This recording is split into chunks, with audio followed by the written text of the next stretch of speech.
Hello, everybody, and welcome to the Stormkeep. My name is Paul, and today I'm joined by the rest of the team here at the Stormkeep. Hey guys, how's it going? Craven, James. Howdy guys, how's it going? Hey guys, joining here for the first time. It's Daniel, your new night list store. So today we are looking at the Stormcast tier list. We haven't updated this since December because there weren't any significant changes.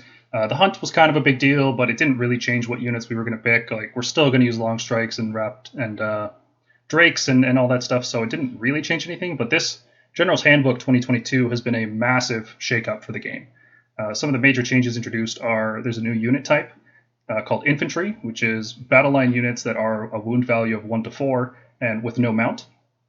All units of this category gain a keyword called Galician Veteran. Whether you want that keyword or not, you just get it. So there's no way to get rid of it either. And all of the objective play in this season is going to be based on this keyword. So there's a new mechanic called Proving Grounds, and Proving Grounds are determined every single round of the game. Only units with the Veteran keyword can contest Proving Grounds. And I'm sure people are starting to play games, and they're starting to realize that if they don't have any veterans, they're going to have a real tough time playing these objectives.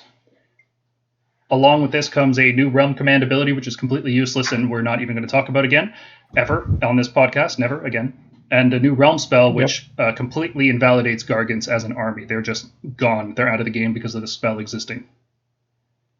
There are new battle tactics and grand strategies that actually require thinking instead of just pick a battle line unit, pick a monster. They require a little bit more thought. And the battle plans, unless your daughter's a cane, then they don't. Yeah, there's. Hey, we have pretty good ones. Ours are not bad. Yeah, we're definitely gonna take a look at all of them at the end of the video because I think we pretty much didn't even cover them until this point. They never mattered. Like we had all those other ones. Why do we need to bother with battle tactics? The new battle plans all have less centralized objectives. There's a lot more battle plans that require us spreading out, and with the Proving Grounds, also certain units just can't contest objectives. So a lot of armies are going to be spreading themselves out much further and exposing themselves in ways that many armies can take advantage of, especially armies with shooting units. And in particular, there are 0 battle plans this season that require leaders or behemoths, which is the first time in a very long time in Age of Sigmar. So that reduces the requirements for heroes drastically. Like, we don't need to bring 4 or 5 heroes anymore just in case we get that one battle plan in a battle pack. We can go 1 or 2 or 3 heroes and do just fine. Mm-hmm. For Stormcast, that's a big benefit because our heroes are, I don't want to say bad, but they're not as good as the rest of the units in our book. Our heroes are almost, if I could play a list with no heroes, I think I might actually try that. I think they're not frontline troops, let's just put it that way. They're not meant to be on the front line most of the time. So any scenario that forces them to be there is not that great for us, generally. Mm-hmm. I wish they did more damage, but that's another conversation. Mm-hmm. So along with this new unit type and all these battle plan changes and Proving Grounds, there are 2 new battalions that really shake up the game. I think this is the majority of why we're doing a new tier list video. The first battalion is called Expert Conquerors. It uses 2 to 3 of this new unit type called Veterans, and any model in this battalion counts as 3 models on an objective. So a squad of 5 Liberators can now count as 15 models on an objective instead of 5. Squad of 30 Ghosts can count as 90 models on an objective, which is another blow to any army that's trying to just push you off objectives. But to counteract this, there's also a new battalion called the Bounty Hunters, which is 2 to 3 of any troop unit. It doesn't have to be a veteran. And the bonus from that battalion is that all units in that battalion get +1 to their melee damage against the veteran units. So instead of dealing 1 damage with a lot of units, you're going to end up dealing 2, which is a huge increase in damage output. And it makes veteran units kind of easy to kill compared to a lot of other units in the game. Oh, yeah. I'm excited for what this does to our whole meta. It's already impacting list builds that I'm seeing throughout our competitive scene. It's amazing. Yeah. I saw people are memeing the Corona's Purple Sun. Anything that forces people to use different models in their army. Seeing the same models over and over can get tiring, so I like it. So some other changes that have occurred since the last time we did a tier list. We have seen 4 new battle tomes come out since then. We've seen the Nighthaunt, Daughters of Cain, Skaven, and Sylvaneth, and all 4 of those armies have received pretty significant reworks to how they played in 2nd edition. Some better, some worse, but all of them have drastically changed the meta. We've also seen Fire Slayers and Ideneth, but they've been around for a while, and I thought Ideneth were going to make a bigger impact, but it seems like they really didn't. We're still pretty much doing exactly what we did before. We just have to approach that army in particular a little bit differently. Would you say that made more of a ripple than a splash?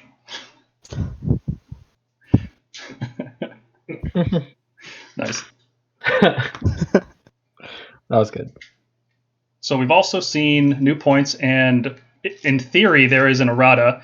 If you guys are listening to this, we are recording on the Thursday after the General's Handbook has been released, so we don't know if there is going to be an errata or what it contains, and we may have to edit this video after the fact to account for some of those changes. So hopefully nothing too significant. I would say my favorite change, at least, is the endless spells have been updated, and they are all fantastic, and they're all usable. Well, not all, that's a bit of a stretch, but most of them are really good now and worth putting into your list. They're cheap, they're easy to cast, they have really powerful effects, and I think they're going to change the game. Section 1 of our tier list rankings is the War Scrolls. We're going to go through all the War Scrolls, not one at a time, but any major changes we're going to have a discussion about. The Stormkeep ranking system goes from S tier down to F tier. S tier being a very high impact ability or a unique aspect of a unit that is necessary for a powerful list to function. Something unique would be like the Lord Imperitant's ability to deploy a unit 7 inches. That is completely unique to the Lord Imperatant. Nothing else can do that, and it enables a very powerful list archetype. So something like that is a contender for S tier. Then that varies in strength and versatility all the way down to F tier, where something is just it might be even good at something, but it's just never worth using either because its points are just way too high, or the thing that it's good at isn't particularly useful, and there's all kinds of gradient in between there. So first up, we're going to look at our Redeemer units. They are our basic shield wall, front line, disposable screens, and maybe now even potentially hammer units. They can actually deal some significant damage when they're fighting other armies of veteran units. I think Liberators still stand out as an S tier unit. They are the cheapest, they are a veteran unit, they're doing everything they did before, but now they can either go into the Conqueror's Battalion to count as 3 models each, or maybe even sometimes go into a Bounty Hunter's Battalion and deal +1 damage, which is, before we just considered them doing 0 damage. So 0 plus anything is a net benefit for this unit. Yeah, if you hadn't seen the video on the GHB, as we talked about Gargants getting out and being not as great, this is why. You can hit them with the Realm spell that we talked about before to make them count as half. They count as 20 normally. Now they count as 10. And your 15 Liberators now outnumber a Gargant, which is super cool because now they have to interact with you. It's great. I think you meant to say 5 Liberators. Yeah. Oh, yeah. So 5 Liberators counting as 15. But yeah, it's really powerful. Yeah. Definitely. Another really interesting thing is that they are a veteran, and being a veteran that we're going to want to include in our list anyway is a really good thing, especially a veteran that we don't care if they die, right? Like if our opponent overextends to kill our veterans for tactical reasons, they want to deny us objectives, well, any damage they put into a unit like Liberators is damage they're not putting into a unit like Dracothian Guard, Storm Drakes, Chariots, shooting units. Like this is a big win for us tactically. Like our screens, we've always struggled to like almost kill them as quick as possible, like force our opponent to deal with them so they could actually do something meaningful later. This plays into our strengths very, very well to have a cheap, disposable veteran unit. Yep. Unfortunately, Vindictors don't look so hot compared to Liberators. In the previous version of the game, their ability to save stack could potentially lead them into scenarios where you could put a bunch of save bonuses on them and then stick them in front of something and tank it there for a while, perhaps 2 or even 3 turns if you put enough save bonuses on them. But it seems like because of the new Bounty Hunter Battalion, Vindictors taking +1 damage is a huge detriment. They will die, let's say, about twice as fast, so any save stacking that you would put on this unit just becomes way less useful. And unlike Liberators, who actually get almost a double damage benefit from being in Hunters, Vindictors don't even get that because their mortal wounds on hit rolls of 6 don't scale with a +1 damage bonus. So overall, we think Vindictors have taken a bit of a hit. It's harder and harder to find spots for them in a list, because anytime they get charged by a Hunter unit, they are just going to evaporate, and all that effort you put into buffing them is just going to go to waste. Sequitors have gotten better. One of the main benefits that we didn't discuss earlier for being a veteran unit is that you get to fight in 2 ranks, and that has been a tremendous benefit for units like Sequitors, which previously only fought with their 1-inch maces the first 5 guys. But now that they can fight in 2 ranks, you can actually have a squad of 10 or even 15 all get into combat and swing with all of their weapons, which is very useful when you actually have good weapons to use. Now, unfortunately, after crunching the numbers, it seems like Sequitors are still just too expensive for what they're supposed to be doing. 145 is a lot of points for a cheap disposable screening unit. And if you're ever in a situation where you want to start using Sequitors for damage, you want to bring 2 or even 3 squads of these guys, and then you're spending like real points on a unit. We're talking, 300, 400 points on a unit that could have just been a squad of Liberators and then another Paladin unit on top of that. So they're not efficient enough to be used as anything that deals damage, and they're too expensive to be a screen. So while they are improved from how they were before, they're just still not quite there yet. 145 is still too much. I'm still thinking they should be dropped to about 130 points before I would start using them. Yep. What do you guys think? Yep. Yeah, I mean they've got some cool tech. The whole being able to be buffed, the Sacrosanct Synergy, is it's still strong. It's still something you can run in an army. Like it's not like you can't run these. Just C tier does put them in a more viable spot than they were before. They improved for a reason, and I think a lot of people who have a lot of Sacrosanct are really going to enjoy using them now with this new buff. But like I said, it's not going to be the most top tier thing you're going to see in all of the top lists. Yeah, I think that puts it up pretty well. They're better. They're usable. They're just not the best choice. There's better options. Yeah, I think putting them in contention with Vindictors as far as points are concerned would really make them viable. Mm-hmm. Yeah, they would be like an interesting offensive unit because we have another video on this coming probably next week. But we have looked at the numbers for all these units, and Sequitors sit almost at the top. Liberators and Vindictors do the least amount of damage in a Bounty Hunter battalion. Sequitors are pretty good, assuming you activate their Exploding effect. Sixes. Yeah, which means you give up the ward. But even in that scenario, the next unit we're going to talk about here, Vanquishers, they do even better. So Vanquishers, I think, are the most improved unit of all time. Like, they've gone from F to A. I've never seen a rise in a tier list like this before. And people were skeptical when I first announced that they were worth playing now. People were like, oh no, man, you've hurt me before. Don't play with my heartstrings. Like, the models are cool. But it is true. Vanquishers are actually good now. Good enough to see play. I don't think you're going to replace all of your Liberators with Vanquishers. In fact, I think that is a bad idea in general to just straight up replace Liberators from Vanquishers. But if you have 10 points left over in a list, and you have a spot open in a Bounty Hunter battalion, Vanquishers can slide right in there. They are a great unit to do that for. What makes Vanquishers so good, it's not even the fact that they can fight in 2 ranks now, because I don't think this unit is worth reinforcing just yet. Because once you hit 250 points of Vanquishers, well, you could have had 250 points of Fulminators instead, and they're going to do a lot more for you in general.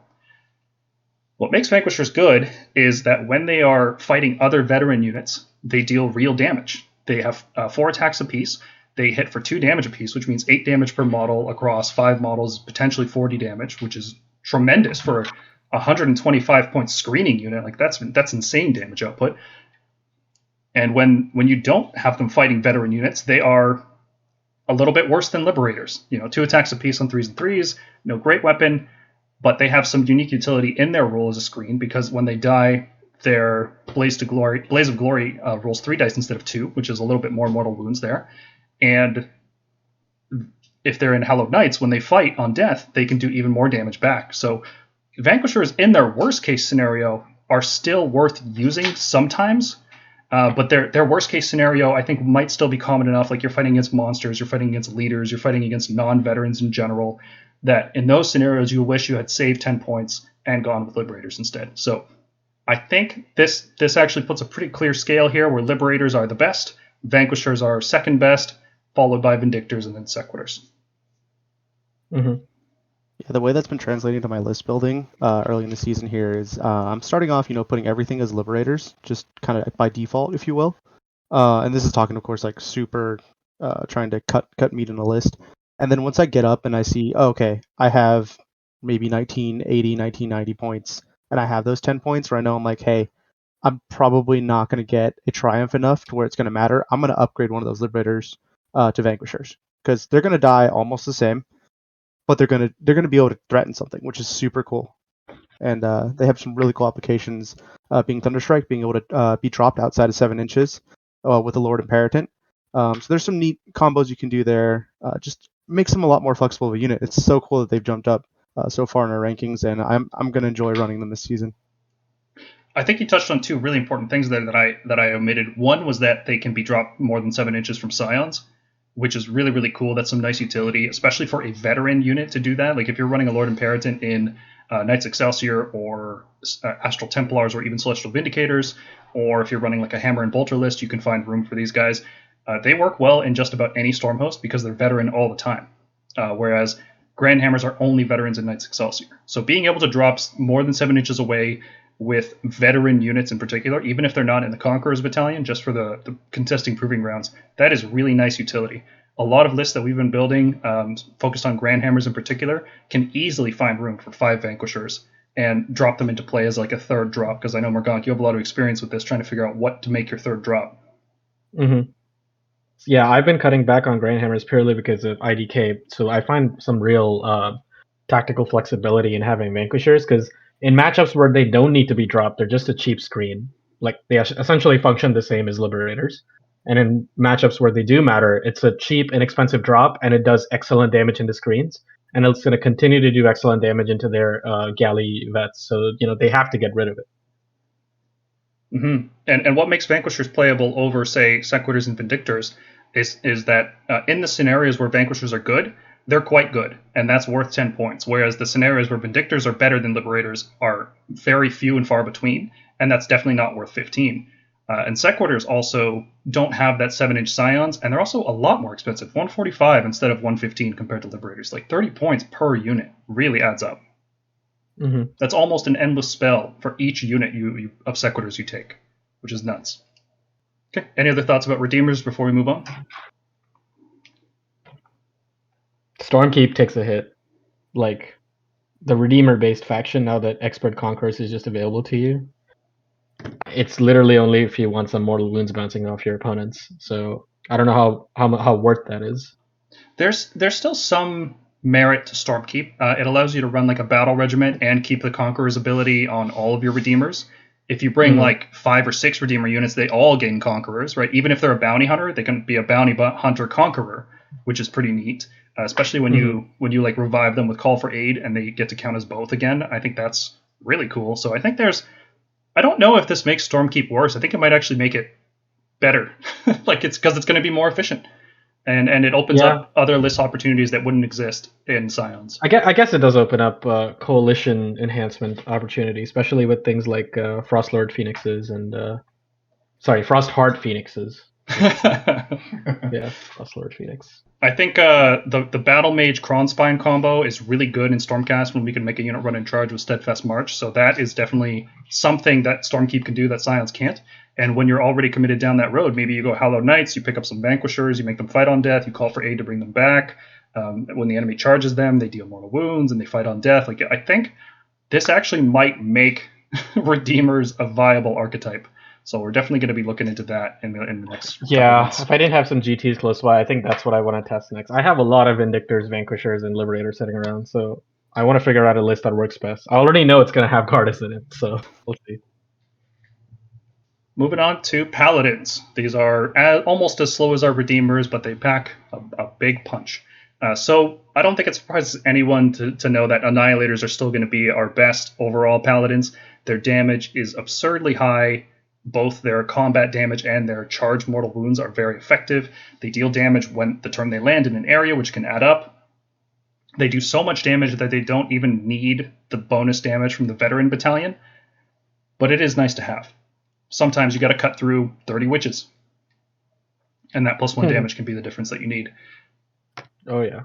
I already love these guys, and they just got better. Like, so much better.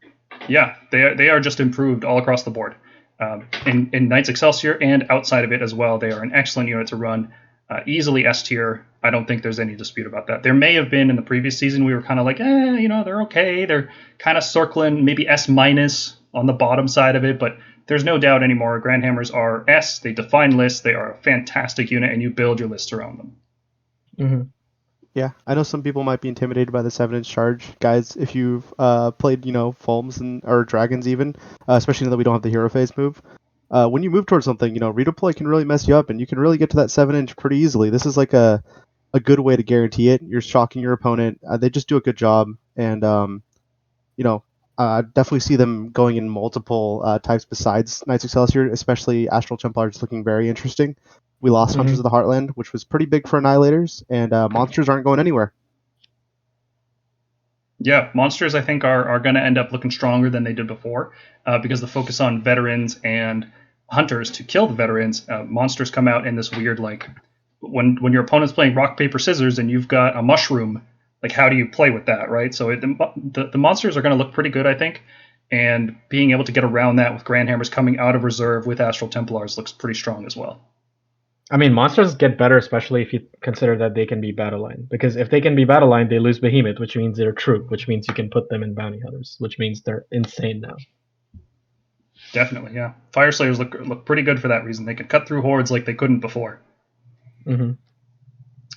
Shield Annihilators, on the other hand, I am having a lot of trouble finding room for them.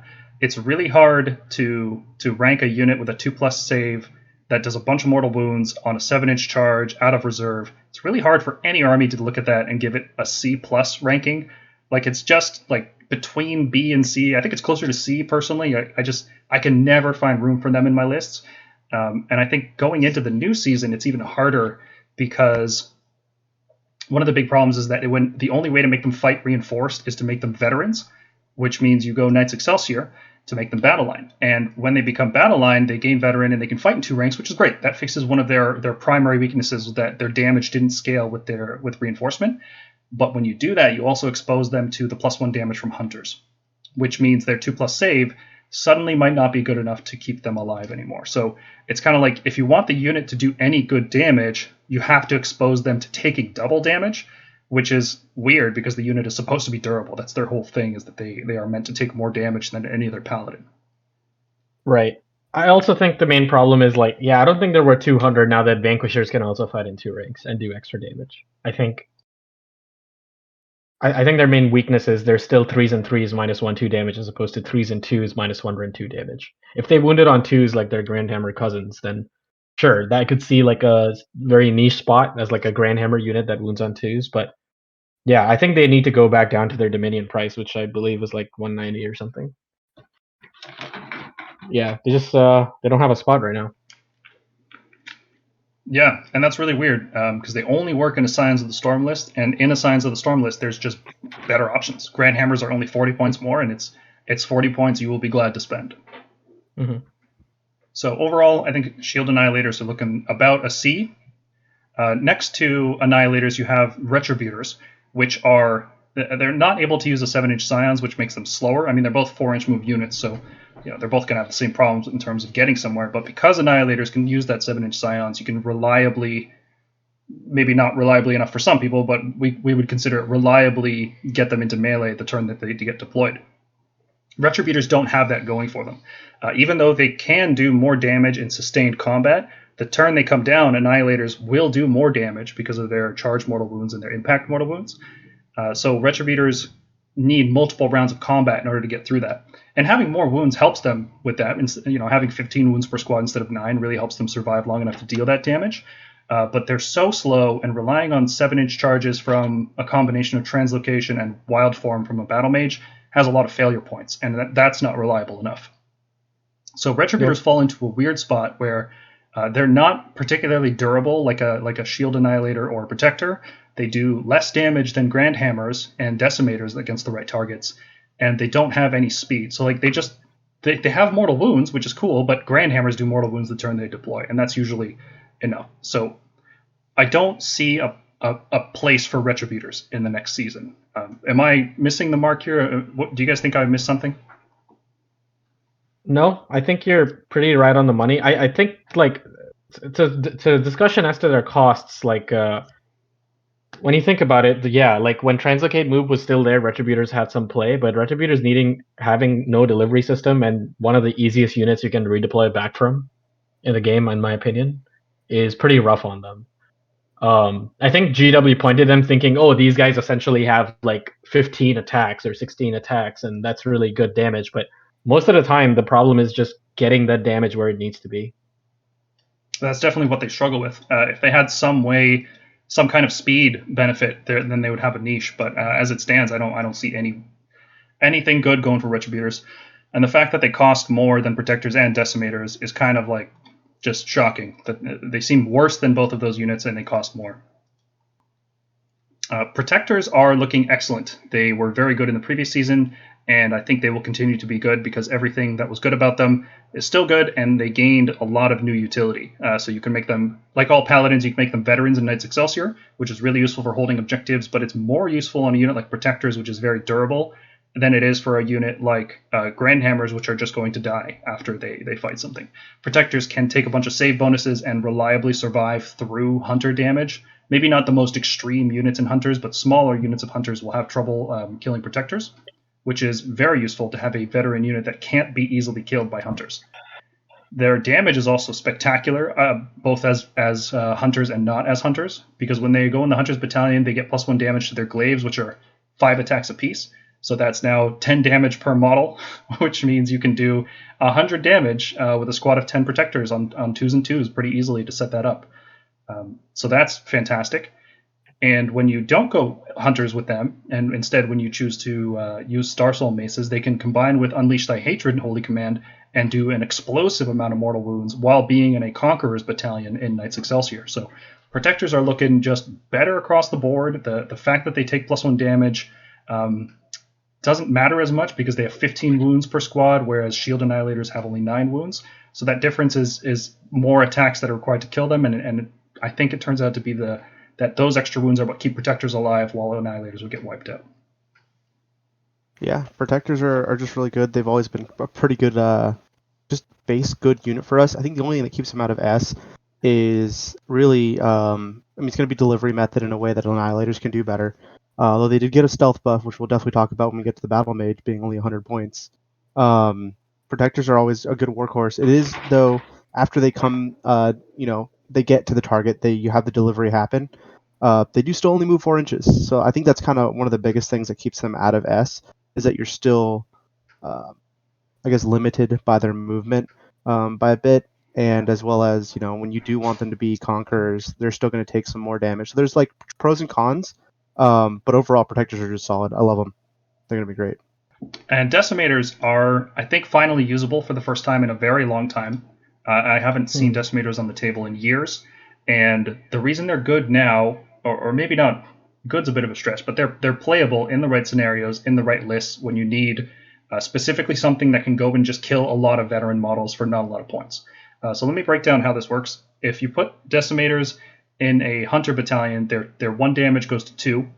And when you're fighting a unit with more models than your Decimators, so let's say any veteran unit with 6 or more models, which is going to be a lot of them. Most veteran units are either 5 or 10 models, and then they typically get reinforced even when they are 5. So you're looking at 36 attacks at 2 damage apiece, which is 72 damage. When you're in Knights Excelsior, you can also gain advantage of the +1/+1 at the start of the combat phase, which means anytime you're outnumbered, you are getting multiple bonus attacks and also on 2s and 2s. So for 215 points, you can get 72 damage on 2s and 2s Ren 2, and that's a phenomenal amount of damage for only 215 points. They still have the same problems as Retributors and Protectors in terms of mobility. They are slow, and even after they engage, it's really easy to just kite them. Enemies can just run away and redeploy as they walk their 4 inches up. It's really sad. But when you deliver them in the right scenario, they are very efficient damage output, and it's a threat that your opponent can't just ignore. So they have to take them out. So that gives them a C rating. They are sometimes useful in the right list. They're very good at what they do, but what they do is pretty limited.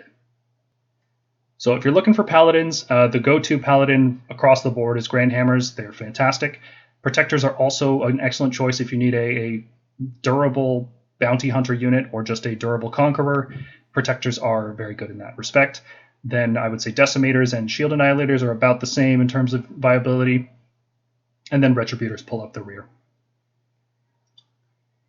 The only thing I would add to this is we keep talking about delivery, so do consider your delivery tax. So in this case, Annihilators are clearly the best, but they have the most expensive delivery tax in the format of Imperatant, who is 175 points. Whereas for the slower Paladins, like Decimators, Protectors, etc., your tax is a Battle Mage, which is only 100 points. But it has more failure points, so should consider those I guess, checks and balances on which paladin to use. Well, A mage, and usually a priest. Mm-hmm. yeah, if you have to translocate with a Lord Relictor and then a Battle Mage on top of that, you're looking at 245 points to deliver your protectors. But I don't know if the Relictor really counts as attacks, because that's the kind of model you're going to use in almost every single list. The translocation Yeah, I don't really is count that as definitely... attacks. Yeah, the translocation is attacks. That's a high opportunity cost if you have to use that on that unit. The other melee that we have, the other one that's comparable to the Paladins is the Evocators on foot. They are a troop unit, so they can be put in the Bounty Hunters Battalion, but unfortunately they're never battle line, and even when they are put in the Bounty Hunter Battalion, their damage just isn't comparable to the other units. Grandhammers still end up doing more. I would say the coolest thing for Evocators is that they can use Louch on the Soul Seeker in order to move 18 inches in the hero phase and then move 4 inches in the movement phase. Unfortunately, enemies can still redeploy out of that because it's only a 4-inch move. So if you finish your move more, or if you finish the Louch on more than 9 inches from enemy models, then you move 4 inches. You're looking at a 5-inch gap, and if they redeploy, they can get 4, 5, or 6, and then you're still looking at a 9-inch charge or worse. Evocators move 5, but yeah. Oh, they do move 5. You're right. Yeah, so it'd be a 4 or higher charge, which is still not great. You're spending command points to re-roll it. You're doing all this stuff. It's a lot of resources, and you could just be using Dracolines instead. Dracolines are much better coming out of the Louch on Soul Seeker combo. Mm-hmm. I'd say the biggest thing holding Evocators back right now, and we talked about this every time we review them, is that they can't fight in 2 ranks. And that means reinforcing them is incredibly inefficient. And if you could reinforce them, man, they'd be good. Because that Mortal Wound Blast on top of their damage is excellent. But the Mortal Wound Blast itself... GW, make them Celestial Warbreaker battle line. That would be great. Please. Yeah. So Evocators are currently too expensive for what they do, which knocks them down into the D tier. Praetors haven't really seen a change going into this new season. They weren't particularly worth using before when we had people trying to snipe heroes and running big monsters and we could protect them with Praetors. And I don't see us changing that. People aren't going to be trying to snipe your heroes in the next season. It's more about veterans and troops and hunters and things like that. So Praetors are probably going to see less use. But the only thing keeping these guys out of the F tier, for example, is that sometimes we would bring these guys to protect Karondus or Karazai from turn 1 shooting. The nerfs to Thunderbolt Volley makes the Stormcast Mirror survivable, I'd say, for those units, because you could pop Finest Hour and live through the round 1 shooting. You don't need Praetors for that. And you also kind of marginalize them by Gardas existing. Gardas can give everything a 5-up ward, and Praetors give one unit a 3-up ward, effectively. So Praetors are struggling. They can go in Bounty Hunters, but they are not a good Bounty Hunter pick. They're expensive, and they don't have a lot of damage output to begin with. And, yeah, Praetors are still looking at D tier. If they could make them battle line for Spirit Host, where like every Lord you take can make one... Every Lord hero you take makes one of these battle line, that'd be really cool.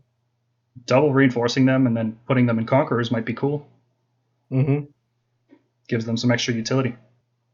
Prosecutors with hammers are looking quite a bit better. They're exactly as good at what they were good at before, which is coming out of Scions, rolling a 3d6 charge to absorb Unleash Hell, or just taking some space. But they're now better at that because you can make them veterans by going Tempest Lords, which means they can contest Proving Grounds. But they're also a troop that is pretty easy to put into a Bounty Hunter battalion. If you just have an extra spot left over, you can bring some Prosecutors, and all of a sudden they start clubbing away at Direwolves and Skeletons and Witch Elves and things like that. Nobody's going to expect your Prosecutors with hammers to be a threat that they actually have to deal with.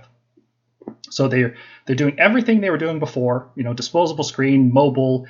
Now they can also contest Proving Grounds. They can also go into Conqueror battalions to be a very fast Conqueror unit, or they can go into a Hunter battalion to be a very fast anti-veteran unit. I would say their damage is still on the low side, but overall this is definitely a lot better than a unit like Decimators. Any list can use these guys. Yeah, I like how Prosecutors got a bit of a glow up, because we talked about them like sniping support hero models with a 3d6 charge or just absorbing Unleash Hell. But they might actually have some play in killing some stuff now. Yeah, and they're so fragile already, so making them veterans and Tempest Lords isn't even a downside. I think it's all upside. Like, anything that would have killed these guys is going to kill them just as fast now.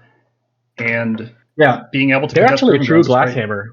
There's space for that double hammer build we were always talking about. Like, what use are double hammer Prosecutors? We were always like, oh, don't ever build these guys. But actually, those guys from the I want to say Thunderstrike collecting box, the old Thunderstrike with Vandus in it, those might have some use now. Oh yeah, I would say that's actually the preferred loadout, is to skip the grand weapon entirely, because when you have a grand weapon, you can't throw hammers. So that's 3 attacks in the shooting phase that you're missing out on. And when you're fighting veterans, it's the same damage to have a pair of celestial hammers versus a grand weapon. So yeah, double hammers, that starter box is actually looking viable for the first time ever. Yeah. Something I don't know if we mentioned before with the whole our troops being a veteran is that your opponent does have to deal with them the same way they would have before, but that extra damage is only in melee.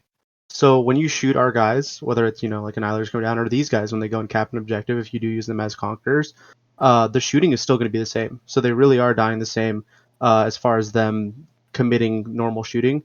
The melee is the only real downside, which again, if you're removing stuff to get in melee with our stuff, it's usually pretty good for us. Yeah, that's a big win. Forcing enemies to fight on our terms is exactly what we want to do. And on that topic, I think Vanguard Hunters are similarly looking a little bit better, because sometimes you're going to play Astral Templars, and when you play Astral Templars, sometimes instead of taking Vanquishers, you will want to upgrade your Liberator units into Vanguard Hunters instead, because the +1 save bonus doesn't really matter. Like, it helps against light shooting, but against anything charging you, you're going to get wiped out all the same. So having the extra utility of a teleporting Conqueror unit that you don't have to put a translocate on is very, very good. And looking at the battle plans, most of them actually have objectives that you can just teleport your unit directly onto because they're on the table edges. So Vanguard Hunters their damage is still poor, their defenses are still poor, but they are a teleporting Liberator unit, and Liberators are so good now that the ability to teleport makes Hunters playable sometimes in the right list. Well, to add to this, I want to say, I don't if y'all have noticed some of the battle plans, they have quite a lot of objectives that are near where Vanguard Hunters could reasonably grab them. Like the ones with the 4 objectives in the middle, you could easily have Vanguard Hunters use the teleport to grab the objectives on the I want to say the poles, like the left and right side of the board. Yeah, absolutely. So And that's even pretty better useful. Yeah, even better than that, Astral Templars is also just looking better than ever with the Roar meta, as we've been putting out incoming. I think monsters being more effective than before is going to matter, and you'll see more Astral Templars in SCE totally. Yeah, worst case scenario, they're just as bad as Liberators, and you spent 10 points, and best case scenario, they teleport onto an objective and win you the game. That's worth 10 points.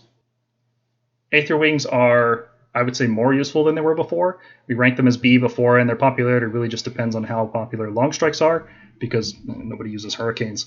But 65 points for a cheap unit that can fill a slot in pretty much any list. That is a cheap screen with a 12-inch fly move that also gives you +1 hit for your long strikes, and it's the very efficient way to buff your long strikes, especially if you swap from running a squad of 6 into running 2 squads of 3 or 3 squads of 3. One Aether Wing unit can buff all of them, and it's very easy to get them in position in the movement phase before you shoot in the hero phase. So Aether Wings are looking exactly as good as they were before, maybe a little bit better because of the way we're going to be using long strikes going forward, but now they're competing against endless spells. Because 65 points is that region where it's like, okay, do I want to take Quicksilver Swords or do I want to take Aether Wings? And that is a real choice. Mm-hmm. So it's a rough life. I mean, definitely, yeah, it's affected my list building, because I used to always take at least 2 units of Aether Wings in my Grandhammer Raptor lists. Now I'm considering more endless spells, like you said, Quicksilver Swords, or even Geminids of Wilgish. Because those getting cheaper... Yeah, those getting cheaper really change the map on do I just want Aether Wing efficiency more, or do I want some endless spells? Yeah, for sure. It's a rough life when you're a giant hunting bird and your competition is imaginary friends.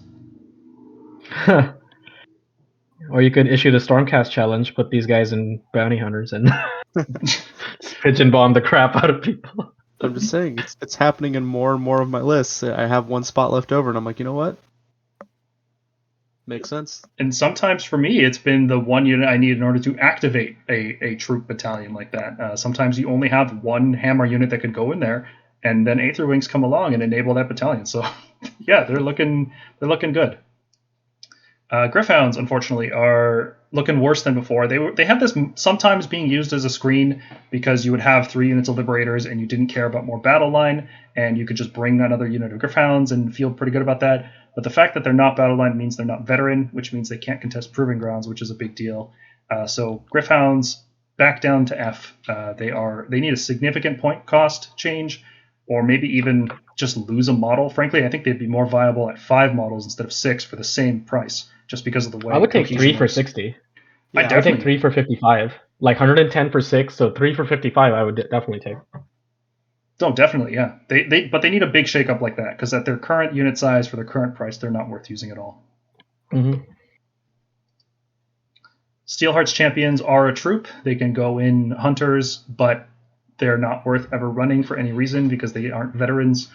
And spending 90 points on a 3 model unit that doesn't do a lot of damage.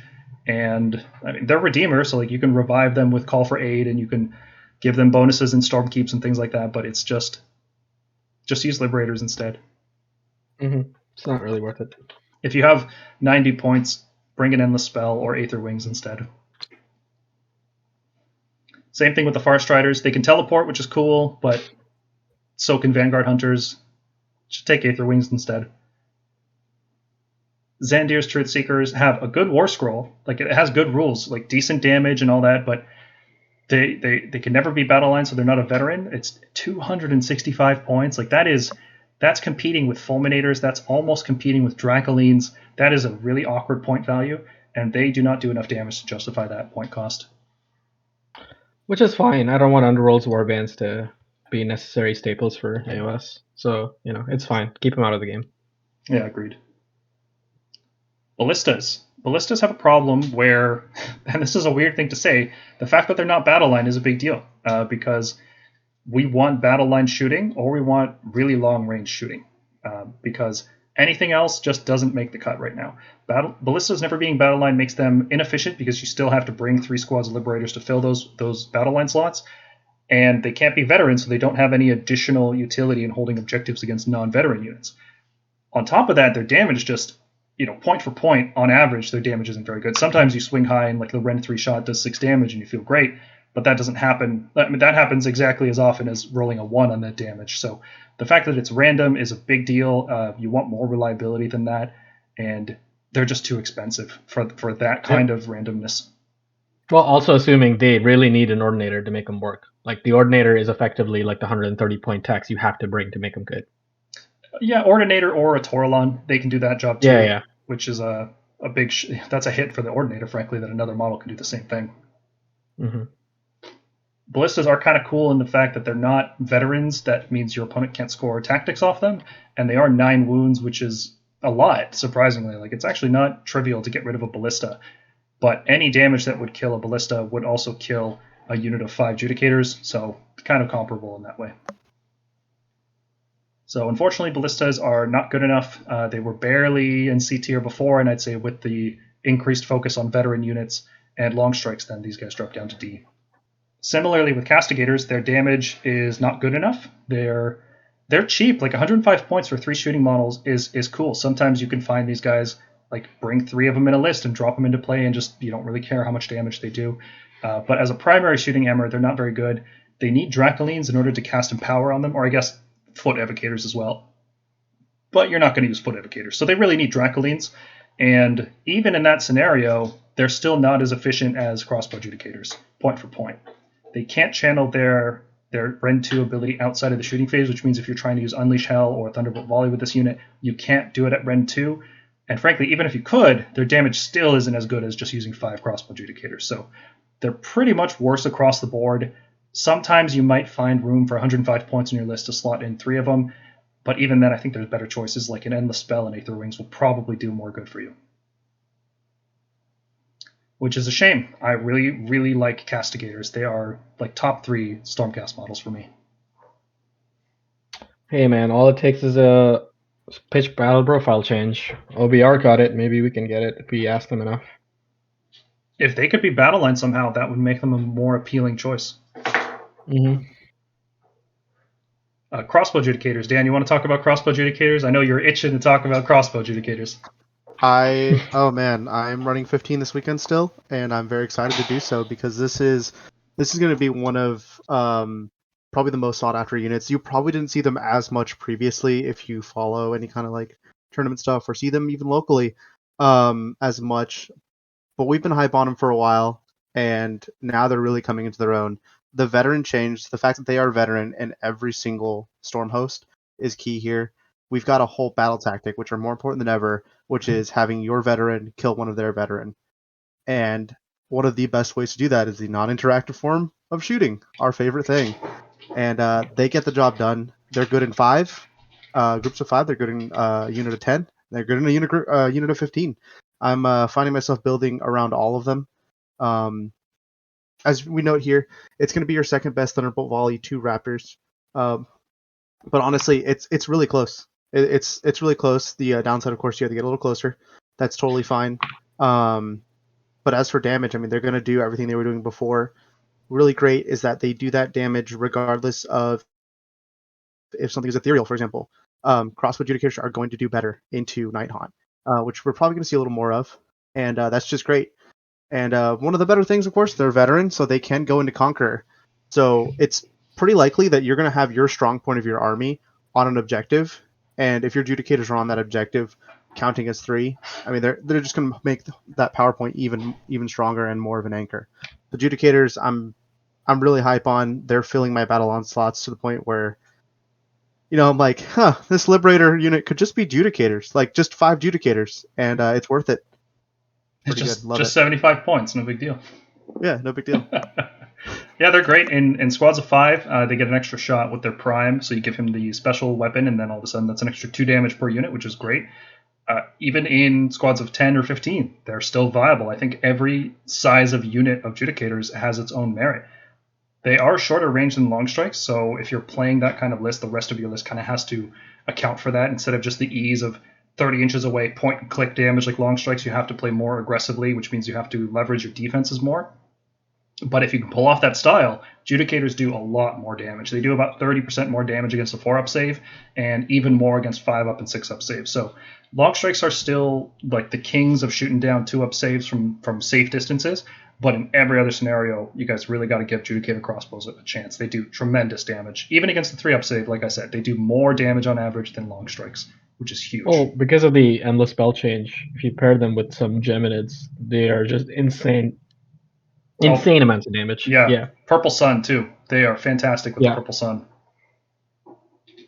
The fact that they're Conqueror gives them this unique edge that long strikes don't have, because long strikes can never be Conquerors, they're never battle line, whereas Judicators can count for that. And that's nice tactical utility. Let's say you're in a situation where somebody has a monster holding an objective and you have a unit of 5 Judicators. Well, you can just walk those Judicators onto the objective, and even if they don't shoot the monster down, they can still just take it away from him because they're veterans, which means it's a proving ground. You can just take it. Or they can just outnumber it if they're in Conquerors. It's really nice utility that every other shooting unit in an army doesn't get that. Tempestors and long strikes do not get that utility. So that said, Judicators with Skybolt bows are kind of falling short of that mark. So even though they do have that great utility, their damage is just lower than crossbow Judicators. And while they do have longer range, it's like, well, you could just take long strikes. Like the long strikes have even higher range, even more reliable damage. So I think for our shooting, it's going to come down to usually a choice between crossbows and long strikes. And then occasionally you'll want a unit with veteran with longer range than crossbows, and you'll use Skybolt bows in those situations. But I don't see it being anywhere near as common as it was in the previous season. I mean, especially after the Thunderbolt volley nerf, I think there was room for that 15 Skybolt build if Mortal Wounds are something you value highly in your list. But now that that's gone for reinforced shooting units, then there's really no point to Skybolt Judicators, in my opinion. Yeah, they're still fine, right? Like I would, the fact that they're veteran and 24-inch shooting, I can't think of many other units that have that. That's really, really cool. Looking at other shooting units, Javelin Prosecutors, they're kind of in a weird spot because you could just take Hammer Prosecutors instead. Hammer Prosecutors are going to do more damage against veterans. They both serve the same purpose of, charging into veterans and maybe doing some bonus damage, absorbing Unleash Hell, being a cheap screen. But Prosecutors with Javelins don't do that kind of nice little melee damage output in Hunters that the Hammer Prosecutors can do. So it's kind of like, when would you use the Javelins instead? And I think it's a situation where you're using them as Conquerors in Tempest Lords rather than as Hunters in any other list. And when you're doing that, the 3+ save is a little bit more useful against light shooting than having a 4-up save with +1, because sometimes you'll AOD and I don't know. Like I'm struggling to find room for Javelin prosecutors in my list. I think hammers just are going to be my pick for a while.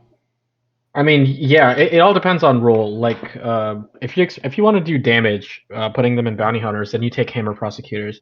The reason I picked the 5-point higher version, the javelin version, is because I primarily use them as charge absorbers for my annihilators for unleash hell. And in that scenario, the reason they're better is because even though they get the same 3d6 charge, they can generate some value by shooting javelins before they go in, and they have a better save, so they might survive an unleash hell if they get lucky. So that's about it. Yeah, and if you're just using them as a screen or holding an objective or something, that javelin is better than not having any damage. So it's hard to say prosecutors are like anything worse than a C tier, because that's exactly what they were before. But now they're a little bit better at what they were doing before, so they can still see room sometimes. I think the time has finally come to call Hurricane Raptors an F tier unit. We've thought for a long time that maybe with the right points they could actually be worthwhile. But now that we're going into 5-man crossbow adjudicator squads are going to be a viable pick, Hurricane Raptors have to be cheaper than crossbow adjudicators in order to be a competitive choice. I wouldn't even consider them then, like, because they're not battle line. That's right. I would much rather have battle line. They need to wound on 2s. They literally just need to be long strikes, like long strikes, like wounding on 2s. Otherwise, they're bad. Even then, they still need something else going on, just because, wounding on 2s puts them slightly, because we were doing the math. We tried really hard, guys, I promise, to make them work. And they just, even wounding on 2s, it's still just barely over crossbow adjudicators, and they have the downside of just not being battle line, not being able to GV, not being able to conquerors. So it's tough. Less wounds. They just need a new war scroll or drastic changes to their points profile, or like we saw with Vanquishers, you just have to quadruple their damage output and suddenly they get useful. Long strikes though still S. I think the change to Thunderbolt Volley is going to shake a lot of people. It's going to make them think, oh, I don't want to use long strikes anymore because they can't be a squad of 6 and double tap. But trust me, they're still very good in squads of 3. Squad of 6 is still viable if you don't have any Aether Wings. You just want to give them all-out attack every turn. That's still fine. You could also start running 9 long strikes. I think that's actually going to be a viable option because that amount of shooting power is absurdly good. And when you start running your long strikes in smaller squads, one of the big problems with long strikes always is that they're so fragile that when your opponent jumps past your lines with some sharks and shoots them and like they just overextend in order to kill your long strikes, you take a lot of damage. You would lose 480 points of your army instantly, turn 1 against Ideneth Deepkin. But now you can split up your long strikes, still get a volley off, because that's the only way to use volley is to have a non-reinforced unit.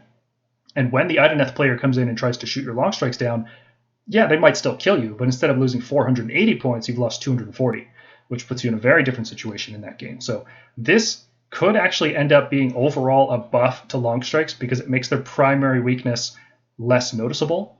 Even if their damage output, like their round 1 damage output is reduced, overall, I'd say long strikes are looking better than they were before. I think that depends on the matchup, though, because if you're going into Iron Jaws and they get Mighty Destroyers off, and they're close enough to the second unit, they're going to get erased anyway. Or sorry, not Mighty Destroyers, but Smash and Bash. If they kill the first unit of long strikes and they're within range of your unit of long strikes for whatever reason, they could easily just kill both units in one pseudo activation, so to speak. Ultimately, I always still think the changes of Thunderbolt Volley, as we've been saying, haven't been the end of the world. It is just a 25% reduction in efficiency at the end of the day. Yeah, that's just for one turn. 25% for one turn. It's not bad. Yeah, it's not bad at all. I mean, it makes the Gargan matchup weaker, but Gargan's already got royally screwed by this new GHB, so I think we're good. What do you guys think about Vigilors? It's a big loaded question, but let me know what you think. Okay, so I'll go first because I really like the models and I really want to play them. But as you mentioned, and this is, I guess, part of a conversation, I like them with the Imperaton because they're a unit that can they fight pretty well. They fight almost like a Vanquishers on their lowest profile. So 2 attacks, 3s and 3s, -1, 1 ren. And then they shoot 2 shots, 3s and 3s, -1, 1 ren. So 1 damage, sorry. So I like them as a unit that can shoot drop 7 inches away with an Imperaton, shoot, go fight something. The problem is they're 195 points. And at 195, they're competing with crossbow adjudicators, they're competing with bow adjudicators, they're competing with annihilators with shields. And to have no mortal wounds and to compete with vanquishers in that role too, as to go out and clear some hordes, their damage just isn't good for their points. And you have to make them battle line to be worth it, so which means you're probably taking a Knight Judicator. It's a very awkward position to be in. They either need to be cheaper or just battle line in general, I think. Yeah, their melee damage isn't worth their points. Their shooting damage isn't worth their points, and the combination of the two certainly isn't worth their points, because then they die. Right? If you get into melee with them, they just die at the turn afterwards. So you'd rather just sit back and shoot and get multiple turns of value out of them, but you just can't do that with a unit that just does less damage than every other shooting unit. Yeah, it's like they're the worst version of, like, we already told you how Skybolts were already taking a back seat, and this is like a worse version of the Skybolt Adjudicator for 5 points below it. Yeah, I think they need to be maybe 175 in order to make them viable. 170 maybe. Yeah. I have no idea. Yeah. I try them at 170. Like at 195 is absurdly high. You're talking about Annihilator and like you're reaching Drakot costs at that point. Especially when the only way to make the battle line is to bring a Knight Judicator as your general, and then they become veterans, and it's like, nah, man, just use crossbows instead. They're the same range. You know, they don't have the 7-inch scions, but that's really marginal on a shooting unit. It matters on a melee unit, but not on a shooting unit. Yep. So, unfortunately, Vigilors are still not playable. Maybe in the next season, though. Talk about Cavalry. So, comes as no surprise to anyone, Fulminators are still our best Cavalry unit overall. They are S tier. They do excellent damage. They are a great choice for the Hunters Battalion because they scale both their rider weapons and their mount weapons. Both get +1. You can run them in a squad of 2, in 2 squads of 2, or as a squad of 4. They're going to be excellent no matter what you pick. And then they also become battle line in Hammers of Sigmar, which is even better. It makes them even more efficient. So they fit in just about any Stormhost. Their only downside is their 10-inch move. I'm sure everybody can attest to how limiting a 10-inch move actually feels. It seems like it would be fast, but it's not. 10 inches is not a lot of movement in this game when your opponents have 30-inch shooting. Yeah, 10 inches isn't 12 inches. Let's put it that way. I think 12 is like a sweet spot. 14 is probably the best. Compared to Fulminators, both Concussors and Desolators just don't do enough damage. Their damage just isn't there. And the only thing these units do is damage. They have the same wounds profile, the same save, the same movement, the same everything, except for their damage output. And while Concussors and Desolators would do more damage on when they're not charging, whereas Fulminators need the charge damage bonus, it turns out that Fulminators just do so much damage when they charge, they just obliterate everything they're fighting with. And that is a very useful thing to have in this game. Like, there's no such thing as too much overkill in Age of Sigmar. You need as much damage as you can get because it's a dice game. And sometimes you roll way below average, and in those situations, Fulminators are still going to get the job done, which is fantastic. So Concussors and Desolators, stay tuned for our next video, which breaks down the numbers if you don't believe me now. But you'll see that Fulminators just are better when they're not in Hunters, and when they're in Hunters, they scale.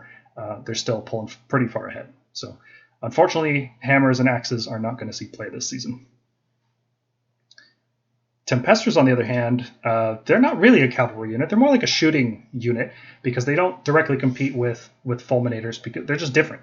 They have good shooting damage and weaker melee attacks, and that actually puts them in competition with something like Crossbow Adjudicators or Skybolt Adjudicators.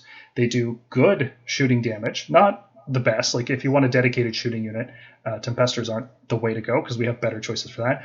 But they have this excellent melee profile. Think of them as like 10 Judicators that have a 10-inch move that can charge into melee and do good damage after they shoot. And that's what Tempestors should be compared to. And in that regard, they're a fantastic unit. I think the only thing keeping them out of S tier is that they're just not as efficient as other shooting units. They're not veterans, and you can't just make a list full of them. Like sometimes, like you want a good mix of shooting and melee. There's better shooting options and better melee options, so it's not always the case that you can just fill your list with like a kind of jack of all trades unit. Yeah, I think one thing to point out, I know we have noted down they're a great choice for the Hunter Battalion. You might think, oh, why not put Fulminators? Their whole thing is damage. Oh, you have to realize, Fulminators on the charge, of course, are damage 3. So getting a +1 is really only a 33% increase to damage 4, which is great. It's great. It's going to, eat a whole block of zombies at once a lot easier. But when you're looking at kind of efficiency of the slots, you've only got 3 slots for Hunter. Sometimes you've got a mix of things. You might be running some MSU units. The Tempesters benefit more, so they're not going to be doing more damage than Fulms. They're going to benefit more from the Hunter Battalion than the Fulms are. The Fulms are still going to do their job, and the Fulms are going to do great damage, especially elite damage, whereas the Tempesters are going to be more consistent, able to, put their damage down. When you're moving those 10 inches, we talked about how it's not as far as it seems. Sometimes you don't get the charge. And when you don't, you still have Tempesters doing their job, and when they do get in, that Hunter Battalion can really help them out a lot. So it's more of a, if in the last slot of my Hunter Battalion, I had to pick between a group of Fulms and a group of Tempesters, I'm probably going to pick the Tempesters just to make my list take advantage of that damage more.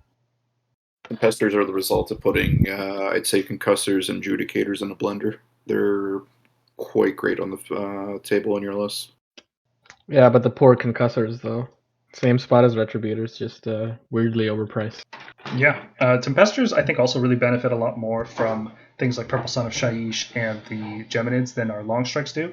So that's a nice little niche for them, because Rend, like the first point of Rend is way better than the second point and the third point, and most people are using all-out defense whenever you shoot at them, so effectively reducing Tempesters down to Rend 0, which means when you hit them with a Purple Sun, all of a sudden you're getting the most possible benefit in terms of like the benefit of Rend 1.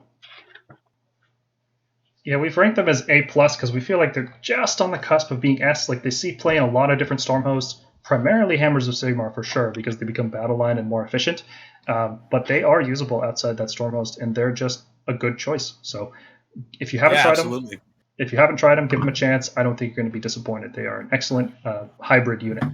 Unlike Vigilors, they do good damage for a good price with good mobility. They're great, and I love them.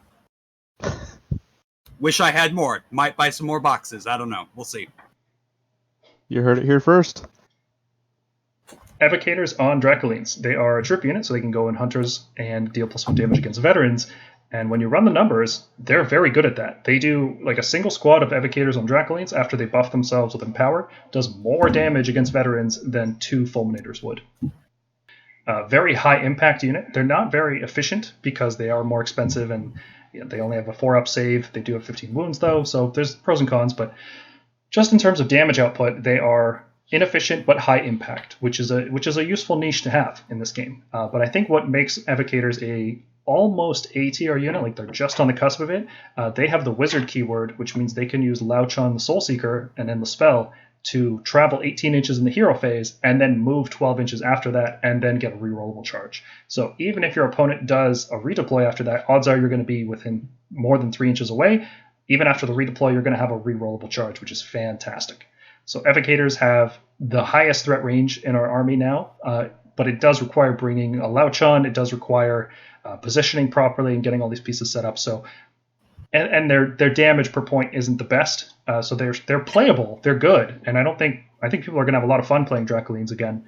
But they're not the kind of unit that's going to win you the game by themselves.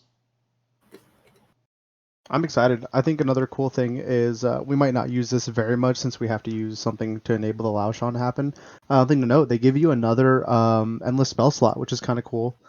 Being able to bring some tools to your arsenal to back up the rest of the army. After you've put those Draculines up, you have to have a plan, of course, to back them up.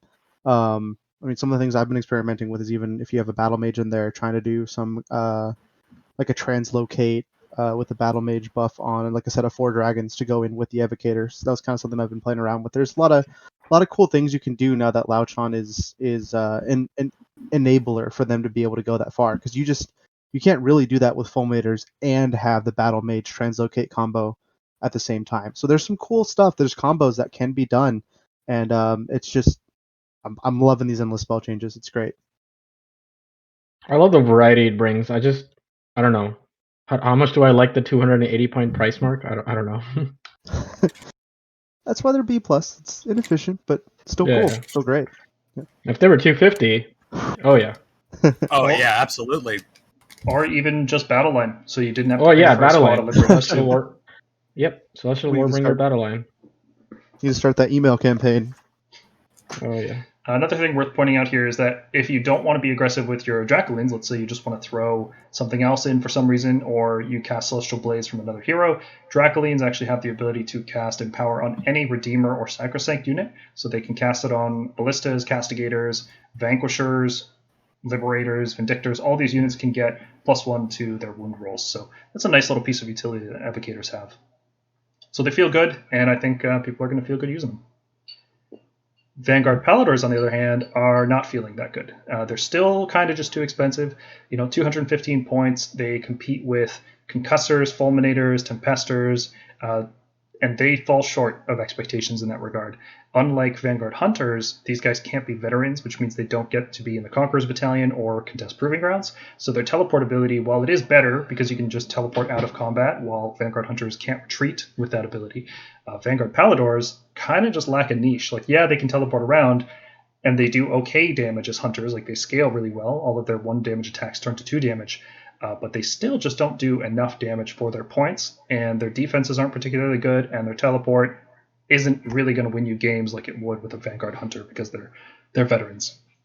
Well, they have some limitations as to where they can teleport too, right? Because that's what really irks me. Like, they can't get on, I think, terrain, is it? Yeah, they can't get on terrain, and they can't get within a certain distance of objectives, I believe. Yeah, I mean, that's the lame part. So if your opponent's smart, they'll just know where to screen them out.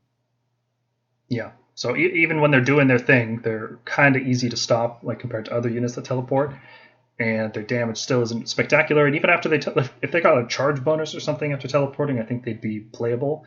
But as it is, usually they just teleport somewhere and then die. Mm-hmm.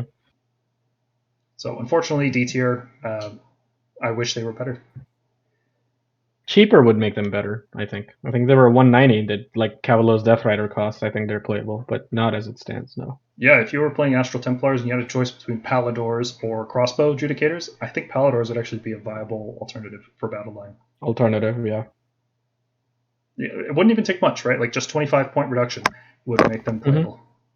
Mm-hmm. Stormdrake Guard, they have received an errata. The Draconic Onslaught ability now only allows them to reroll charge rolls. It doesn't allow them to move in the hero phase.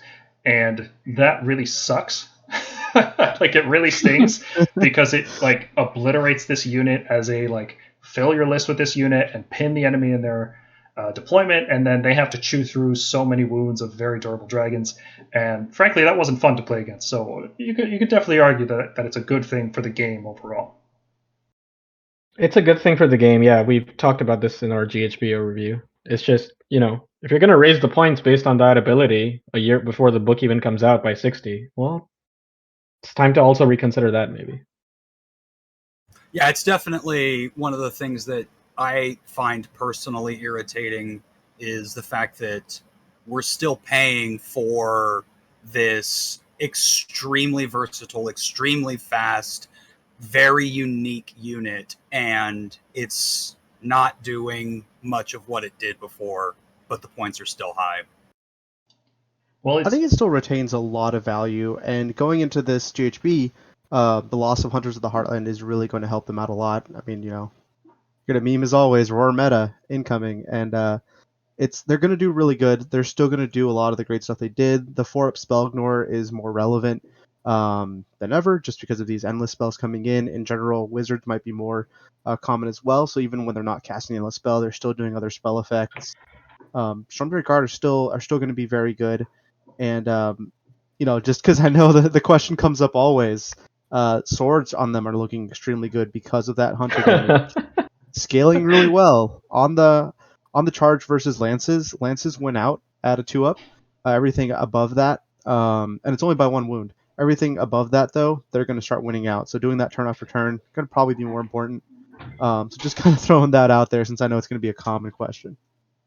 There's going to be times where your dragons are forced to fight heroes and monsters and non-veteran units, but in general, when you're using Stormdrakes, you're going to want them to be your anti-veteran unit because they are going to do a tremendous amount of damage against veterans, and their damage against other units just won't be very good. So if you bring Stormdrake Guard, they can be an excellent, bring a squad of 2, and they can be a fast-flying monster that supports your other charging units with roars and pinning units down. You could also bring 4 or 6 dragons and still do a really defensive turret kind of forward castle list where you drop Gardas into play and give them all a 5-up ward and a Lord Castellan ahead of time to give them +1 save. They just can't do the turn 1 pin your opponent in their territory anymore. You also lost some tricks like being able to translocate them and then move them in the hero phase. I thought that was really useful.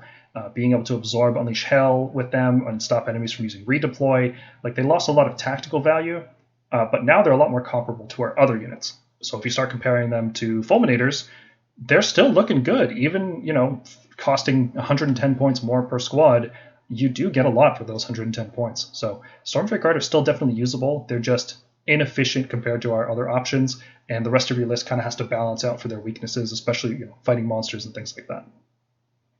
I think they become more of a, like, leaning them into pure hammers they become less useful in that role. I mean, they're still really good units, especially when you pair them with like defensive buffs like Gardas and a Castellan. I think people are going to find that we're going to use Stormdrake Guard as a more scalpel than a sort of like this brute force thing that you just push in your opponent's face. Yeah, you can't pretend you're Iron Jaws anymore. You have to use them in a tactical way. Mm-hmm. Speaking of tactical, Stormstrike Chariots are awesome.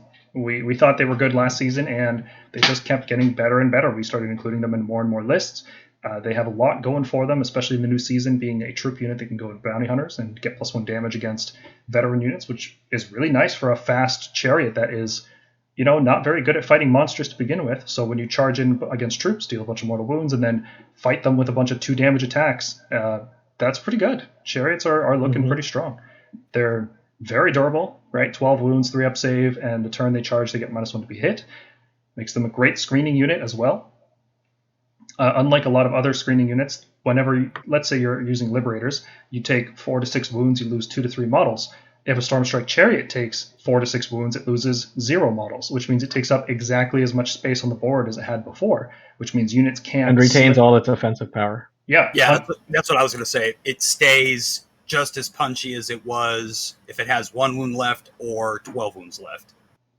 Yeah, and that's really nice utility to have for a screening unit that can also do damage, that's also fast. Downsides of, it's not very efficient to buff them. They don't do a lot of damage for their points. They do about the same amount as Drakes, which is funny. And they're just not worth spamming. I don't think you can run lists that use more than like 2 of these guys in a very competitive way, because you really want them in that bounty hunter battalion, and there's only 3 slots in that battalion for your whole army. So if you just they're not battle line, right? So yeah, that's the thing. Like, yeah, you don't want to spam these guys because you still want heavy hitters. It's not a heavy hitter, it's more of an annoying hitter for your opponent. Like, it's gonna do a lot of damage and just annoy them by being this like giant roadblock, but you need to start thinking about more efficient options in other parts of your army. I do like them though for their point slot at 165, being pretty much half of Storm Drakes. They enable you to spend more on your hammers compared to Storm Drakes. So where Storm Drakes are, because of the it's kind of like a reinforced chariot, right? In a way, you can get more, efficiency out of the Hunter Battalion slot. But of course, you're trading points from your other hammers. So if you've got other hammers going on, and you see you've got those last points for something, and you're like, wow, I can't fit dragons here. Storm Chariots are going to do that job amazingly, like absolutely amazingly. And running 2 in place of 1 Stormdrake Guard unit is going to give you 2 presences on the board. And they're going to hold. Whatever they get into, they're going to hold the line, and it's great. I love them. Moving on to heroes. So most of the discussion, I think, in this video will be about the other units, especially hammers and screens. They're the bulk of our army, and a lot of the heroes pretty much didn't change. Like, for example, Knight Arcanum, still a D tier unit, still too expensive for a unit that competes with a Knight Incantor. It has this cool ability where endless spells can't pass across, but it's only 3 inches of her. That's way too small of an area. If it was 6 or 9 inches, maybe you might pay 135 points for that effect, but probably still not. So I think 6 would be the sweet spot. Yeah, because most endless spells move 8, so they can just move around it. Yeah, like if you're trying to stop the purple sun, it has a 6-inch aura, so it literally like reaches past the Knight Arcana. Doesn't even matter. The Knight Azuros, I think, is looking a little bit better, being a +1 hit effect that can't be stopped with Roar. It's also a +1 hit effect that works in both your turn and the opponent's turn for 0 CP. When you're playing defensively, your opponent charges into you, the Knight Azuros can hit that unit, and now you've got +1 to hit against it, and then you can still use all-out defense, so it kind of gives you best of both worlds there. He also is a fast flying hero, which still has merit in terms of activating holy commands. I think the Knight Azuros works really well with suicidal units of Grandhammers. You can push the Knight Azuros up. In fact, he can run 6, so you have an 18-inch move and then a 9-inch aura effect. So he has a long threat range on his effect. He combos really well with Grandhammers. Giving him an Arcane Tome isn't the worst thing in the world, so he's looking a little bit better this season, especially in a world where Roar can't be stopped with Hunters of the Heartland.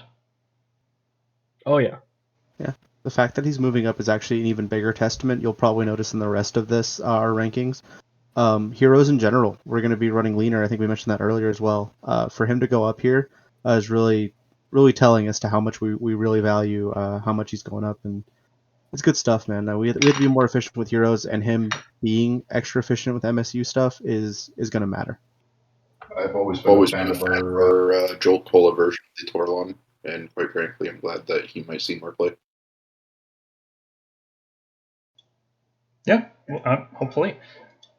The Knight Draconis, I think, is going to see less play, and I don't think he was even seeing that much play outside of all Dragon spam lists. The monster keyword is a lot better. We're talking about that a lot lately, that without Hunters of the Heartland, monster looks really good as a supporting ability. You can roar enemy units to effectively give them -1 save, or defensively to deny them +1 hit. There's also other command abilities in the combat phase that you can shut down. So while Storm Drakes are good because they have monster, a Knight Draconis I don't think is very good for 300 points. He does have good damage. Like, he is a 4-up spell ignore hero. He's fast. He's flying. He has that instant kill ability. His damage is okay, but not for 300 points. So I think it's going to be really hard to find this for him. Yeah, so I think he was raised to 300 because, like, this is, again, like, when you internally balance that hero phase movement out of the Stormdrake guard, he takes a hit too, because one of their main shticks was they would, like, move 12 inches in the hero phase. He would still be, like, wholly within 12 of them. He could issue the command to breathe fire, and then they would go in, breathe fire again, charge, kill, just cause extreme amounts of havoc. And that's no longer, like, a viable combo. So his points, he can go back to 265 and be just fine. He had access to a cool mount trait that also stopped Inspiring Presence, but those Endless Spell changes coming in, and his one shining point we were looking forward to had Horrorghast come in, and we'll definitely be talking about Horrorghast, but it's kind of interesting how he got creeped out a little bit even by that, and even as I'm building kind of oops lists, I'm not even trying to take him, to be honest, just because Judicator's good. Judicator's good. We need veterans. We do. Yeah. So Knight Draconis in a game where we're playing less heroes is a very expensive hero. It won't see a lot of play, unfortunately. Like, you can still use him and you'll feel fine, but I don't think he's going to make the cut for competitive, efficient lists. You use him more than Heraldor, though. Everything's better than the Heraldor. Heraldor is really, really bad. The only good things going for him is that he is the cheapest hero in our army, so if you need a leader slot for 105 points that has the Stormcast keyword for some reason, like it has to be a Stormcast general, for example, he can do that, and he is a totem, so he's always issuing at 18, which is something, and he can also deal D3 mortal wounds every turn if your opponent is near terrain. Unfortunately, that has a chance to fail because you have to roll a 2+, so there's just no reason to use a Heraldor because that's all he does. If your list allows for sideboards, you take him against Sylvaneth, and that's it. Knight and Cantor still looking S tier. I think at the end of the previous season, we were running into situations where we're like, maybe we cut the Incantor. There's not a lot of spells going around. I'm not too worried about the spells that are being cast. But now, with endless spells actually being a big threat, most lists will care about getting hit by a Purple Sun, or if they cast some spell portal combo, you can always shut that down. So I think Knight and Cantor stays in S tier. The real problem with the Knight and Cantor is that it's competing against the Battle Mage, which is an ally unit from the Cities of Sigmar that has one of the best spells in the game, and that's a tough competition. I guess you could run both, but there's just better heroes than running 2 of these cheap wizards. I think it's more of a meta call, like you said. Like it all comes down to how popular are these endless spells.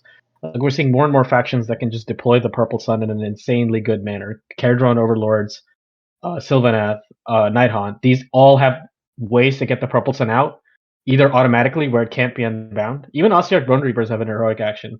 So that sort of reduces the impact of the Knight and Cantor because people aren't like raw casting it anymore. So, choose your poison, I guess.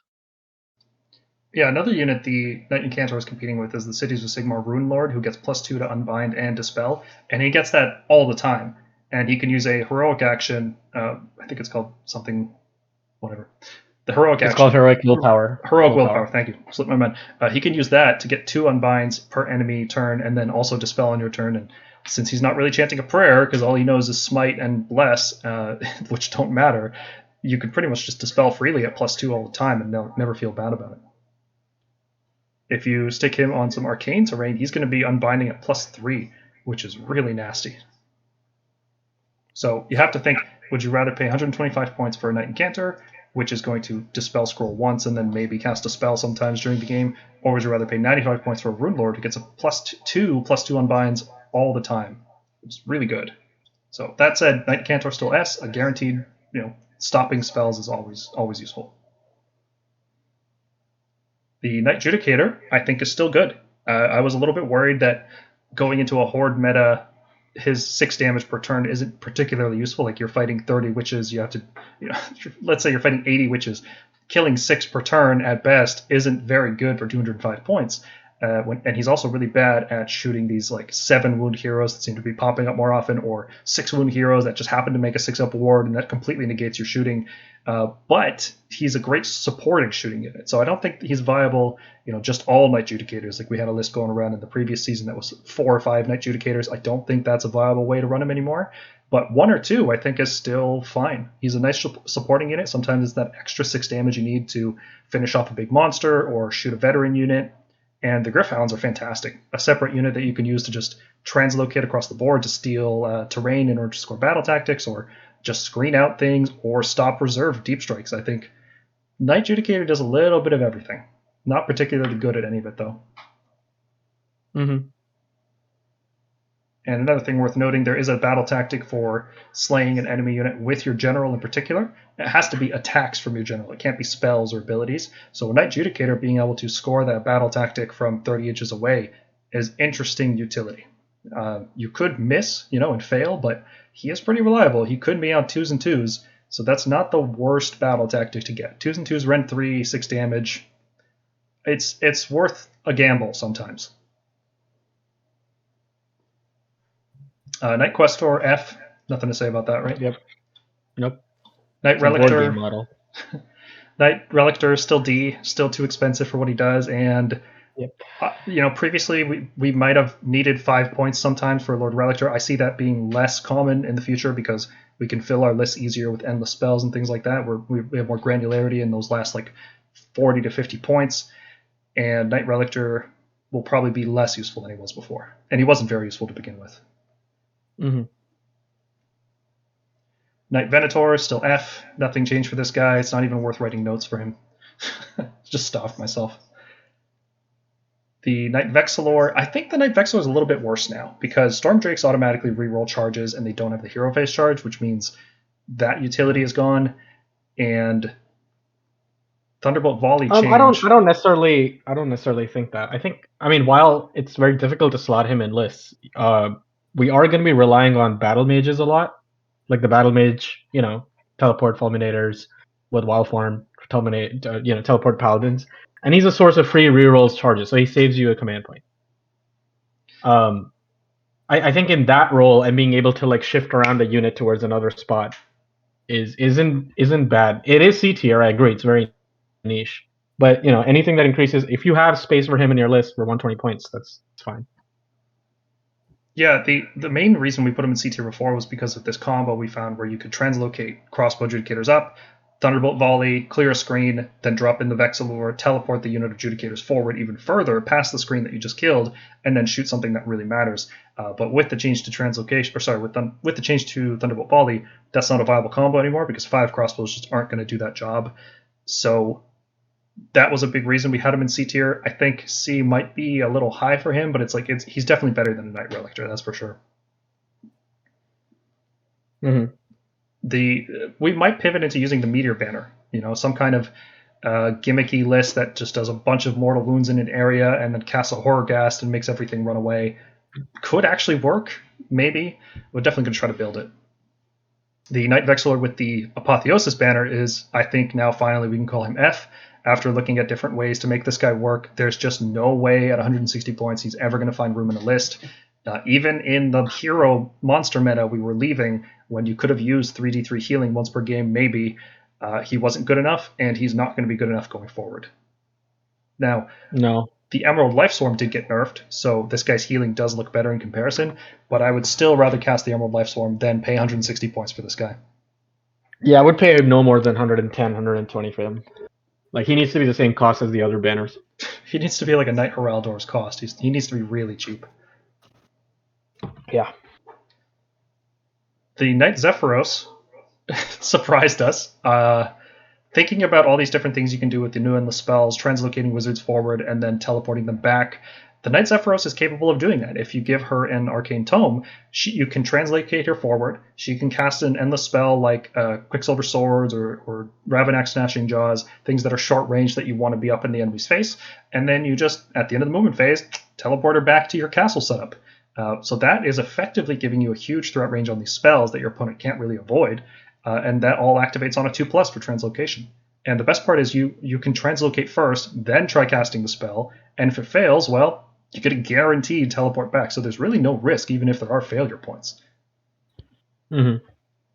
It's like a cheap Lord Arcanum, Grift Charge. That's exactly her niche, is being 75 points cheaper than the Lord Arcanum.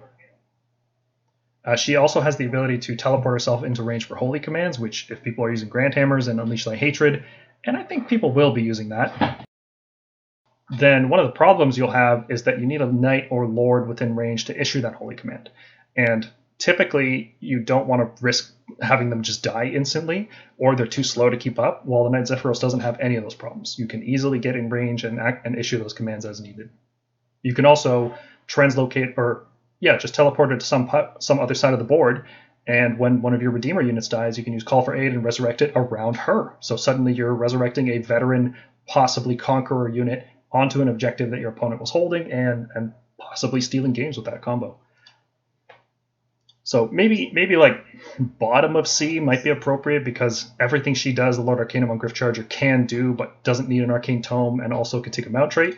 But that's a neat little package of tricks that you can do with the Knight Zephyros that you can't do with a lot of other heroes. Yeah, it's basically the same setup in comparison to do like the Toralon and the Knight Azeros, right? Like the Azeros does what the Toralon does, just cheaper. Yeah, pretty much. It's a similar comparison. It's a good analogy. The Lord Aquilor, we've been talking about this teleporting hero thing, and tried to make it work with the Lord Aquilor, but he's actually more expensive than the Grift Charger version, and also has to take the Arcane Tome in order to do this, while the Grift Charger just gets it. They both get a mount trait, so that's cool, but the problem with the Lord Aquilor is that, aside from that, he doesn't do anything. Like, his damage is actually very comparable to a Lord Arcanum on Grift Charger, and just having to take the Arcane Tome is an efficiency downside, right? Like, you're spending more points and you're spending enhancements instead of just taking this other guy. If the Lord Aquilor could use his ability to use a free command once per round on a unit of Longstrike Raptors, I could actually see him seeing play. But unfortunately, Longstrikes still don't have the Vanguard keyword, despite being a Vanguard Chamber unit, which is weird. But maybe that'll get fixed in the errata that is supposed to come out at some point. A little copium.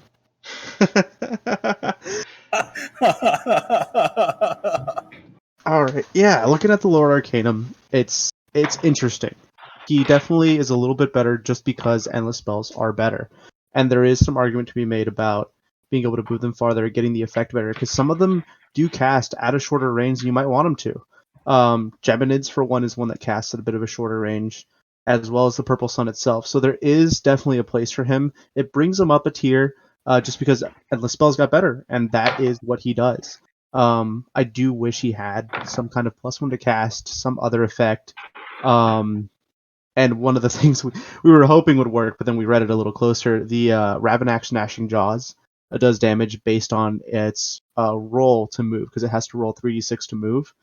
And unfortunately, the wording on that text is that it's comparing the movement of the target, the difference of it to the roll that was done to move. So even though he gets an extra 6 inches to move an endless spell, it does not stack 4 damage, so you don't get an instant, on average like 11 damage to a 5-inch move unit, which would have been cool and given him something neat to do. But pros and cons.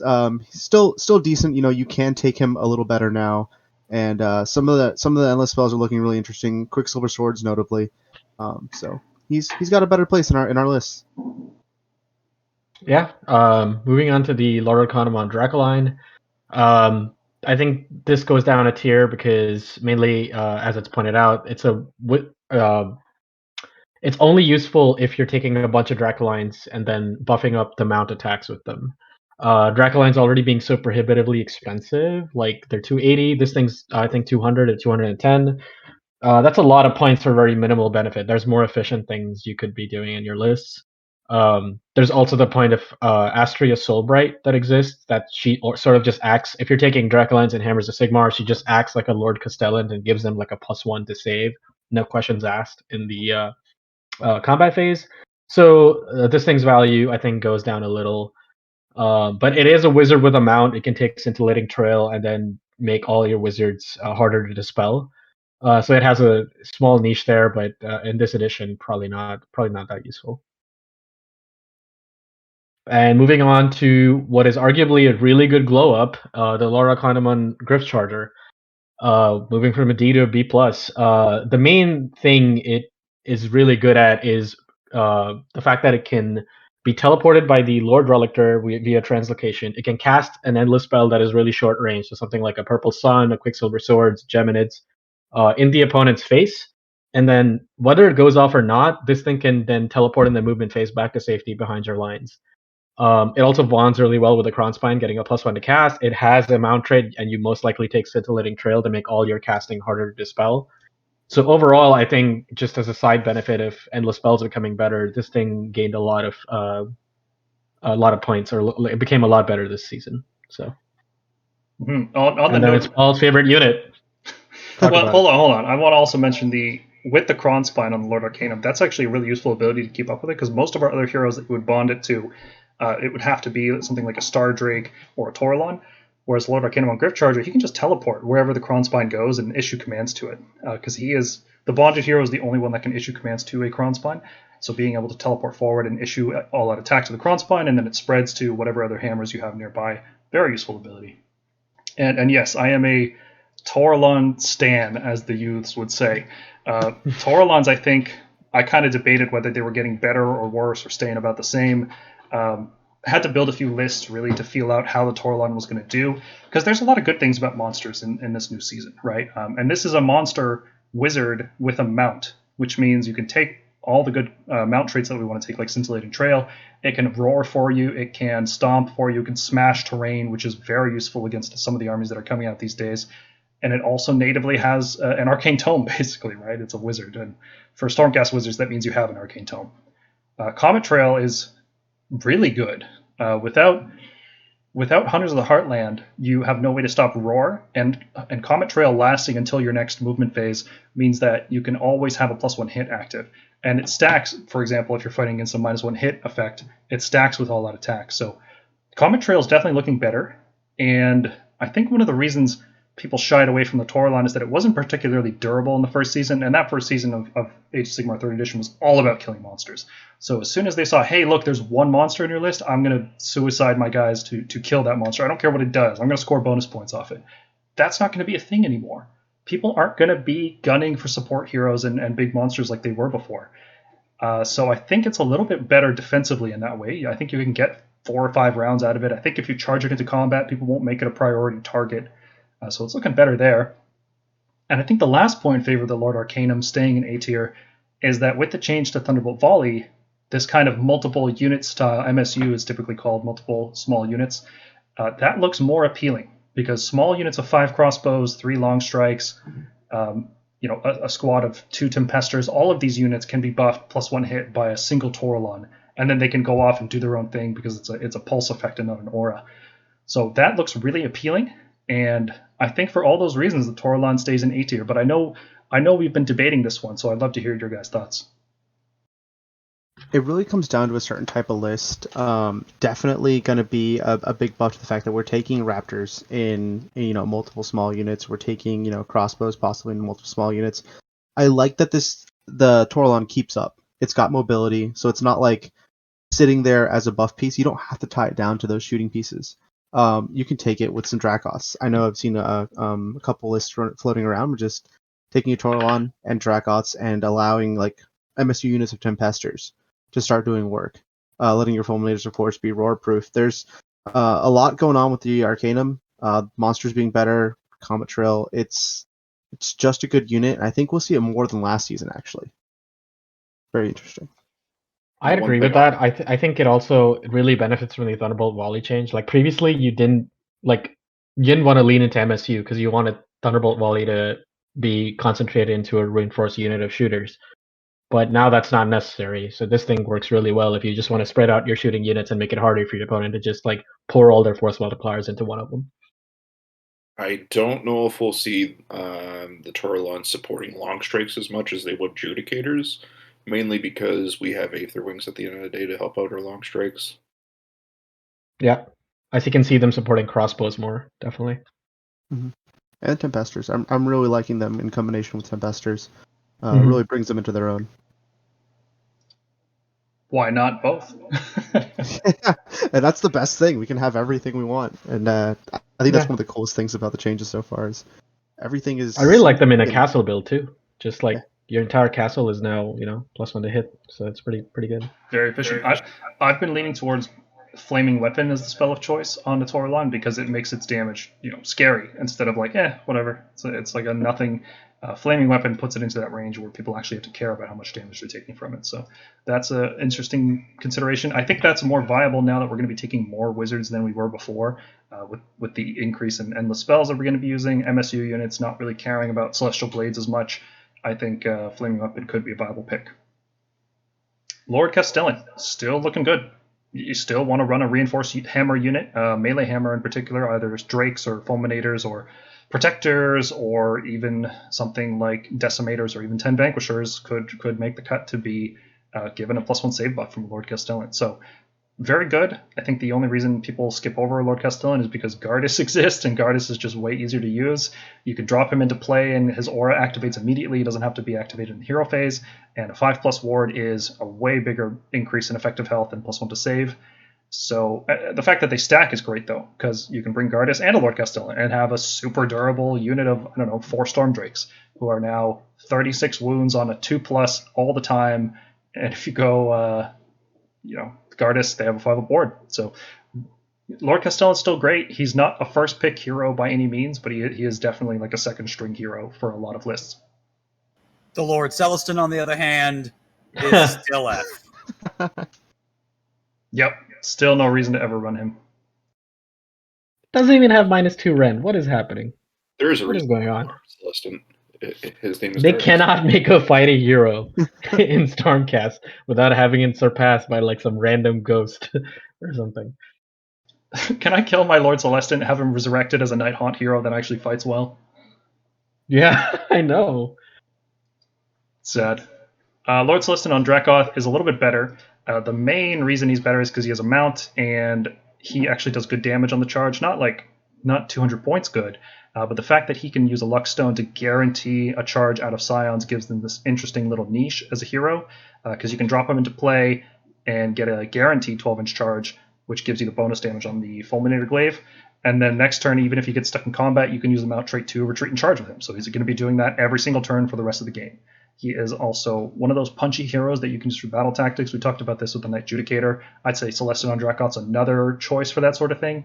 The problem with making him your general is that our general wants to be a Master of Magic all the time now. Like there's no good command traits aside from Master of Magic, and we really want to take advantage of that. Not just for casting spells, but also for unbinding them. So having a Lord Celestin Dracoth just for battle tactics probably isn't worth it, but there is still that cool thing you can do with the Luck Stone. So he gets C tier. He's not as bad as a Knight Relictor, and apparently that's the standard. Lord Exorcist, still 170 points for no reason. He still has that cool ability where units can't revive if they're within 9 inches. So, like, if you are fighting on that new battle plan where units are rallying on a 4+, they just can't do that around a Lord Exorcist. But because it's 9 inches and he's so slow, you can't use Scions to get him within 9, and getting a 9-inch charge with him, spending a command point to still have less than a 50% chance to do that is not a good tactic. One thing we could do, maybe, though, if rally meta and skeletons and all this stuff reviving becomes a thing, like Sylvaneth trying to revive their models every turn is really annoying. If that really gets obnoxious, we could use Lauchon to push the Lord Exorcist 18 inches forward, and he deploys more than 9, but then he can just walk into range of his effect. So if we're really desperate, we can pay 200 points for a Lord Exorcist and Lauchon and get a rerollable cast on the Lauchon to make that a reliable tactic. I still don't see that happening. I still think 200 points is too much for that. I think 140 would be okay, but 170 is stupid for him. Like, at this point, you're better off spending points trying to just completely kill the unit so they can't rally back. Yeah, 20 more points and you get crossbow adjudicators. Right. Mergonk, run us through Lord Imperator. Yay, my favorite unit. My favorite hero. Alright. Love this guy. He's still S. He does a lot. He's really expensive, but he pretty much, like Paul said, defines lists. Every Thunderstrike unit with 3 wounds or less becomes enabled. We already talked about how good Annihilators and Vanquishes are.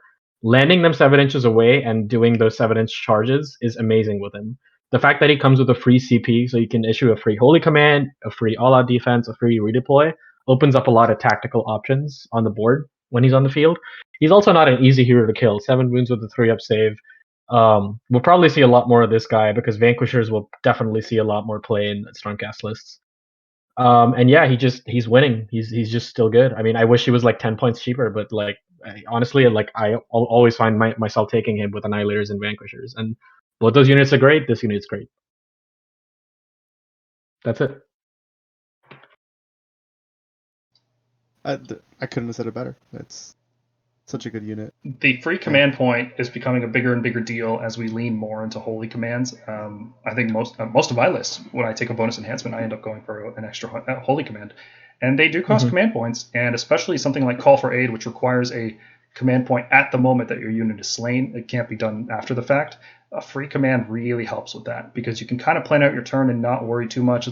Or maybe it could be a situation where you don't have to rely on that heroic action to roll a 4+ to get an extra command point. It's just nice to be that efficient. Well, the fact that it works during your turn and the opponent's, so you're effectively getting 2 CP a turn if you bring this guy, which is really cool. Yeah, and if you're going into Warlord battalions, you'll get that 1 extra CP. It feels good to have that much. Imperator saw a lot of play in Season 1, or Season 0, let's call it, and I think he's going to see even more play in Season 1. The Ordinator, on the other hand, is going to see a lot less play. He wasn't seeing much, and he's going to see less. He's only as good as Ballistas. Ballistas aren't good. He's not good. The fact that he can be replaced with a Taural, like we were talking about, it's just salt in the wounds. Like, it really just makes him look worse. Yeah. Lord Relictor, still the best hero in the book, I think. Translocate is fantastic. Even if we're not translocating units into range for Thunderbolt Volley, we are still translocating wizards. We're still translocating shooting units in range because they're slow. We are still translocating melee where they need to go, sometimes for Hail Mary plays and you're hoping for that 9-inch charge. Sometimes you combo it with a battle mage to give them +2 to charge rolls, and then you're going for a 7-inch rerollable charge. Lord Relictor is great for exactly what he was doing before and then some. And if you're not using translocation, the other prayers are still really good. Blessed Weapons is really good. Divine Light is really good. The Lord Relictor is just fantastic, and almost every list will have one. I think you'd have to. Any list that doesn't take him needs to have a very strong reason for not doing so. Yeah. Agreed. I think taking a second one is also starting to look pretty cool. You can do some pretty cool combos there. One thing I guess I wanted to note as well is I'm seeing myself take Master of Magic more than High Priest, just because Translocate is still high value, of course. It's awesome to have it on a rerolling 2-up, but sometimes you are going to take that Master of Magic for unbinding things, and since if you have MSU Raptors, you're a little less dependent, or not sure that was the right word, but you're not relying on Translocate. The turn 1 Thunderbolt Volley is not as critical. Yeah, right, exactly. That's the thing, right? Like, in the previous season, you needed to get that like turn 1 Thunderbolt Volley Alpha Strike off, which means failing that translocate was brutal. So you never wanted to fail it. But now that doesn't matter. So 2 up is good enough 90% of the time. 2 up is good enough. I like that. Lord Veritin is a priest, and he costs too many points, and he doesn't do anything useful for those extra points. He costs more than a Relictor and doesn't have +1 to chant. He does less damage than a Relictor, inexplicably. Bad War Scroll. His War Scroll prayers are worse. It's a worse version of the Relictor's Lightning Storm, basically. Yep. Worse range, worse effect. So it needs to be 135. He's pretty close. Less. He's pretty close to going down to F tier, but I think a small point change might make him viable. 130 would be good. That's only a 25 point cut. That's not like not a drastic cut. Only niche is that if he were like a cheaper priest than the Relictor, but more expensive than the Knight Relictor, then he would be a Lord with a higher range on prayers. That would be his niche, basically. Yeah. And that would be fine. That would see play sometimes, because we're all about efficiency with our heroes. Mm-hmm. Rune Lord is a better Veritin. Yeah. Let's talk about Star Drakes, and we will start with Daniel. Tell us all about Star Drakes, man. All right. So I think Star Drake is going to see a little more play. I mean, we're starting to see this casting of endless spells be more important. And I think one of the coolest combos is actually to, instead of taking what you would normally think, oh, let me make the Star Drake a huge tank. How about we throw an Arcane Tome on him? I mean, a lot of people don't notice that he does have a +1 to cast aura, which is super awesome. And then he can take Scintillating Trail. So you're creating this 2, addition to roll or negative to roll deficit on your opponent to where they're -1 to unbind you and you're +1 to cast. You add in some kind of reroll, like from Cogs, for example, and you're casting that Purple Sun on a 7-up rerollable, and the enemy's going to have to unbind it on a 10, and that's tough. That's tough to deal with. Just little things like that. Breaksworn Templar, unfortunately, probably won't see as much play as a Star Drake, just because that 4-up save. They're both feeling a little overpriced, so he's feeling it even harder. His weapon choices are not as good, although he does have some interesting effects on things with his no pile-in axe. So that's interesting, but it's not enough to bring him up to the point of the Star Drake. The Star Drake, though, I think we could see something happen with him. The fact he's got the Knight Judicator in his mouth is really cool. He does have that that 4 attacks, 3s and 2s, so really accurate there on the wounding. -3 rend for 2 damage is something that sometimes some people overlook on his War Scroll, which is really neat. Like I said, maybe not having him be that tank up front, but rather something that kind of holds the backfield for you and is a solid holding of the backfield would be neat. Monsters are better. Jaws will be more valuable. You can take out heroes in a unit that if someone left a unit on its own and you take out the hero of that unit and they can Inspiring Presence, that can turn a whole game. And as well as other effects that those heroes can have in the leader of the unit can have. We're just killing them, right? Like, guaranteed killing 3 ghosts is like doing 6 damage to that unit, because you got to cut through the 5-up ward and the 4-up ethereal. Actually, more. It'd be like doing 9 damage to that unit. Yeah. It's really good against Blight Kings, I found. Like, rolling 3 dice and even rolling 2 5s is insane value when killing like 2 Nurgle Blight Kings. Yeah, it's wound characteristic, so you can kill the leader of the unit on a 5-up, even though he has 5 wounds. So it is a hero, so it can Finest Hour. It is a monster, so it can roar for you, and if you have more monsters, you could take the Light of the Young Stars, but I think Scintillating Trail is still better.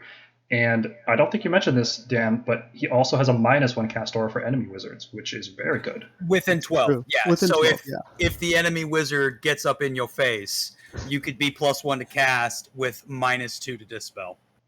Well, what if we just translocated him into the enemy wizard's face with a Mystic Shield on him, and then he casts a Purple Sun with a +1 reroll from Master of Magic. Purple Sun gives him effectively Rend 2, Rend 3 on his attacks, and then when your enemy tries to attack him, let's say you fail the charge, your enemy tries to attack him, you Finest Hour and all out defense. It's really pretty good. There's something, there's some lists to be done there. I'm super excited to experiment with him. I've got him off my shelf right now. He's off the shelf, and he's looking. 500 still feels like a lot. but I think we can make the rest of our list so efficient that the 500 will feel good. You could see some points decreases, I think. He's not as good as the other monsters in that point range is my main concern. And I know like points are an eternal balance mechanic, but we're already so elite. We don't really need that high a point cost on this thing. And yeah, Drakesborn Templar just ain't having it. That 3+ save is so worth the points that you'd spend on this guy. And this isn't the unit that you shave points on. There's other units in your list that you can trim down points. I feel like they forgot to put the +1 to save if it has a shield or some. Like it feels like they forgot something on the war scroll in design. Well, the shield has an effect. Everybody forgets about it, but if the Lord's Lesson on Star Drake rolls a save roll of 6, his shield does a mortal wound. I'm talking about the Templar. The Templar doesn't have a shield. Oh, He doesn't have a shield. He doesn't all have that an dragon option to take a armor, shield. but you don't have a shield. Your save goes to 4 up. Ooh, Yeah, man. boy, that's rough. And But you can't if- do mortal wounds. If you're a Lord Arcanum on a teleporting chicken, you can have a 3+ save. Yeah, that's logical. I don't know what your problem is. You take an Evocator, you stick him on a chicken, +1 save, right? You take a Vanquisher, you stick him on a dragon, still a 4+ save. Looking at the unique heroes now, Estrella Soulbright, we still can't find a use for her, unfortunately. She's going to be only as good as Sacrosanct units, and in particular, I think it's going to be Evocators. I think her time to shine will be when foot Evocators are viable, because she, buffing Draculines with +1 save isn't really that good, because they're just going to mostly kill whatever they hit in melee, because they are a high damage unit. Foot Evocators, on the other hand, don't have the speed to always take the engagements that they want, so you're going to want a +1 save bonus reactively on them. And Estrella Soulbright, could give it to Sequitors as well, but I think Sequitors would benefit more from Hallowed Knights than they would from being in Hammers of Sigmar. So, that +1 I think save. there is merit to putting Evocators to 3 up, because it happens in both combat phases. Meaning, on your turn, maybe not, but on their turn, when they countercharge the Evocators, you can put them to a 2 up with all out defense. That's useful. Exactly, yeah. The problem is you have to be Hammers of Sigmar, which means you can still be roared, you can still be hit by all these effects. So, it's very. Well, that's what's good, because it gets past the roar. Yeah. It's just like a unconditional. It's very situational. Her spell is okay. I think it would be better as an aura rather than a pulse, and maybe you have some kind of -1 hit to all units within 6 inches is a very strong effect. The problem is it's -6 inches around her, whereas if you were to cast something like a spell portal and you could put that -1 hit in an aura somewhere else, that's really good. But spell portal costs 80 points, and I don't think she is worth 280 points for that effect. So fair. I desperately wish that the Lord Arcanum on Dracoline and Soulbright had conditional battle line for Evocators on Battle Cats. That would be cool. If they had that, I would totally play a Battle Cat army. Yeah, I also don't like the general stipulation. Like, as more books come out, we're starting to see if this is in your army, this is battle line. Yeah, like absolutely. with Radikar, not Radikar. What's his name? The guy that makes Nighthawk crossbows battle line. Reignor. No, not Reignor. Kurdos Valentian. Yes, thank you. The Craven That would have been King. cool. Craven Lodge. Aventus. Like a 1-for-1. Oh, I was saying like a 1-for-1. And like if you take Sequitors, you can take an Evocator unit as battle line, like for every Sequitor unit. I don't know, just something. Give us something, please, GW. Well, maybe when we get our next book. Aventus Firestrike, I think everything that applies to the Toralon applies to Aventus Firestrike. You pay 40 points to give up a mount trait for him, but in exchange you get an Arcane Tome effectively, and you can give the Arcane Tome to another hero. So, and you also get Rend 2 attacks, which is very interesting. Now, unfortunately, he can't take Flaming Weapon like I was talking about with the Toralon, so his damage is not going to be, his max damage is never going to be good. But if you're running a Toralon and you're playing Hammers of Sigmar, and I think that might be the way to go because Tempester Battle Line is very good for Toralons, then Aventus is a good consideration. I think they're pretty much going to have the same ranking as long as the point difference between them remains this small. Stormsire's Cursebreakers, Knight Incantor is worth 125 points. Would you pay another 105 points in order to get 2 Evocators that can cast Empower on any of your Redeemer units? Maybe. And the Redeemer spam, sure. Yeah. Otherwise, no. Maybe. It's also, 2 different units to fill. The evocators are troops, so they can go into a hunters. Yeah, it's okay. It's not a D tier unit, that's for sure. It's so niche that I still haven't found a list for them, but they're just not bad. Well, the good part is if you run like a Hallowed Knights Redeemers fam list, their Empower and Stormsire's buffs aren't locked to Hammers of Sigmar, even though they are. So it kind of works. It's fine. Yeah, they won't get the guard as 5 aboard, but they also don't need it. Mm-hmm. So the Celestin Prime overall is going down a notch in the new season. He's not a troop. He's not a veteran, which means he's going to struggle to cap objectives, even if he clears everything off of it. His damage is great, but when we're talking about our base battle line units being able to dish out maximum damage, that isn't as useful as it used to be.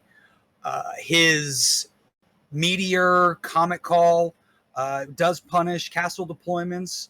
I don't know if that's going to see a lot of play in the way things are coming out. I know that Sylvaneth and Night Haunt both seem like they're going to favor castle deployments, so that has a value to it. But just in general, we've got better melee hammer units that we can use. He is still an excellent ally for other order armies, but within our faction, he's still lackluster. I'm also going to add the main armies that care about that, like you said, Sylvaneth and Nighthaunt, they have excellent healing. So the minute you do D3 Mortal Wounds to a bunch of things, I'll just heal most of it up next turn. So like it's his damage, like when you see some of the units coming out, like we just talked about Kurdos, that already have a Gal Maraz on 5 attacks, and then you see him who has to wait a turn to get 5 attacks, it just feels bad, man. Yeah. Yeah. His main utility is still having a guaranteed charge out of reserve. I think that's really cool, but having to wait till turn 2 or turn 3 to get a lot of value out of it still sucks.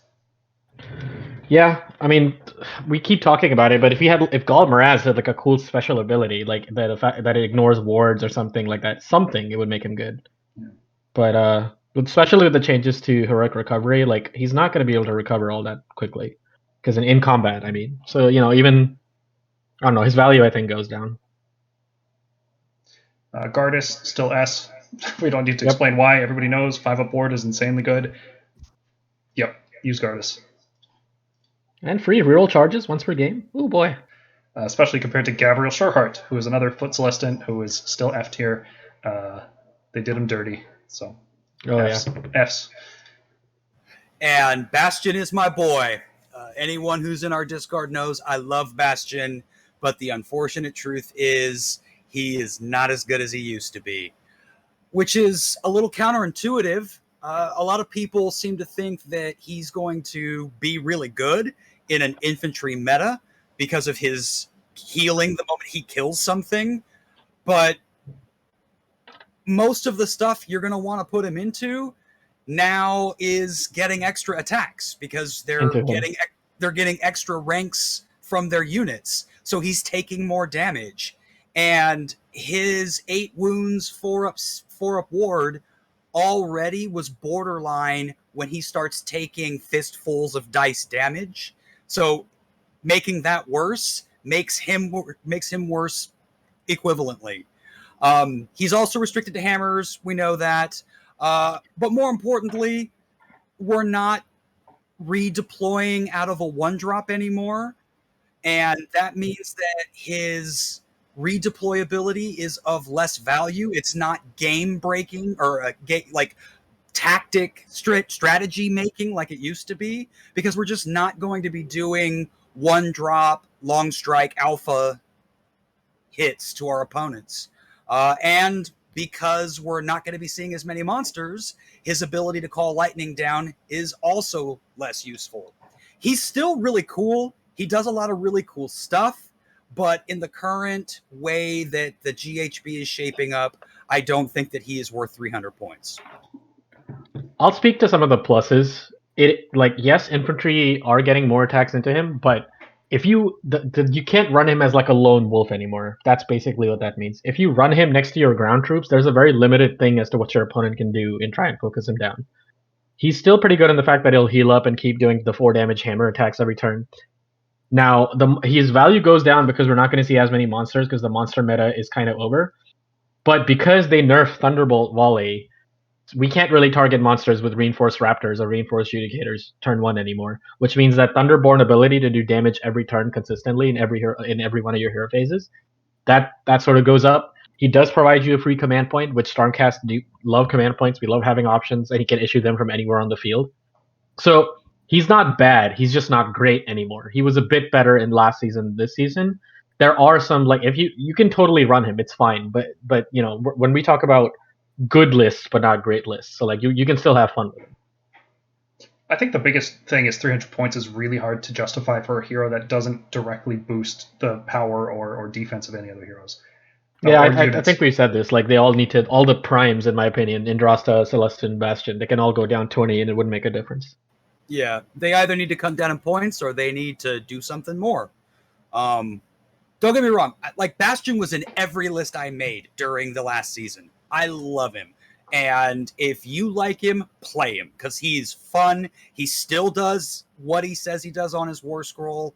It's just you're not going to be basing the entire strategy of your army around his abilities now. I would love it if they gave him the same ability that Lord Imperatant has, Guided by Lightning, and if he was like this expensive Imperatant that you could stick into your list. Because he even looks like an Imperatant. He's got the same kind of armor. Oh, like a named Imperatant, but Yeah. more expensive. That would be That'd be sick. cool. That'd be cool. Yeah. Neve Blacktail and F.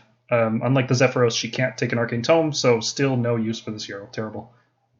I'll wait till she gets her Thunderstrike upgrade, which might actually be in the works, considering the animation that they came out with shows her in Thunderstrike armor. Yeah, we'll see. Does it really?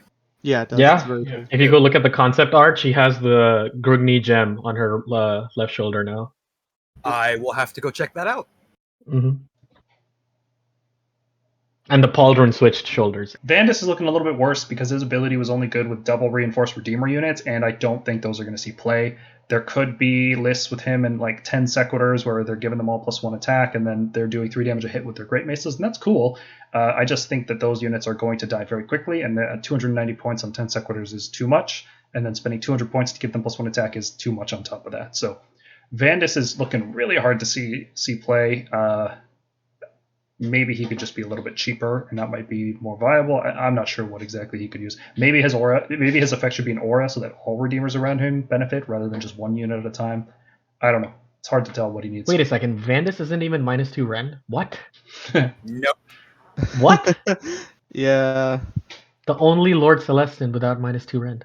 Oh my god. They all He's have Rend Rend 1. too. Yeah. Why? They're all Rend 1. Why is he Rend 1? So the generic Lord Celestin is better than him. No, he's still Rend 1. No, this has Rend They're 1. Rend 1. Oh, what? Oh my Yep. god. Yeah, Rend 2 is Sure. for Nighthaunt heroes, not for demigods. Some random Guardian of Soul support hero has -2 Rend 2 damage, and you're telling me Vandus has... Oh my god, this makes me mad. Yeah, well, the hero of the Realm Gate Wars, who has literal, like, every week there's a Vandus day, basically, where Sigmar's people worship him like he's Jesus. He's that important, and he's going around swinging worse than a ghost. He's only good for calling in, according to the lore, artillery strikes on himself and taking out the enemy that way. Indrasta, we thought maybe could see more play if our veteran units are seeing play. Still no. The fact that the veteran units die quicker actually makes her worse because they're just going to die before they have a chance to get resurrected. So Indrasta is still bad. Her ability to shut off monsters is a little bit better because that command ability is gone from Gur, but I don't think she's worth the points in order to just use that ability. And you have to, for her to be worth her points, you have to get everything out of her in a game. Like you have to revive models, you have to use her speed, you have to use her damage, you have to use her durability, and you have to use her anti-monster thing. And that's just not going to happen reliably in every single game. So there's just going to be better ways to spend your points. Yeah, 320 is too high. Maybe 295, 280. 260, honestly. I probably still wouldn't. Mm. Karazai the Scarred is looking better. His tail attack is very good against veterans. We ranked these guys as C tier in the previous season because they were very expensive monsters that were just competing with other monsters that were outclassing them. We've always said that their tail attack is what would make them good if we ever entered a horde meta. And here we are. We're in a place where that tail attack can finally get 5 to 10 attacks every time you attack. And the best part about that tail attack is it doesn't have to be against that horde unit. So if you're fighting like a Maw Crusher next to a unit of 5 brutes, well, those 5 tail attacks can go into the Maw Crusher. They don't have to go into the brutes. So Karazai is looking better in that respect. He is a 3-up save 18 wound monster who can save stack, who can use Finest Hour, who can roar, who can do all these things. So he is looking just fine. Not great. 600 points is a lot to ask for just a beat stick, but he is a very good beat stick. And every time he kills something, he gets a little bit stronger. So your opponent has to deal with him quickly. And you can make that difficult by giving him -1 hit effects, -1 wound effects, +1 or +3 to saves. Make it really difficult for your opponent to deal with him. So with all that said about Karazai, Krondus gets basically the same effect. Krondus' thing was always that he had slightly worse melee attacks against non-hordes, but in exchange he got a +3 cast and a very good War Scroll spell, maybe the best overall spell in the game. Really hard to cast on a +9, but he does get +3, so it's a little more reliable. But what's made Krondus so good is the endless spells have been updated. And Krondus, being one of the best wizards in the game, is looking very well poised to take advantage of them. So you can cast a Purple Sun with him to give an enemy unit -1 to save rolls, and then cast his spell to give that unit another -1 to save rolls, which effectively makes your Judicators with crossbows shoot at Ren 2. And then you can also make all of that a lot more reliable by having another wizard nearby cast Chronomantic Cogs to let Krondus re-roll those spells. So he's reliable, he's powerful, he's durable, he has very good damage against any horde unit, anything with 5 or more models, he's suddenly doing good damage. Both of these dragons have this really cool ability, Ancient Master of War, which in the previous season wasn't very good because you'd have things like, here's a monster with 8 attacks on 3 damage, and reducing that attack by 1 wasn't really that useful. But when you're fighting a unit of 30 witches and they have 2 attacks apiece, taking them from 60 attacks down to 30 attacks is a 50% decrease in their damage output right off the bat, before any hit and wound modifiers or saves or anything. So he's very tough, very good casting, lots of utility, combos well with tons and tons of different units. Krondus is looking like almost S tier, like he's almost there. I think the only thing holding him back is 600 points. He's just so expensive. You reduce him by 40, he becomes S, I think. Yeah. Or give him a ward. Yeah. I mean, you can take him in hammers, which is that's where I take him at most of the time anyway. Yeah, for sure. So I mean, he has one, or you can take him with Gardas, which I'm okay with that. The fact that he doesn't have a command trait or artifact, but he's around the same point as like some of these other god models we're seeing, that irks me, because those have like a lot of going on in terms of healing, defense, or something, and he doesn't. So just give him just put him at 550, and he'll be good. Yeah, give him something to work with. I will note, having played him in a list kind of similar to what Paul was talking about, he's gonna do really good. And one of the things I guess you have to be comfortable with when playing him, and it feels bad because again 600 points is you're like, oh, I need to run Praetors, I need to run Gardas. You do have to be okay with losing models, even something as big as this, and you need to be okay with putting him up the board and letting him do his job. I think when I see a lot of people play Krondus or talk about when they're playing their Krondus, they're like, oh, he has to sit back and cast his spells. And he needs to cast his spells, but he also needs to take advantage of his whole War Scroll. So if you're just keeping your Krondus back as a support caster, yes, he's got a +2 to cast, that's great, but he has the rest of his body that you need to take advantage of. So him living past turn 2, if that happens, I'm pretty happy. But if it doesn't, I'm gonna make every bit of him count so that my opponent has to pay to take out those 600 points on my list. Yeah, absolutely. I mean, as we talk about a lot with Stormcast, we need to be trading up, and you can't hold a third of your army in a standoff position and just never commit it, because then you're basically playing against your opponent with 1,400 points and a big bonus wizard. So you've got to get him in and just take out 750 or 800 points worth of stuff before he dies. Yeah, the point thing is a big downside, because in addition to needing Chronomantic Cogs, which is 40 points, you probably want to run 2 other endless spells, because you're going to want to invest in other wizards. You're going to want a Lord Relictor to translocate him forward, just in case the Purple Sun won't have enough threat range, and then you can just drop your crossbows into play, so it works out really nicely. But it's a lot. It's like half your list to run Krondus and spells and a Relictor, so it's inefficient, and it doesn't play objectives very well when you spend 900, 1,000 points on support pieces, you don't have a lot left to contest objectives and shoot. So, yeah. Krondys is good, but not so good that everybody's going to start playing him. And all of our endless spells are still bad. They're actually worse than the neutral endless spells. Like, for example, the Celestian Vortex, still, it costs 60 points, but it does half the damage that the Quicksilver Swords do, and it doesn't ignore wards in exchange for having a -1 to missile weapons for some radius, whatever. These are all terrible. They're not worth their points. They're never worth casting for pretty much any reason. Even the Comet, I think we can do a lot better than the Comet at 90 points. Here is a summary slide. So in the S tier, we put Liberators, Grand Hammers, Fulminators, Judicators with crossbows, and long strikes. For heroes, we've got the Knight Incantor, the Lord Imperator, Lord Relictor, and Gardas.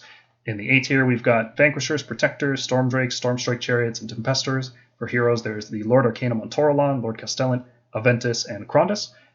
B tier, we've got Vindictors, Prosecutors, Aetherwings, Evocators on Dracolines, and Bow Judicators. And for heroes, we've got Knight Draconis, Knight Judicator, Lord Arcanum on Gryph-Charger, Lord Celestin on Stardrake, Bastion, and Karazai. In the C tier, we've got Sequitors, Annihilators, Decimators. This is starting to sound like a Pokemon rap. Vanguard Hunters, Prosecutors, Pikachu. Knight Azuros, Knight Vexilor, Knight Zephyros, Lord Arcanum, Arcanum on Dracoline, Celestin on Dracoth, Cursebreakers, and Prime. There's a lot of these War Scrolls. In D tier, we've got Retributors, Evocators, Praetors, the Truth Seekers, Concussors, Desolators, Paladors, Celestar, Ballista, Castigators, and Vigilors, the Knight Arcanum, Knight Relictor, Lord Exorcist, Lord Ordinator, Lord Veritant, Drakesworn Templar, Estrella Soulbright, Vandus Hammerhand, and Drosta, and then all the endless spells. And then finally the F tier, the Gryph-hounds, all the other two Underworld's Warbands, Raptors with Hurricane Crossbows, the Knight Heraldor, the Knight Questor, the Knight Venator, the Knight Vexilor with Apotheosis Banner, Lord Aquilor, Lord Celestin on foot, Gavriel, and Neve. That puts us at what we consider to be viable is anything C tier or higher. D tier is generally like, maybe sometimes you'll see it, but we generally consider C or higher to be a viable unit. So 42 of our 76 War Scrolls, or 55% of our army, is viable, which I think is good, considering we have so many just like useless old War Scrolls that are somehow still in the book for some reason. 55% is a good value. It's not as good as, let's say, Daughters of Cain. I think they have a lot better internal balance, but they also have a lot less units. So I think it's just a numbers game. You get 76 War Scrolls, 30 of them are going to be bad. I think that's just going to happen every time. That's good stuff. I think on overall, we improved. This GHB actually helped us out a lot, and I'm super excited about it. Yeah, some units took a hit. I think Vindictors got a little bit worse, but it's going to be cool to use units like Dracolines. I think they're a lot of fun. It's going to be cool to use dual Hammer Prosecutors for the first time ever are actually worth using, and I think that's awesome. And Krondys. Who doesn't want to use a big dragon? Now that we've done all the Stormcast units, let's take a quick look at some allies that are finding space in our lists from a casual and competitive stance. The first one, the most obvious one, the one that has to be included, is the Battle Mage. It is a +1 cast wizard because if you're in Gur, it is always getting +1 to cast in Gur. And its spell in Gur is Wild Form, which gives any unit +2 to run and +2 to charge. That is a phenomenal spell for Stormcast, not just because we have Steadfast March to allow a unit to run and charge, but also because we can do Translocation into Wild Form charges, which is effectively turning any unit into Grand Hammers, giving them a 7-inch charge. And he's only 100 points. That's fantastic. The fact that he can also go, you can bring multiple Battle Mages. The second one can be from Hish, and the Faw's protection spell is a buff you place on one of your units, and enemies have -1 to hit that unit. So that's really good with Krondys, that's really good with Karazai, Stardrake, all sorts of things like that. So Battle Mage, easy S tier. This is the best wizard in the Stormcast book, and it's not in the Stormcast book.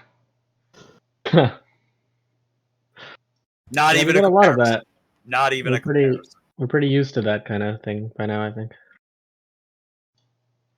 Celestin Prime's a great unit, just not in the Stormcast book. Yep. The Krongspine, Incarnate of Gur. This previously wasn't really ranked, partially because it wasn't out when the original rankings were done. We consider this an A-tier unit. It's a monster Monsters are more valuable now. We've talked about that quite a bit. It's durable, it's fast, it flies, it hits like a truck. It gives +1 to cast for the bonded hero if that hero is a wizard. It grants an aura of reroll, run and charge. It bounces all-out attack in a gigantic bubble. All of these things are really, really good.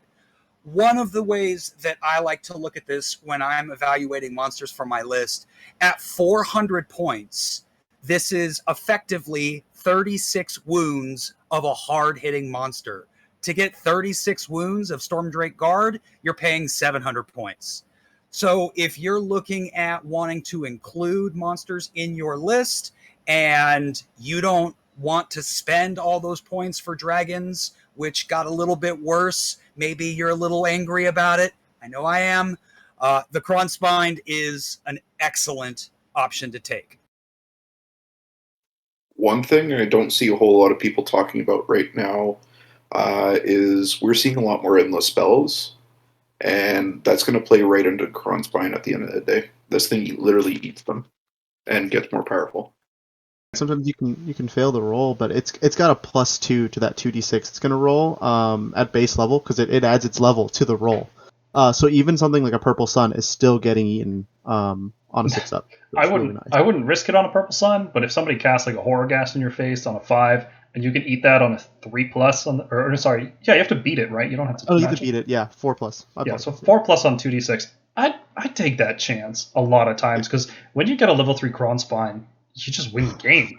Like, it's so hard to come back from that for your opponent. It's a monster that can multiply wounds, and we'll definitely still see monsters because honestly, monsters got a little better. It may not be like as monstery of a meta in general, but the armies that have good monsters are going to take it, and it's good to have. It's a good model.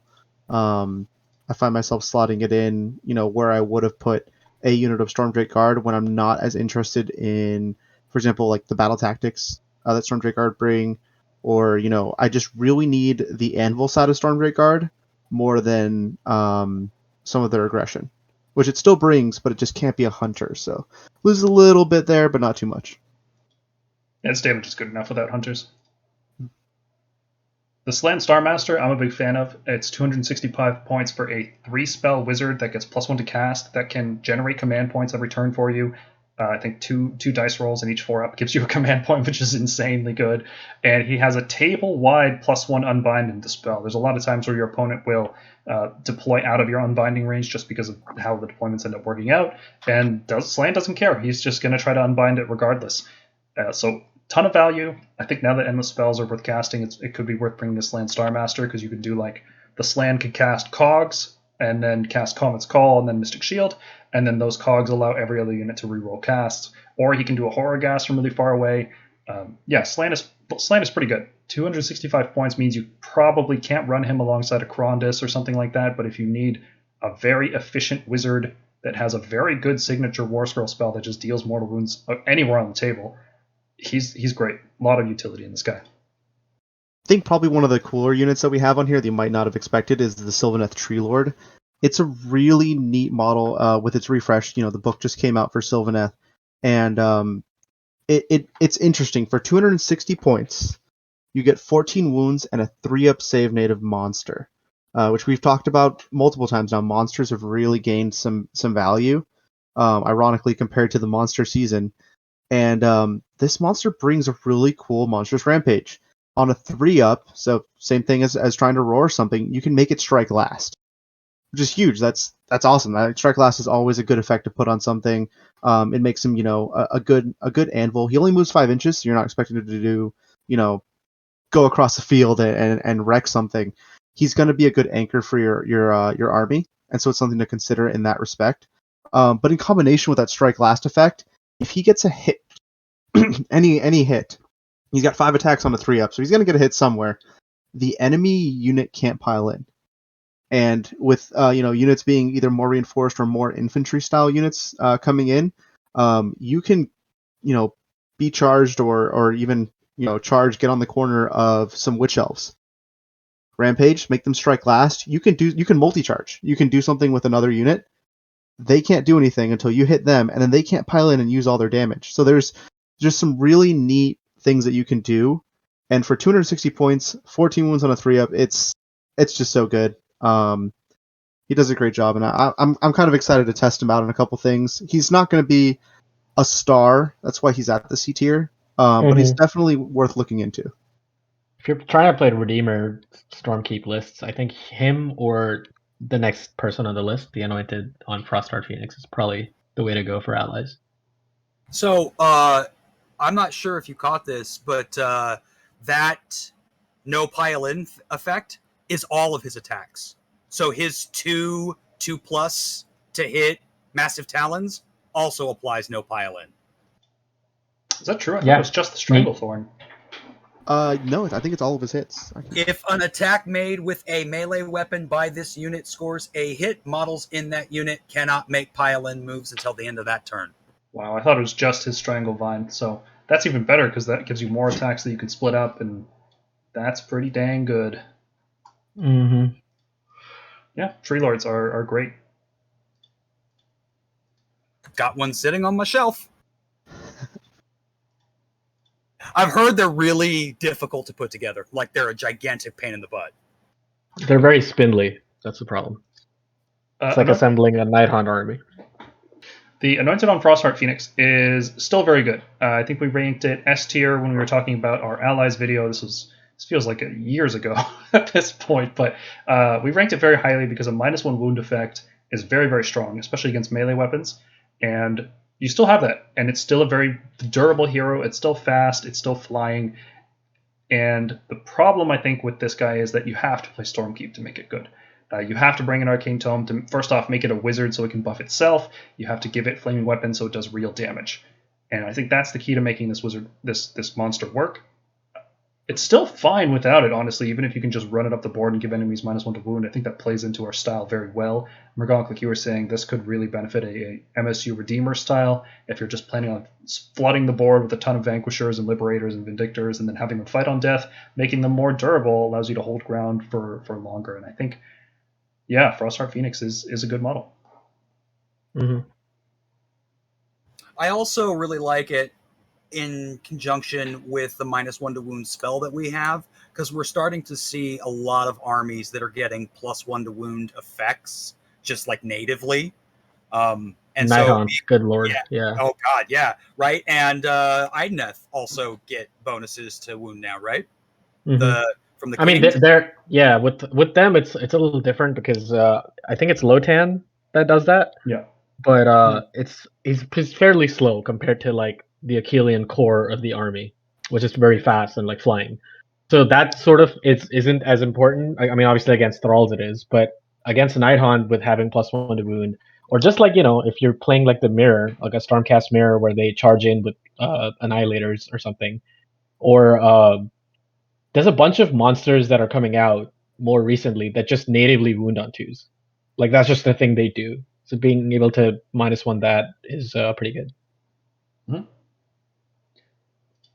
I've been really also liking the inclusion of a Rune Lord in discussions lately because endless spells are going to be a big deal. The Rune Lord having a +2 to unbind and dispel is very, very good, especially because you can use a heroic action in order to make him dispel on the enemy turn, or just have an extra unbind on their turn. I think Rune Lord is great. 95 points. He's a very cheap hero. We don't want to be spending a lot of points on heroes. We want really high impact, efficient heroes.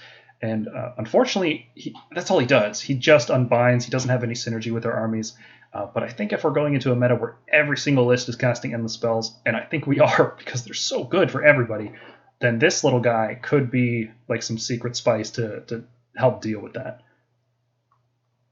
And if you go Stormkeep, you can teach him guidance to try to generate command points every turn. So another reason to play Stormkeep that, frankly, we're desperate for reasons to play Stormkeep. What are the two spells that every wizard's... Sorry, 2 prayers that every wizard knows? Is it... Bless and Bless Smite. And Smite? Okay. The 6-up ward and the... Yeah. Mm-hmm. One more. Deal a mortal wound to an enemy priest. Yeah, not worth it. No. So you basically just dispel every turn. You either dispel your own spells and recast them, or you dispel enemy spells. Drakespawn Knights are a pretty interesting choice. They are a wide screen. They're on Cavalry bases, and they're not a veteran, which means they won't take bonus damage. They're 10 wounds with a 3-up save, so it's like having a wider Liberator unit. They attack better than Liberators. They're faster than Liberators. They are 120 points, which is pretty much the same cost as Liberators. But because they're not battle line, it's really hard to find them in Stormcast lists because we are trying to be as efficient as possible with our battle line choices. We don't want to run extra screens that aren't battle line. We also don't want to spend points on units like this that aren't veterans who aren't going to help us find proving ground tactics. So Drakespawn Knights are good, just I think Stormcast can do better. There's better choices in our army. More synergistic with our lists. Yeah, we're definitely going to see him pop up in other order armies, though, so still something to look out for. But it could be a neat consideration if you're doing something cool. Mm-hmm. Similar kind of vibe as Tree Revenants, 110 points for a 10 wound screen. They got bumped up +1 wound each in the new Sylvaneth book. They are a veteran because they're always battle line, which is very cool, so you can just teleport them onto objectives anytime you want. Unfortunately, that's it. If you want a teleporting veteran, you can take Vanguard Hunters. If you want veterans that are revived with Call for Aid, Stormcast have a lot of those. So there's better choices in the Stormcast army, but don't count Tree Revenants out. They can be a nice inclusion. And the last ally that we want to talk about here, we want to feature, is the Skink Starseer, because we're talking about Krondys having a spell that reduces enemy save rolls by 1. We're talking about the Slan generating command points for you. Well, the Skink Starseer does a little bit of both. He has a -1 save spell, just like Krondys, but his is a cast of 7 with no bonus, and a range of 18 instead of 24 like Krondys. Now, if you have Cogs, that 7 is suddenly more reliable, so that's a worthy consideration.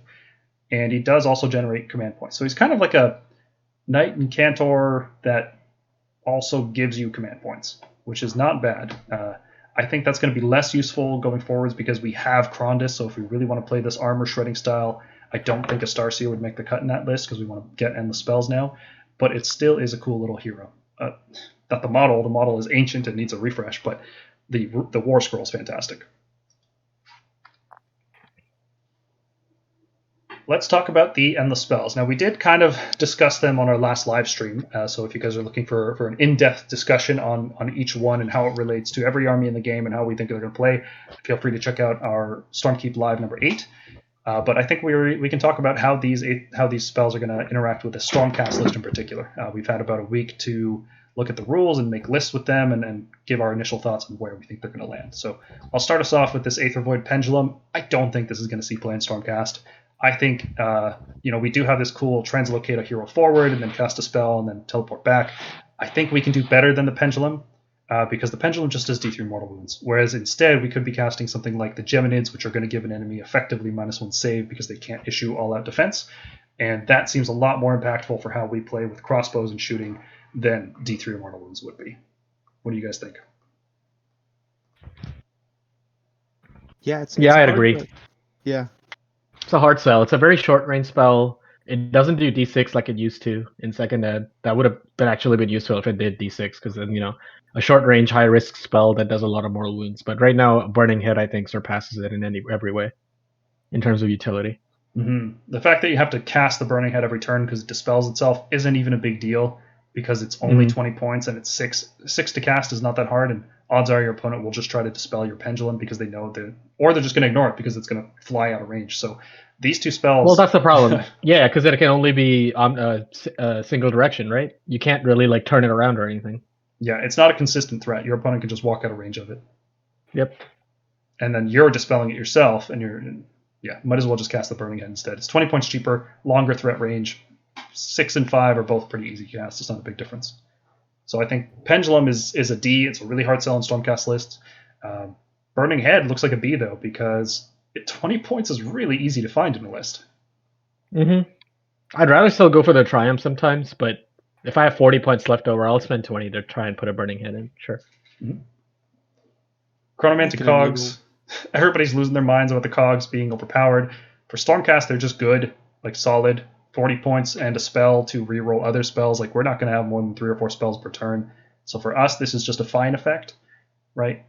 It's not increasing the power of our spells. It's not increasing their range. It's not increasing the number of spells we cast. It's just increasing the consistency of magic. And I think that's okay. But I think there could be definitely cases where this spell goes out of control. And those cases are like Lumineth, Seraphon, Tzeentch. What other armies use really high-powered magic damage? Maybe Soulblight Gravelords in certain builds. I mean, Soulblight already rerolls anyway because they use that Mirkos Dynasty or whatever. Yeah. Um, OBR. OBR could, I think Nighthaunt could. Nighthaunt have some great spells. Being able to Yeah. reroll all of them, like 3 or 4 of them, it's pretty neat. Nagash I- rerolling miscast seems good. Yeah. I honestly expect that we're going to see is this thing is going to get the Umbral Spell Portal treatment, and it'll get changed to one spell. Well, Yeah, or like one wizard gets rerolls. That's it. Not all of them. I'm willing to wait and see, because like I said, the two main things are Lumineth and Tzeentch, and both of them are getting a Battle Tome soon. So maybe that just completely rewrites that, and maybe the archers aren't actually wizards anymore. Maybe they have like an ability they use on themselves instead of casting a spell, and suddenly it's not such a big deal that you can reroll spells in an aura around this thing. So we'll see what happens. I'm not gonna say for sure that this is gonna get nerfed, because for most armies this just feels fine. It's not too strong. It's just right.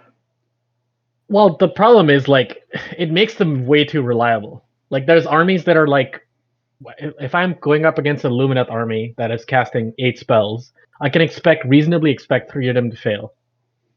Now I can, not with this on the board. Well, yeah, and I think that it's as a force multiplier when you have armies whose magic directly translates into damage and dead friendly models. Having something that makes it almost guaranteed is massively powerful. Like in Tzeentch, this just feels bad because like they actually have to like usually spend points on a blue scribe to try and reroll spells with, and this thing is like, okay, my Kairos will just cast it, and then like all their spells will go off on a 12 now. You know, so it's just I don't know, doesn't feel good. We'll see what happens when they update those books, right? Mm-hmm. Oh yeah, because Cogs is out, and we're gonna see the 2 magic armies come out in a month or so. And they must have written that stuff together, right? There's no way they wrote the Cogs War Scroll without thinking about Tzeentch and Lumineth. Mm-hmm. So we'll see. Come on, Paul. You're giving them too much credit. Yeah, you guys got to stop me when I do that. Rule number 1. Yeah. Emerald Life Swarm, I think, still will see some play in some armies because reviving D3 like Phoenix Guard every turn still seems really good. But not having like literally halving the amount is a big deal, and keeping it at 60 points, yeah, it's not. That's a pass. Well, it triggers in both phases, so your opponent sort of has to dispel it, basically. Yeah. And previously, what you would do is you would dispel it yourself, if you could. But now your opponent actually has to dispel it because it's going to stick around and keep healing your opponent's troops. So I just don't think it's worth 60 points. That's a hard sell. I mean, some armies will use it. Any army that has 1 wound models, like Nighthaunt loves this, right? Because Grimghast Reaper's coming back, or in addition to whatever the Guardian of Souls or Spirit Torment do, like it's pretty good. So the only way I see Stormcast using it is to heal up Krondys or Karazai or Stardrake or something to that effect. I don't see that being worth 1 and then the spell slot, 2 a spell cast, and 3 60 points. Mm-hmm. So it's a lot. Geminids, on the other hand, are fantastic for Stormcast. They are one of the best endless spells we can cast. The only downside is their short range. You know, having to cast 8 inches and then move 8 inches really limits where they can go. But disabling Redeploy, disabling All-Out Defense and Shooting, and disabling Unleash Hell, excellent for shooting armies. And Stormcast do it very well. We can translocate forward, and that threat range doesn't even matter anymore. We can just tag the whole enemy army. None of them can unleash. None of them can redeploy. It's fantastic. A tier. Geminids are A tier. Even though it can still fail on a 1, it's still worth casting. It's still worth 40 points. Horrorghast is very cool, but I think it's overrated.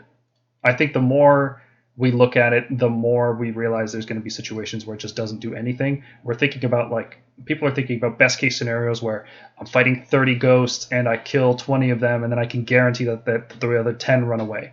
Because killing 20 ghosts is a lot of resources. Killing another 10 is even more, and a lot of lists can't do that. And Horrorghast just enables that. However, most armies won't care. Like, Ironjawz won't care about this. Stormcast won't care about this. Most armies just ignore it. They won't even bother dispelling it. It won't even be worth casting. And other armies are barely affected by it. Like, if it's MSU style Nighthaunt, they don't care about like losing 1 or 2 models. Worst case scenario to Battle Shock's not the big deal. So yeah, it's kind of just a little bit lackluster in that respect. But when it's good, it's really good. And why I think it's A tier for Stormcast is because it combos well with long strikes in particular. One of the problems with long strikes that we suffer, and any of our like high damage, low volume shooting, like Night Judicator, Star Drakes, things like that, but low volume, they can't deal with blocks of 30 Witches. They can't deal with blocks of 30 Ghosts or 15 Hearthguard Berserkers. And that's where the Horror Gas comes in. It does that extra little bit of damage at the end, preventing Inspiring Presence after you've dumped a bunch of damage into them, that suddenly your long strikes are now horde killers because you brought this spell along with them. It shores up one of the fundamental weaknesses of that unit, and it also has a perfect threat range to go along with that unit because it casts within 12, it moves 8, and then it affects units within 12. It's really, really good for specifically using long strikes. I think when you use crossbow adjudicators, you might consider using something else like Geminids or Purple Sun or both. But Horrorghast and long strikes is a fantastic combo. I think a lot of lists will use this. You might not cast it in every game, but when you do cast it, you will be very glad that you brought it. Yeah, that 40 points is going to be worth a triumph, for sure. Mm-hmm.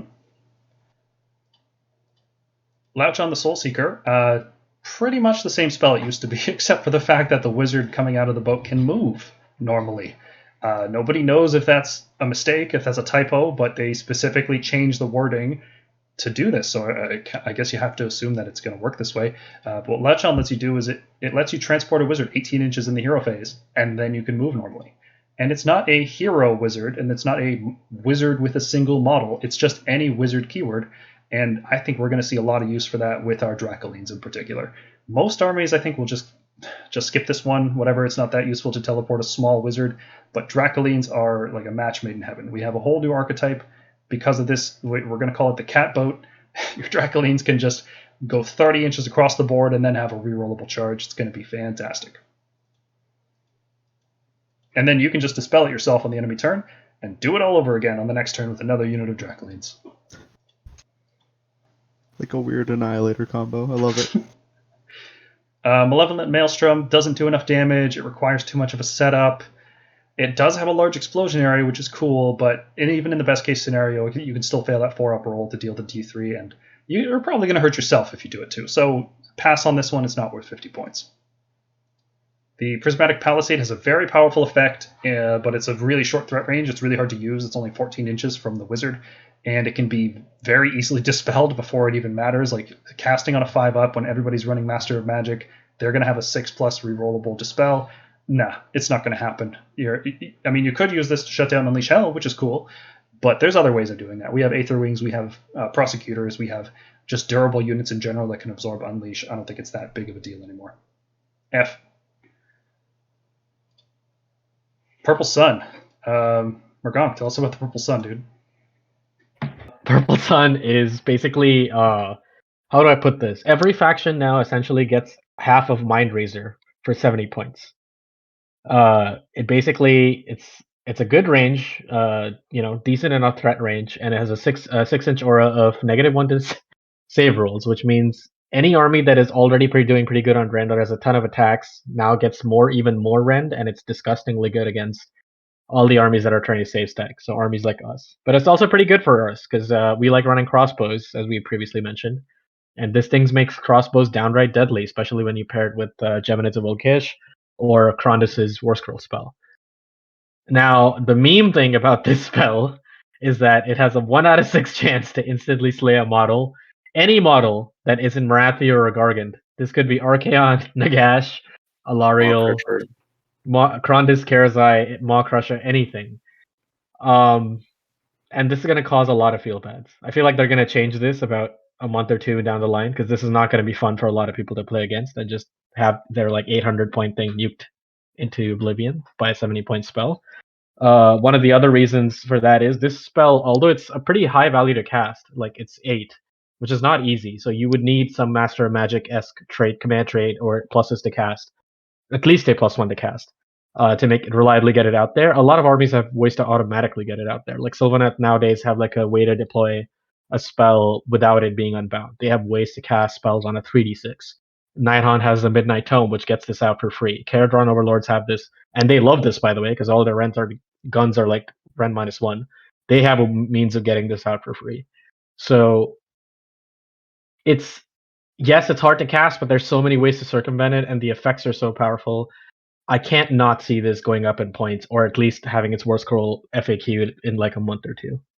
Because everyone and their mom is building and painting these right now. In AOS, all the teams are going to try and run it. It is worth noting that this endless spell does affect all units within range. Yep. So it is kind of it can be a double-edged sword for something if you're trying to use it in melee. Obviously, if you kill whatever you're getting in contact with, it can work out. You can have it move away in the opponent's hero phase, so they can take less advantage of it. But if you don't kill what you're hitting, it's going to hit you back. So shooting is really going to be a big synergy piece with this, which is why we mentioned the crossbow so heavily with it. Well, it's like Nighthawk doesn't care, right?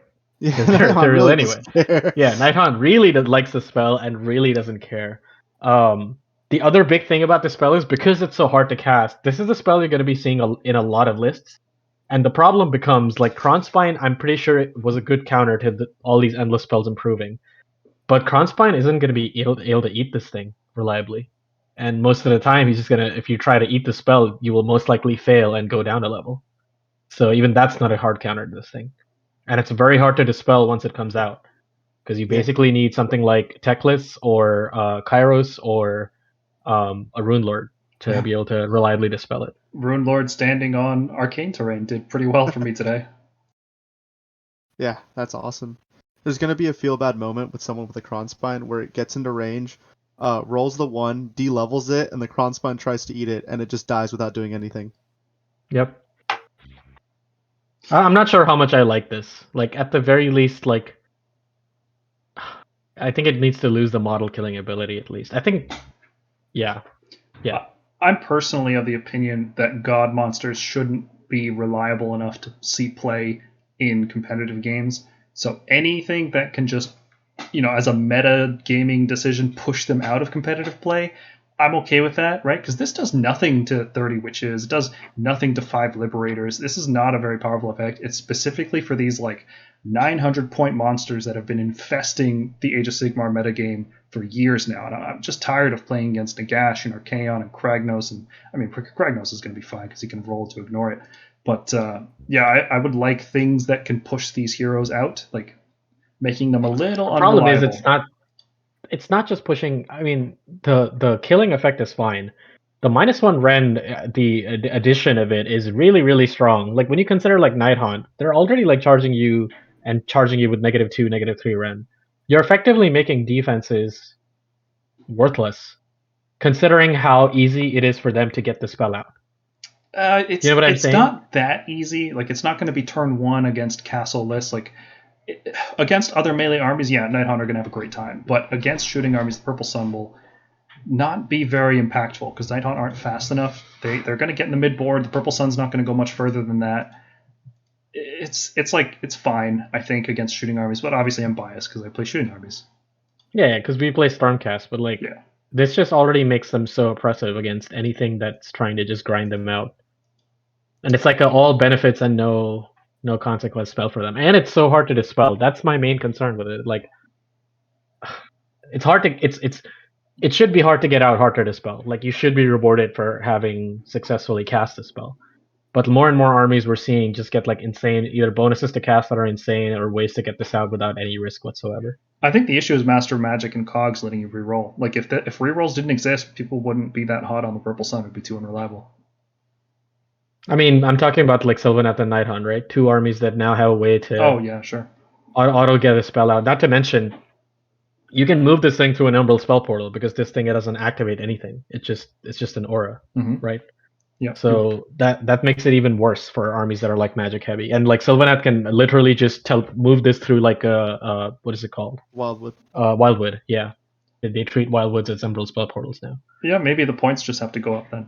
I don't know. Yeah. I think it seems okay so far. I'm willing to play it out because I like cool, strong things. There's going to be a point where they get abusive, but I'm willing to ride it out, especially for endless spells, which are like a fan favorite. I could see it going to 90 points, honestly. Probably. Yeah, 90 or 100. Like, it's definitely stronger than a frickin' Comet. Put it that way. Easily. Quicksilver Swords. I really like the Quicksilver Swords. I think 60 points is just a little bit too expensive. I prefer 50. But they cast on a 6, which is pretty easy. short threat range, only 14 inches, but they roll 12 dice, and every 5 up is a mortal wound to a target. And these dice can't be negated. So, as it's written, Morathi can't negate them because she has an ability that negates the wounds, and Quicksilver Swords say they can't be negated. So that'll probably get eroded or something at some point. But the major rule of AOS is whatever you think kills Morathi, it doesn't. Yeah, it just doesn't. Kill Morathi instantly. It doesn't. But even when you're not fighting Morathi, ignoring ward rolls is really cool. Ignoring all kinds of things is very fun. So Quicksilver Swords are a consistent source of damage. Unlike the next one, the Ravenex Gnashing Jaws, which could potentially do more damage, Quicksilver Swords are consistent. They're more reliable. No wards is great. Really great. So Quicksilver Swords get a spot at B tier. The Gnashing Jaws, I think, are really, really interesting because you can re-roll the 3d6 the turn you cast them, so you can try to fish for bigger rolls, and that could be useful if you're translocating a hero forwards and you're guaranteed to get the spell within range and you're just fishing for a higher roll. You can do stuff like eat 5-inch move Tree Lords. You can eat support heroes. You can do just massive mortal wounds to all kinds of things. The problem is the 60 points. It's the same cost as Quicksilver Swords. It can't ignore wards. And the random threat range combined with a big base means there's going to be times where you can't just put the model where you want to because the enemies will be too clustered around it, and you'll be relying on the Passover effect, which further limits where you can put this thing. So 60 points is a lot. The randomness is a downside for sure. And the fact that it just doesn't affect some units, like 10 or 12-inch move units, are pretty common in Age of Sigmar. There's a lot of them. Yeah, that's what I was going to say. I think there's a lack of targets for this thing. Like, I can't think of that many slow targets that I want to use this against. Because everything I know that is a threat in Age of Sigmar right now is a monster that either moves more than... obviously, counting out Tree Lords, is something that moves more than 8, at least, I would say. 8 being like a very common movement number. Nighthaunt moving... The entire Nighthaunt army moves 8 inches, basically. So it's not going to do much against most of the... It's not a very target-rich environment for this thing. Now, it's great against Stormcast and like some of the slower death armies, like OBR, but that's it. It bullies those armies. That's it. Yeah, and I think it'll see play. I think other armies will take advantage of that because that's a bad matchup for them, and they're going to use this to deal mortal wounds to them. I think Nighthaunt would probably use this even because they struggle with high save stacking Stormcast, like really elite stuff. They have to rely on a lot of Wave of Terror, and sometimes that's not enough, and this could be good for them. I think Stormcast are definitely going to prefer more consistency with Quicksilver Swords. Getting through wards is a much bigger deal for us. Mm-hmm. Getting through Nurgle wards, yep. The Shards of Valahar, let's call it. Very powerful effect. Halving enemy movement is very strong. Making it so they can't fly is very strong. And making it so they can't teleport is very strong. However, this spell has to survive until the enemy movement phase in order to do any of those effects. And that's probably not going to happen because it gets dispelled on a 6. So the fact that it's 50 points is just salt in the wounds. If this was like 30 points, I could maybe see it sometimes, but that's just too random. I have no way to stop my enemy from dispelling, so this is going to be a pass. It's hard to call it F, though, because the effect is so strong that you just know that it could see play at some point. Mm-hmm. Soulscream Bridge, the armies that use it very well. Everybody else ignores it. Increasing its range, was that necessary? Like, did Iron Drakes need more range? I don't know. It could be useful for armies that have really slow infantry, like maybe Iron Jaws might start casting a bridge in order to get their brutes across the board. Maybe. Who knows? But for Fyreslayer's good. Yeah, Fyreslayer's definitely good. They have some mobility issues. Stormcast, this is an F. We have Translocation, we have Sands of the Storm, we have the Lauchon boat to move units. We absolutely do not need to pay 80 points for an endless spell to move our units around. Soul Snare Shackles are pretty much like the Shards of Valahar, where very powerful effect, right? Like, enemies can't run or charge within 6 inches, so you can like cast this on the side of your army, and you're just immune to deep strike charges on that side.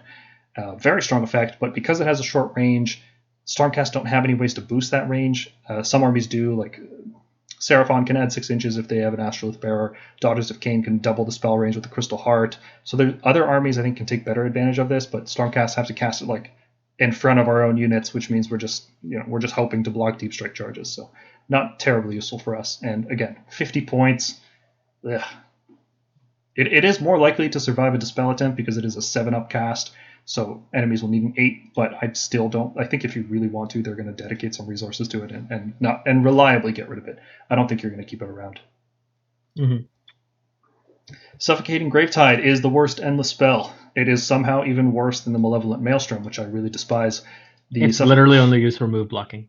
That's it, yeah. It's a big body that your opponent won't bother dispelling. That's it. Yeah. The fact that you can just move through it really limits its use there. It can stop charges, it can stop finishing moves, but it can't stop moving through it. So you could cast it in front of a Tree Lord or something. I'm just picking on these 5-inch move units. No, you take it with Shackles. So you take Shackles and this, and just create an endless spell art wall around your army. But you could cast Ravenex's Jaws and do damage while also blocking a lot of space, right? But what if I just want to be annoying? then you take Shackles, Gravetide, and Palisade, and you cast them all in front of the enemy. Yep. Yeah, F, not worth ever casting, I think, for us. Or anyone, really. Spell Portal is one of those spells that's insane in some armies, enables combos that wouldn't exist otherwise. Some War Scrolls are definitely costed with the Spell Portal in mind. Nagash, every time they write the Nagash War Scroll, they're like, well, what about Spell Portal? So completely holding Same back with Kairos. Kairos too. Yeah. So I was hoping Spell Portal would just be completely redesigned, but it's here and it's going to stick around. We got to keep dealing with it. Stormcast, it's almost useless. The only possible use I could see out of it was the Estrella combo I mentioned earlier, where you cast that -1 hit effect and tag a bunch of units with it, but I just don't think it's worth the points. I mean, that and Thundershock, and it's in the same vein, but honestly, that's so many points, and we don't typically, we're not a casting army, typically. Well, we are now. Yeah, I mean, with Krondis, sure, but even you can just him. do that at range. Every list has 2 or 3 wizards for us. It's great, and always take Master of Magic. So we are a wizard army now. Just not the wizard chamber, just every other wizard. Yeah. Section 2, Stormcast Allegiance. We are going to use the same ranking system we used before when talking about War Scrolls. An S tier ability is something very unique. It defines a list. It is very powerful. A tier is very strong and versatile. B tier is something that is more specific than an A tier unit, but still fairly useful, or it's really, really good at what it does. The thing it does is just kind of niche. And that scales all the way down to F tier, which is something that is just never, ever worth using. Don't put these in your list. Yep. Talking about Stormhosts first, I think Hammers of Sigmar remain an S tier. Dracots are an excellent unit, and they are even better when you can stick them in a Hunter's Battalion to give them +1 damage. It makes Tempesters very good, it makes Fulminators very good, and just having these units accessible as battle line makes a big difference in terms of list building. I don't think any of their special characters are really the reason you would ever play Hammers of Sigmar, especially now that Bastion's kind of not looking so hot. What do you guys think? Would you play Hammers of Sigmar specifically for the named characters, or just for the battle line? Always battle line. With Bastion, another thing that I don't think we mentioned was that there's even a battle plan right now that kind of torques on his main and redeployment ability there, isn't there? Mm-hmm. I mean, Bastion's redeployment is good. The main character that I will run, because Hammers of Sigmar for, is Aventus Firestrike, because Talrond with Dracot seems like it might have some application, and he is a 2-cast wizard.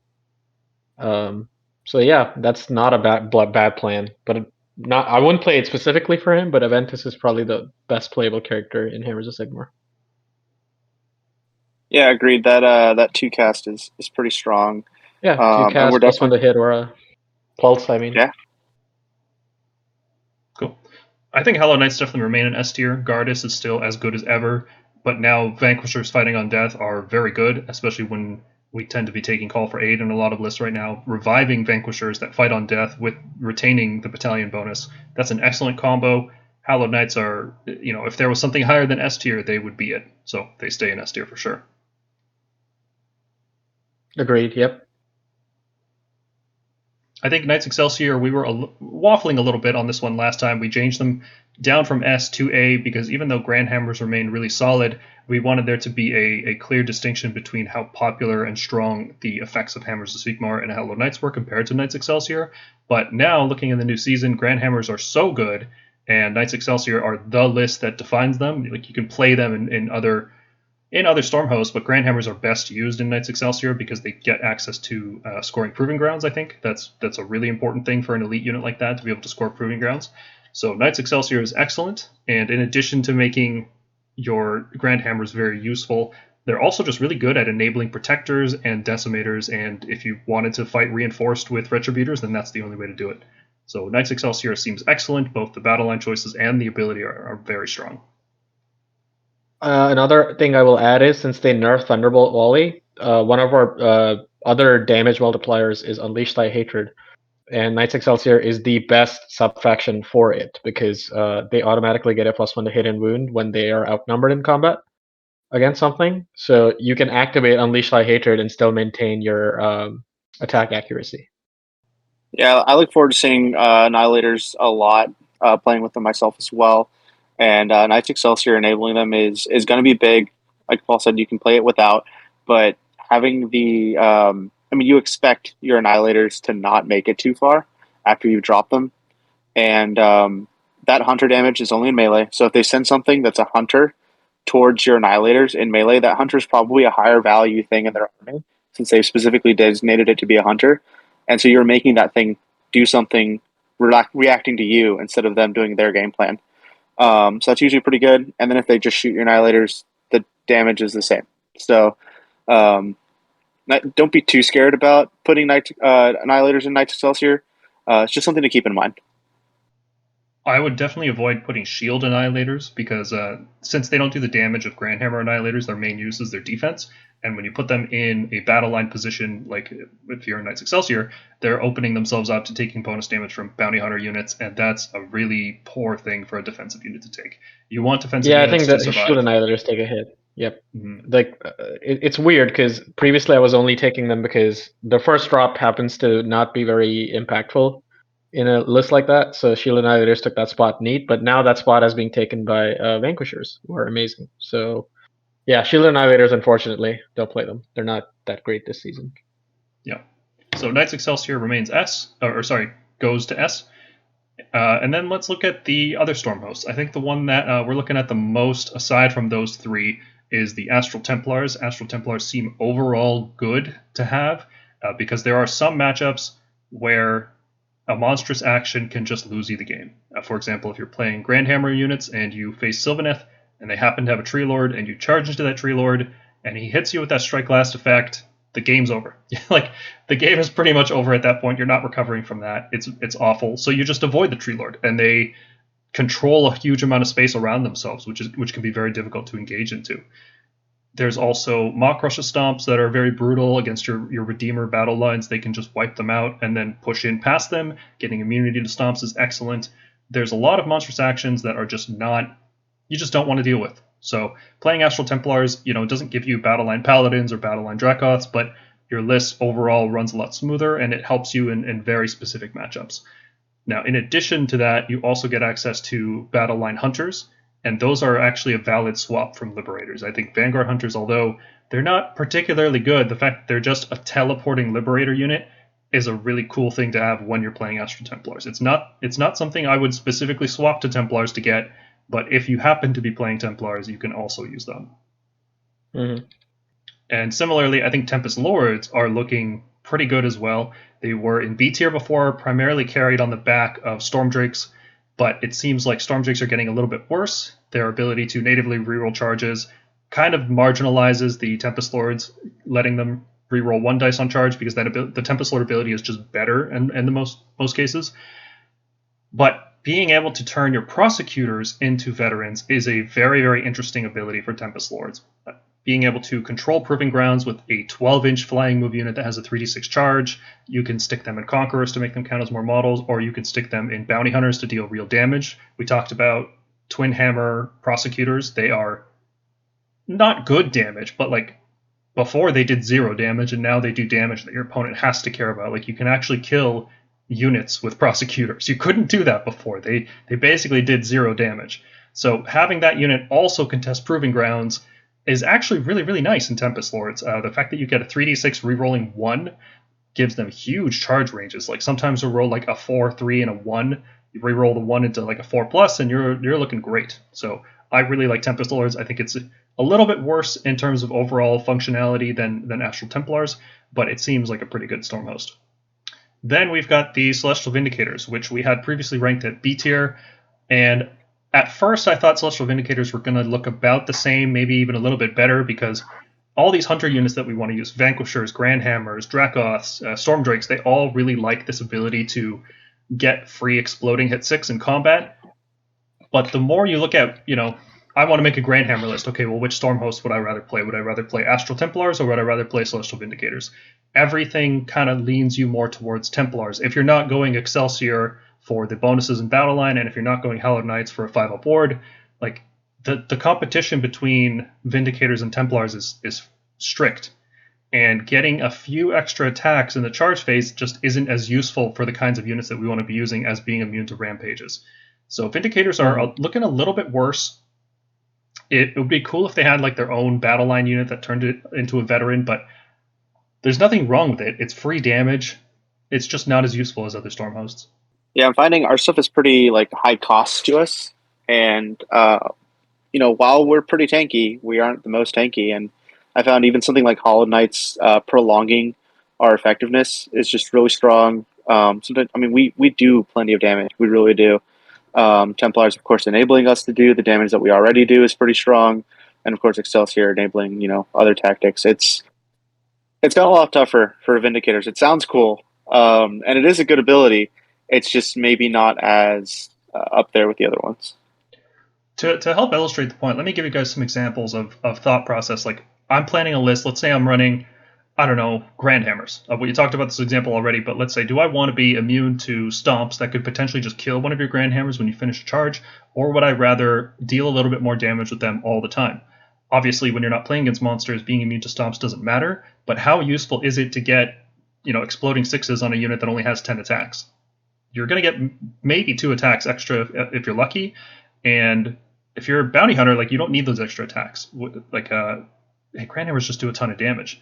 Another example would be, let's say you have a squad of 10 protectors. You've reinforced your protector unit, and you wonder, okay, do I want exploding 6s, or do I want them to be immune to roar, because I don't want them to have to like deal with effectively rend 1, right?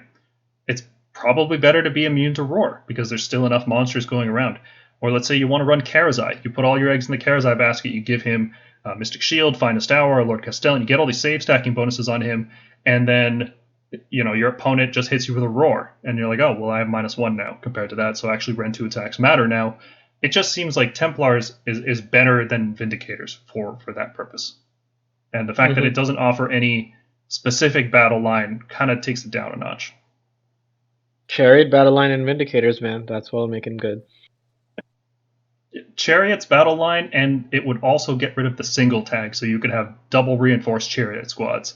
That would be awesome. Well, I mean, Scourger and our Chariots kind of do that, so I'm surprised they didn't allow that here. It's like quasi-canon that Cetra was reforged as a Stormcast, and he has like a Chariot-focused chamber, so that could work. What do you mean quasi-canon? Are you talking about Lord Cetrus, who leads the Imperishables? Lord Cetrus, yes.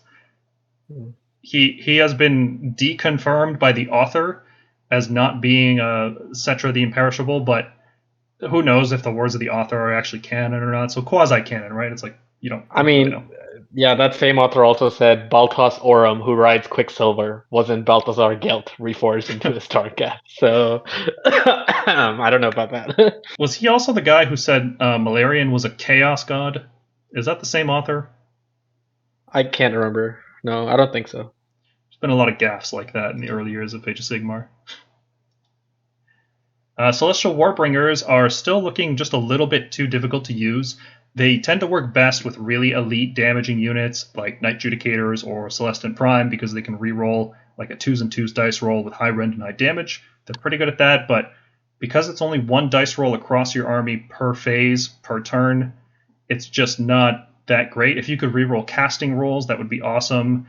Maybe it could see more play with like smaller Thunderbolt volleys rerolling in the hero phase and then shooting phase, and then possibly on Unleash Hell. But all these things need to stack up, and there's just better choices that are easier to use, that offer you more efficient lists or more powerful defensive bonuses in the case of Astral Templars.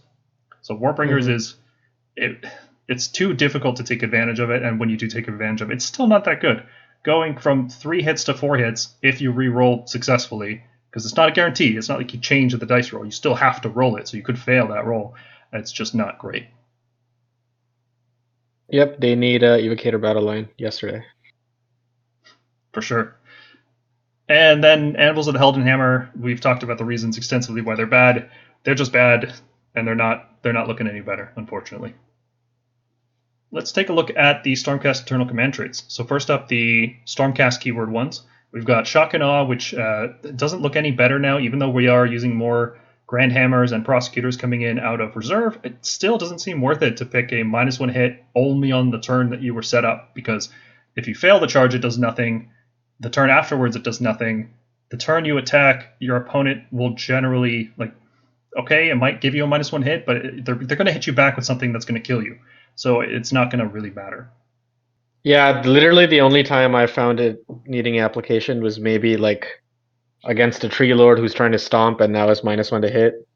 But they'll usually counteract that with an all-out attack. But mainly, and beyond that, I would say the only thing it avoids is if your opponent has a +1 to hit in Unleash Hell or some weird niche thing like that. But yeah, it's not very useful outside of that. Mm-hmm. Staunch Defender, still terrible. Rerolling the dice that causes mortal wounds when you get charged isn't very useful. Yep. Envoy of the Heavens, still really difficult to use, and especially now that we're switching into smaller unit sizes, we're not necessarily going to be running the big blocks of 15 crossbows or 6 long strikes. We might be using smaller unit sizes in some lists, so even it's just looking worse than it was before. Master of the Celestial Menagerie, you would only ever take this with a Stardrake General, because that's the only one that can take it based on the errata. But now we're actually seeing Stardrakes being used as kind of like a cast or support piece, and in those situations you wouldn't take Celestial Menagerie, you would actually take Master of Magic on the Stardrake, because you can reroll spells and unbinds and dispels, which is very, very useful. So even in the situations where you want to take Menagerie, you still won't take Menagerie because there's better choices. The universal command traits, Battle Lust, letting you reroll run and charge, is okay. It's better for armies that can run and charge. We do neither. We actually have a lot of reroll charge effects, and we're not that concerned about getting our generals into combat, so rerolling charge isn't necessarily very useful. Skilled Leader, giving you a command point on a 5-up, not very strong. Hard to take advantage of it, because what are you actually going to do with those command points? We have a lot of ways to be more efficient. We can run Taurolons to skip all-out attack. We can run Lord Imperitons to just get more command points. If you really want more, you could bring a Slan ally and they can generate command points for you. I don't think this is very good. Do you guys want to talk about High Priest? Because this was, for most of the edition so far, this was the go-to pick. And it seems like we're ranking it down a tier. You guys want to share your thoughts on High Priest? Yeah, I mean, it looks as if, because of course we're going to smaller units, more MSU style, there's a little less need for translocation to go off. You're not translocating 6 long strikes to have a huge effect on one target anymore. You've probably got 2 sets of 3. Even then you might have, you can run the 6 and 3 and that's still pretty good, but the effect of endless spells have really become a huge thing in the games I've played so far. It's endless spells are everywhere. I mean, people are using them for all kinds of things. Stopping other spell effects is just good. There being more casters for endless spells in response to endless spells, even if they're not using it, is also a thing. So stopping that is just really good. And still, a 2-up is a good choice. A Relictor is still a good thing to take, but I'm definitely, in all of the lists I've built so far, actually, I've pretty much been taking Master of Magic over High Priest. Yeah, I think the main time I really want to use High Priest is when I'm trying to use 15 crossbow adjudicators, and I want to make sure that they have to stay on the table in order for me to put other units in reserve. So, for example, if I'm running 2 squads of Grand Hammers and Vanquishers, I want to make sure I have 3 other units on the table. And if I'm using crossbows in that list, I want to make sure I'm able to reliably transport them. Because if I don't teleport them, that's it. My whole plan is out the window. So if in cases where you need to reroll, you might still take High Priest, but I think those cases are going to be a lot fewer and further between than they used to be. Yeah, I would say the same thing. I'm not. I was already switching High Priest out for Master of Magic prior to this new edition coming out, because I don't know, like I don't often go for a turn 1 Thunderbolt volley necessarily. Like I'm okay with a lot of games where I keep my raptors in the sky and then I drop them and then I shoot something. So it's not as important for me to have the turn 1 translocation, but now it's even less important. I'll put it that way. Yeah, for me, what I'm seeing is that given that our points didn't really see much of a change, all the old playstyles of using a translocation as a delivery mechanism with a battle mage to get a hammer up the board quicker is still valid at the end of the day. We just have more options in the fact that there's utility in on the spells now, like you've mentioned, Paul, and maybe some people want to explore different lists at the end of the day and different playstyles with their lists. So I still think High Priest is a really good ability at the end of the day. We're still going to utilize it with translocation heavy lists. And that's about it. Question is, would you use that in a list that tries to like turbocharge things with the battle mage and shoot them up the board? Would you use High Priest or would you still take Master Magic? You'd probably take Master Magic at that point if you're using the turbocharge, right? You mean What do you think, Paul? if you're using Perfect like Kron's Spines, Like let's say you have Steadfast Marks? Fulminators or Protectors and you're trying to, bomb, essentially Gabriel Shorehard bomb them with a Relic Turn Battle Mage. I think so. I think if your plan really relies on that and you feel like you've got enough, like let's say you've got a Knight Incantor on your list, so you know you can dispel or unbind guaranteed once per game. You're not worried about suddenly here's a purple sun or shards in your face that you can't get rid of. That could be useful to still take High Priest if you're going to rely on that. But I think because you can cast Wild Form first, then you can check Translocate. I think it should be fine. Like 2+ is usually good enough. You're right that it would reduce more. It would reduce the variance in that play. Like instead of having a 5 and 6 followed by whatever a 4+ on the dice rolls for Wild Form is, you reduce that to a 1 in 36 times that. So that's it makes it more reliable. But it's like you can never re-roll the Wild Form. So I don't know how reliable that tactic can ever get. Well, I guess you could with Cogs, but that's 40 points and another spell, and it's a whole thing. So I think High Priest will still see play. I don't think I'd ever use it outside of re-rolling Translocation. Like I wouldn't re-roll Blessed Weapons or Divine Light, that's for sure. That's fair. And then since, we can't really talk about High Priest without talking about Master Magic, Master Magic is excellent. It's the default command tree for Stormcast.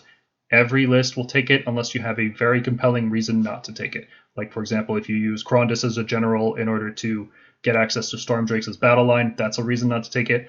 But otherwise, you should be taking Master Magic. Even if you're not a wizard, even if your hero's not a wizard, you can still take it and use a heroic action in order to get access to Dispels and Unbinds and then re-roll those. So there's almost no reason not to take Master Magic. It's excellent defensively and offensively. Endless spells are great and worth casting, and this makes it more reliable. Looking at the Stormcast artifacts, Blade of Heroes, Hammer of Might, and Fang of Dracothian are all still terrible. We don't really have punchy heroes. We don't want to be spending artifacts on making our heroes very slightly stronger in melee. That's not worth artifacts for us. Our punchy heroes can't take these. That's the problem. Like our real punchy heroes can't take these. Like Celestin Prime and Karazai. Yeah. I would love this on a Celestin Prime, Bastion, Karazai, even in Rosta. Unfortunately, this is not the Skaven book where they get these damage artifacts on, 6 attacks, -2 rend, 3 damage, 2 damage. Vermin Lords. Drake-scale armor is looking worse, I think, because it only allows you to reroll against damage characteristics greater than 1, which means D3 and D6 count as 1, and 1 counts as 1, obviously. So if you're fighting against a lot of hordes tend to do 1 damage attacks. This could let you reroll against, Mind Razored Witches. It could allow you to reroll against, what's another example? Hearthguard Berserkers with the broad axes doing 2 damage a hit. This could allow you to reroll against some things, but a lot of units still just do 1 damage, and you get no value out of that. So I don't think it's worth running. I think Arcane Tome is just better. Yeah, I think so. Yeah, I think that's right. Is there a hero besides the Star Drake you would want to run the Drake scale armor on? No. Just nothing that can take it that is that survivable. Maybe the Knight Draconis, but the Knight Draconis is already like we're not taking him anyway. Yeah, I think you're better off just taking Arcane Tome and Mystic Shielding yourself and having the utility to unbind enemy spells. Mhm. Like anything, we basically want this on things that are like over 10 wounds, you know, like at least 12 or more. And obviously things that want to be in combat. So like I could see Toleron, Draconis, and Stardrake. Toleron is not something we want in combat unless we absolutely have to engage him with him. And Stardrake I could see it on, and then Draconis, like it depends on how good the Draconis is, which we already discussed is not that worth it. Toralon's an interesting one because it would give him additional use in melee. Do you think people would focus him down with things that with damage that matters, like 2 damage weapons? Or do you think they would just burn him down with 1 damage weapons? Like, is it better to take the Drake-scale armor and be more durable in melee as a Toralon, or take a Mirror Shield and be immune to shooting? I mean- Versus Mirror Shield, I think it's definitely, I think you take Drake Skill. I think Yeah. people will try to sort of go all in on a lot of multi-damage weapons. That's interesting. Speaking of Mirror Shield, we're taking it down a tier. It used to be an S tier, like one of the first artifacts you pick, maybe the first one for a lot of people. But it seems like with the changes to battle tactics, there's really no reason to shoot down heroes anymore. So people will generally realize, hey, I don't need to kill the Stormcast heroes. I need to kill the units that they're supporting. That's way more valuable. And once players realize that, the Mirror Shield loses a lot of value because you can't force your opponent, because they'll just like they're going to ignore you anyway. So you're just giving them, like, the damage has to go somewhere. Instead of shooting the hero, they'll shoot them something else. So it's kind of like you're teaching your opponent how to play against you when you take the Mirror Shield. If your opponent wants to shoot your heroes, you should say, yes, please, thank you. That's great. Keep my long strikes alive. Please kill the Relictor instead. That's a great win for you. So we're taking Mirror Shield down a tier, and it could continue to slip depending on how the meta evolves exactly. The Amulet of Silvered Sigmarite, if you don't know what this one does, it prevents enemy units from re-rolling hit rolls in melee against the bearer. And it only works on melee weapons. Are there even any melee rerolls left in the game? I think we can properly call this F tier now. There were some still before they started updating battle tomes, and I think there's just none left, none that matter. So this is a terrible artifact. The only one I can think of is the Achillean, the Thrall Master for the Aigna Deepkin. Yeah, and that's only hit rolls of 1. It's not full hit roll rolls even, so just terrible. Quicksilver Draught is pretty cool. Unfortunately, all of our punchy heroes can't take it, and it's not worth an artifact slot on our support heroes. If this was like a command ability that we could use once a game, instead of taking an artifact, if we could take a holy command to get this effect, that would actually be kind of cool. But the fact that it competes with other artifacts just makes it not viable. Our heroes aren't particularly strong enough. I could see it maybe on like a Draconis that charges in alongside some Drakes, and then he can fight first. But the fact that it's just once per game, like it's so weak, very weak effect. The Luckstone is a guaranteed 12-inch charge for any hero out of reserves, which is very cool. Or any hero just walking up the board, you can just 12-inch charge. The re-rolling or setting the hit and wound rolls or save rolls, that's not as good. I think the 12-inch charge is the main reason for the Luckstone, and that enables the Lord Celestin on Dracoth to be kind of this cool, like drop him out of reserve and then guaranteed 12-inch charge and hit some stuff. That's kind of neat, but overall that's just not that useful of a tactic for us. Paying 200 points, you'd rather just bring a real unit that can do more damage consistently throughout the game. Obsidian Amulet, this one, again, a lot of people don't know what this one does. They just skip over it. At the start of the hero phase, you can use it, and it makes that hero immune to spells until your next hero phase. So that's pretty neat, especially in a world with endless spells. The problem is who's trying to kill your heroes with spells, or just spell effects in general. If this could affect a unit, it would be very, very good. But since it only affects the bearer, like we talked about the Mirror Shield, we don't really care if opponents are gunning for our heroes. We actually prefer that, aside from like Star Drake. But the Obsidian Amulet just isn't as useful as bringing Drake Scale Armor or Mirror Shield or just an Arcane Tome and casting Mystic Shield on yourself. Yeah, if this thing created an aura around the general, yeah, it'd be way better. Amulet of Destiny is a 6-up ward. That is not impactful enough. It's an F tier. Vial of Manticore Venom, you can pick one of your weapons and add 1 to wound rolls with that weapon. That is not impactful enough. That's F tier. Arcane Tome gives you the wizard keyword, gives you access to Stormcast spells, and lets you cast endless spells, lets you unbind and dispel just like a wizard. This is an incredibly strong artifact, and probably too good. It's probably too good for this game now. I hope. Tome, Yeah, because it kind of just makes being a wizard not really matter. Like your first hero on a list, that's also a wizard. That's what this artifact says, and that's really, really good, especially when Master of Magic exists. These two both existing is kind of a problem for the game, maybe, but we're going to take full advantage of it. I mean, it's not a I wouldn't say it's a problem for the game. I think it's a crutch that a lot of armies that would otherwise don't want to spend points on wizards will rely on. Like, we just make our Reliquary wizard like 90% of the time, and same goes for, I think, Iron Jaws, who make like the Maw Crusher wizard 90% of the time. It means we don't have to spend 155 points on a Lord Arcanum for better wizard ranges or something. But for a lot of other armies, like, they don't care. Like, they're taking wizards anyway, or whatever their main hero is already a wizard. Being able to just get another spell on a wizard, also very good. Like, I would take this even on a Taurolon. Being able to get 2 spells on that guy is awesome. Being able to turn a hero into a wizard allows you to take another endless spell on your list, which is another nice piece of utility that gets overlooked. Yeah, we just get so much value out of it. I mean, Mystic Shield is still easily like one of our best spells, quote unquote. Much like Universal Artifacts. I mean, we're pretty good with universal things. Most of the time, when I'm like, okay, I could cast Celestial Blades and maybe do some more damage, or I can guarantee my stuff living longer. And I think 80% of the time I'm picking Mystic Shield. Yeah, or an endless spell.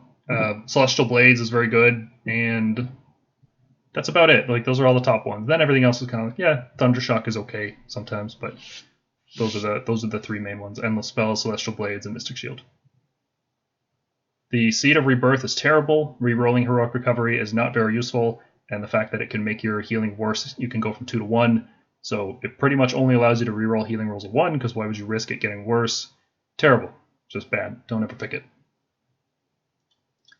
On the topic of spells, the Stormcast spell lore has some interesting picks. We've got Lightning Blast, which allows you to just deal D3 mortal wounds to the nearest visible enemy, and that's kind of cool because you can just cast it out of unbinding range and just zap stuff for D3 mortal wounds every turn. If you give an Arcane Tome to an Adjudicator, they can just sit back and do an extra D3 every turn. It's not great because you can't target it. You can't choose which enemy. If it just has to be the nearest one. So random indiscriminate damage, still damage, and that's still sometimes useful. I actually quite like this spell. Like, over the course of many games that I've played, doing that extra damage to a screen, or like even mid game just doing D3 mortal wounds to something before you start doing all your shooting and fighting phase shenanigans, it's pretty good. Like, it's not nothing S tier, but I found it a really nice spell actually. I think it sits in a really good spot, but I think our next spell, Azurite Halo, hits a spot as well. We don't really have stuff that we want to get hit back with and soak too much. Like, if you could, like, putting Azurite Halo on, I guess, a Chariot might be cool, but even then, like, Chariot has its -1 to hit. There's anti-synergy to that. And stuff that wants Azurite Halo, like even a Star Drake going in and doing something, already has it. So Azurite Halo, there's definitely some niche cases where you could put it on. I know Paul was looking into throwing it on a big block of Redeemers, and Hollow Knight's having it do some extra damage and really have that Redeemer block get some value out of it. But it's going to be much more niche than our other spells, and I think it gets a little overshadowed. Well, it doesn't have to be a big Redeemer block. Picture 5 Vanquishers in Hallowed Knights. When they die, let's just assume they're going to die, right? You can fight on death if you're Hallowed Knights, and if you're in Bounty Hunters, you can deal quite a bit of damage if you're fighting a veteran. And then if you're fighting a veteran, they tend to have a lot of attacks. And Azurite Halo, the way that works, you make all of your save rolls and then you allocate the wounds. So even if you get hit by like 800 damage, you have to make 800 save rolls before the unit gets wiped out. So you would get potentially 800 checks on Azurite Halo. Obviously, nothing in the game has 800 attacks. It's a stupid example, but you get my point, right? If you get hit by 30 witches, you roll the save rolls for every single witch, no matter how much overkill damage they do. So it could potentially turn a unit of Vanquishers into this like really spiky hedgehog kind of unit, or porcupine type unit, where your opponent just kills themselves by trying to fight you. So that's an interesting niche. That's about the only thing I can think of, because I don't think any of our units are going to survive long enough. You have to basically think, well, my opponent is going to charge into this, and I'm going to fight them on death, and I'm going to deal Blaze of Glory and maybe some more Azerite Halo moons. And the Azerite Halo might be enough to push you into killing the enemy unit. If it was like 3 pigs, for example, they charge you, or 5 brutes, you get charged by something light, then maybe Azerite Halo might be enough to push you over the edge to wipe out that unit in response. Maybe. Probably not. And that's why it's deep. Yeah, because I think the value in Azerite Halo was mainly when you could like reroll save rolls. And now that you can't do that, I don't know if it's as valuable, but it's still, yeah, like you said, in those scenarios, yeah, it definitely could be good. I think Celestial Blades is probably our biggest go-to.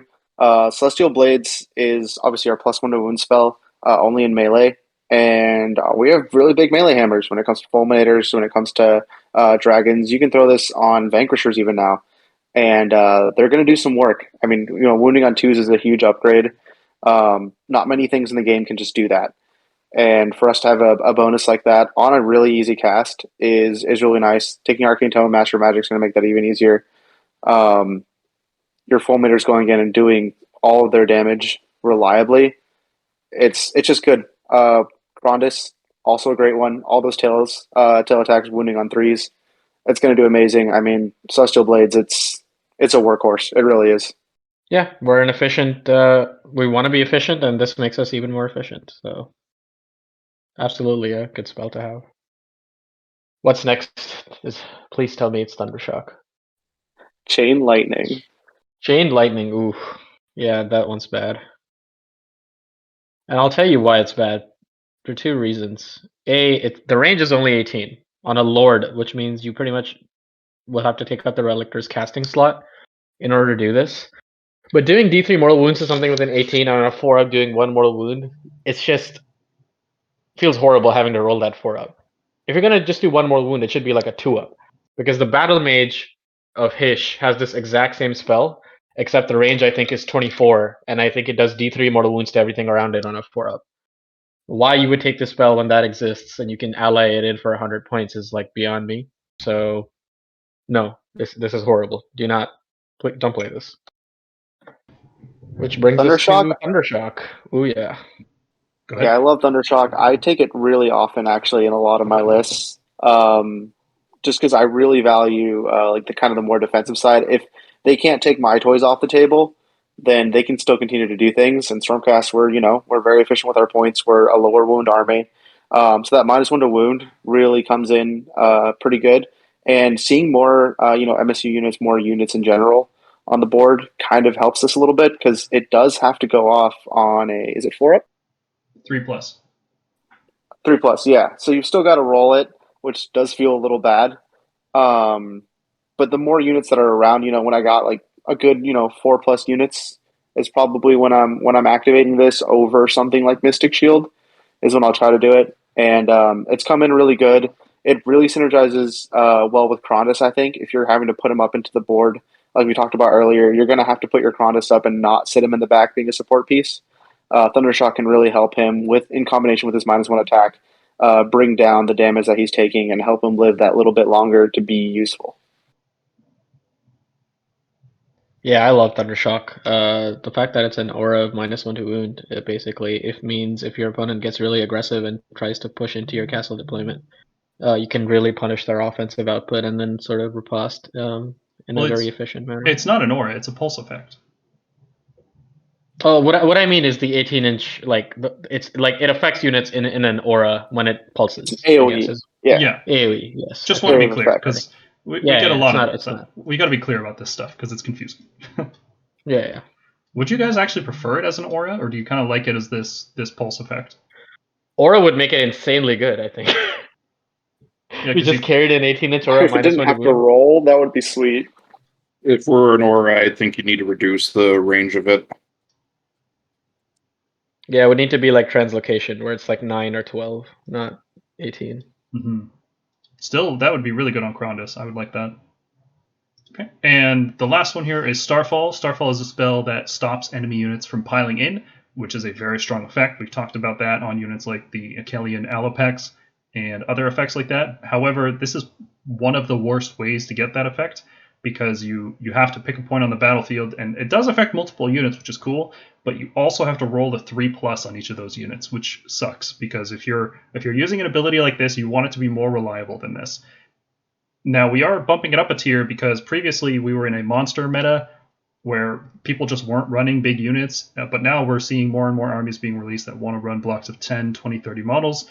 And in addition to that, the veteran ability to pile units in and just get another model on the objective that could be worth 3 models, and that could swing a game. So Starfall is looking a little bit more usable, but I'm not a big fan of this spell.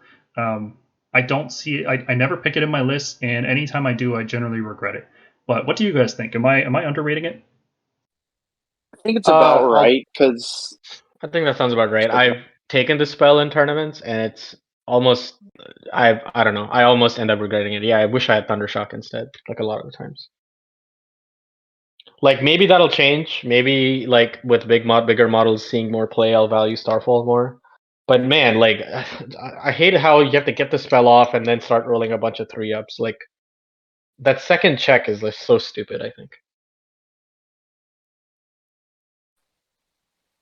yeah, and it has so much of a smaller like range, or I guess area of effect as Thundershock, because obviously Thundershock is a huge area effect. And Starfall, I believe you pick a point within 18, and then it's a circle of 3-inch radius. Mm-hmm. And it doesn't Yeah, last so until the next turn. It's only for your turn. yeah, rolling a 3-up, you might get 2 units in it, and then it feels bad when you roll a 2 or a 1. Yeah. Being able to stop units with a 6-inch pile-in is really cool, because what people will do is they'll keep Sisters of Slaughter outside the typical 3-inch where you'd be able to strike them with, say, Protectors, but they will keep them, 4 or 5 inches away so that they can do a riposte as soon as you got me saying riposte now, Mercock. They'll try to do a riposte, which will come in from 4 or 5 inches away. So Starfall helps in those situations, but the fact that it's only on your turn is just weird. So like Stormcast typically just obliterate whatever we fight. We're not worried about counter pile-ins. It's specifically that 6-inch pile-in scenario that I'm describing. So very niche application. It is really strong that it can affect multiple units. There's not a lot of anti-pile-in effects in the game that affect multiple units. And that makes me think that's why you have to roll a 3+, is because it has the possibility of affecting like 4 or 5 units in a round. Mm-hmm. And I think I'd rather have it guaranteed affect 1 unit. That would be much better. Much, much, much more useful. Yeah, like whatever I need to not pile in doesn't pile in, as opposed to like two things that I don't care about piling in anyway don't pile in. And then you fail to roll on the one you care about. Yeah, that's how it always goes. In terms of universal spells, Flaming Weapon is pretty good. I think it's going to see some play on Taurolans. I think if Krondus could take it, that would be so good. But unfortunately, he cannot. So I think you'll still see some Wizard Stormcast heroes take this, because they'll usually either be casting Endless Spells or casting Flaming Weapon, because the spell that they want to cast is already on the table. Your opponent didn't unbind it. So you'll default to Flaming Weapon because you'll have another hero dedicated to casting Celestial Blades. So I think Flaming Weapon's pretty decent. More damage on our support heroes is kind of in line with what we need right now. Levitate is hard to cast. It's an 8. But Flying Dracoths is really, really good. You can jump over screens, you can jump over terrain. Giving a unit more, let's say, agility, not necessarily speed, but just the ability to maneuver around the table easily is very useful. The high cast value is less of a problem now that we have... we're taking Master of Magic fairly reliably, and we're even taking some units that have bonuses to casting, like a Star Drake. Levitate could maybe see play in like a gimmick list. I don't see it personally, but it'll probably see more play than Ghost Mist, which I think is just bad. Because even against armies, like one of Stormcast's weaknesses is other armies that can teleport and shoot, because our shooting units are not particularly durable. So if they can shoot us first, we're in trouble. But if you try to set up a scenario where they can't shoot through a piece of terrain and you hide behind the terrain, well, you're worried about shooting and teleporting, which means they just teleport further around it. Like they'll find the right angle still, even if you have the spell off. So yeah, it's not great. I think most people forget this spell exists. Let's talk about the Stormcast prayers. Obviously, translocation is still the best one. Even with the changes to Thunderbolt Volley, you will still want to use Thunderbolt Volley, and you'll still want to have to translocate into the right area. Maybe not in every game, maybe not in every list, but often enough that it's still very good. But even despite just that purpose being changed, you can still take the units out of melee, you can still take empty objectives, you can still do all kinds of interesting shenanigans with translocation. It is still our best prayer by a mile, and it will continue to be in the new season. Coming down from that, we've got Divine Light, which is a powerful force multiplier against a single enemy unit. And when you are rerolling hit rolls of 1 and shooting and in melee, you're probably going to kill whatever you just put Divine Light on. But the problem with Divine Light is that it's only 18-inch range, which is an awkward range when you can only chant one prayer per turn. You can't translocate yourself and then use Divine Light. And it can still fail. If you're a Lord Relictor, you're on to 2+. So do you translocate another Lord Relictor forward and then hit him with a Divine Light? That's a 290-point combo. I don't know. It's expensive. It might be worth taking like a prayer lore enhancement. That way you can take Divine Light and translocation on one Relictor or two. That could be useful. We were actually experimenting with that in the last season, right, Dan? Yeah, I think Divine Light's really cool. Taking it with a double Relictor build is something I've seen a lot of people experimenting with and finding success with.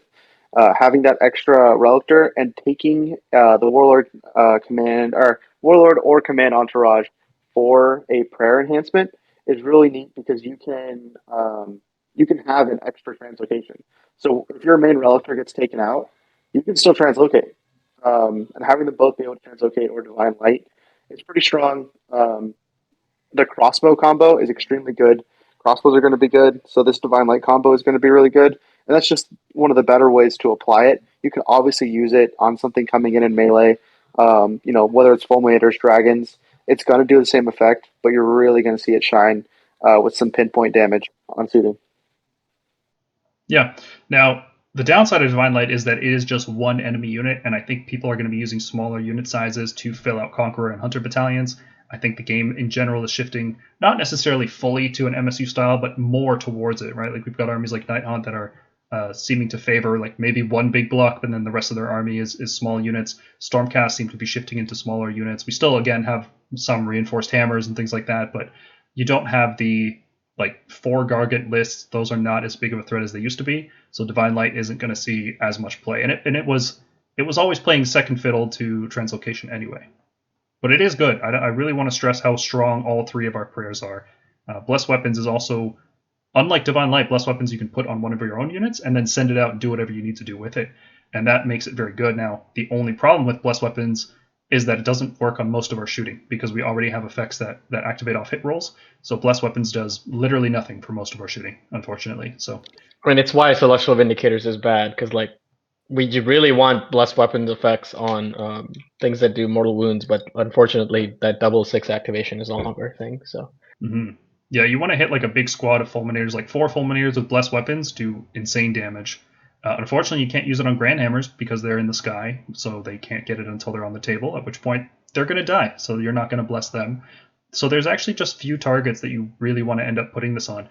I could see it maybe going on a unit of Vanquishers if you're running 5 of them in Bounty Hunters just as a screen. This is a nice little bit of extra damage on a unit that generally isn't worth buffing, and sometimes it's like, I don't want to translocate this turn, so I'll use Blessed Weapons instead. If you're, like you were saying, if you take the double Relictor setup, where you have an extra prayer enhancement, that actually is a viable. Does that affect mounts?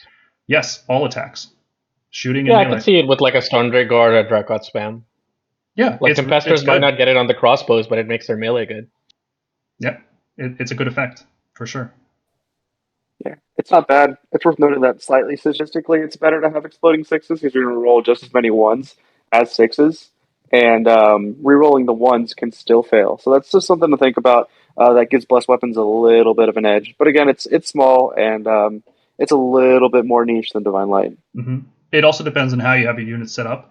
Divine Light goes on an enemy, and then everything that targets that enemy gets the benefit, whereas Blessed Weapons goes on a single unit. So if you're running MSU style, Divine Light will get more value, while if you're running a single hammer reinforced unit, Blessed Weapons will be better. And in terms of universal prayers, there's Guidance, which generates a command point. As we discussed before, Stormcast are running pretty efficient on commands, especially compared to some armies.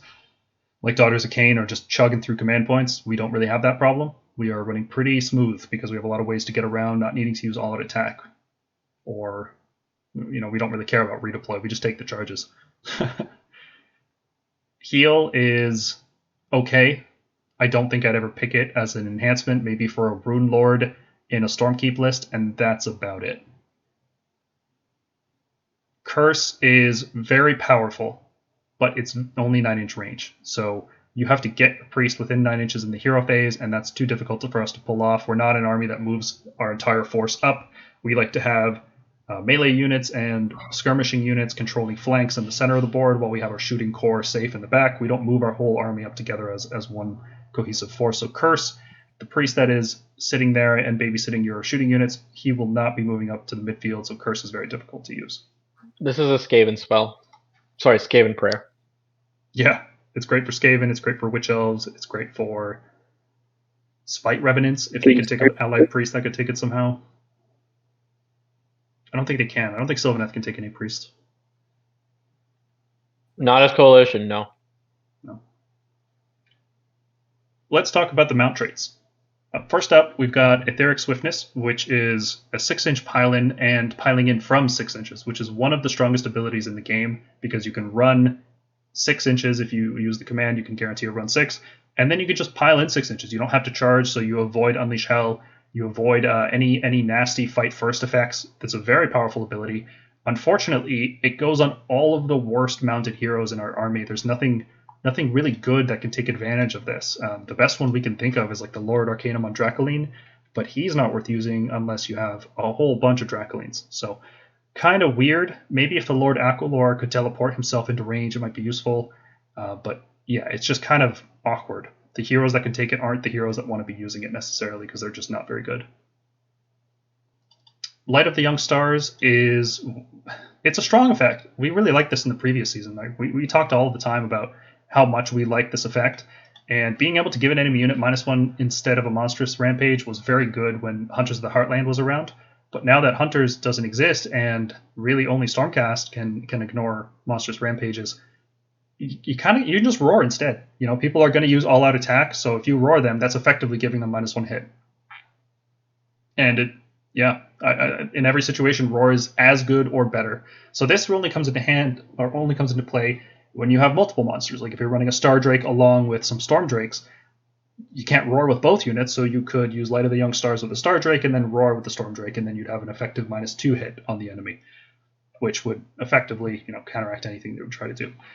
So that's the only time I'd ever take it, and because it's only usable by Star Drakes, and because you wouldn't just take it on every Star Drake, when you run a 500-point monster, it's hard to run more monsters, so kind of just weirdly situational. So B tier feels about right for that. Powerful effect, but just hard to use, I guess.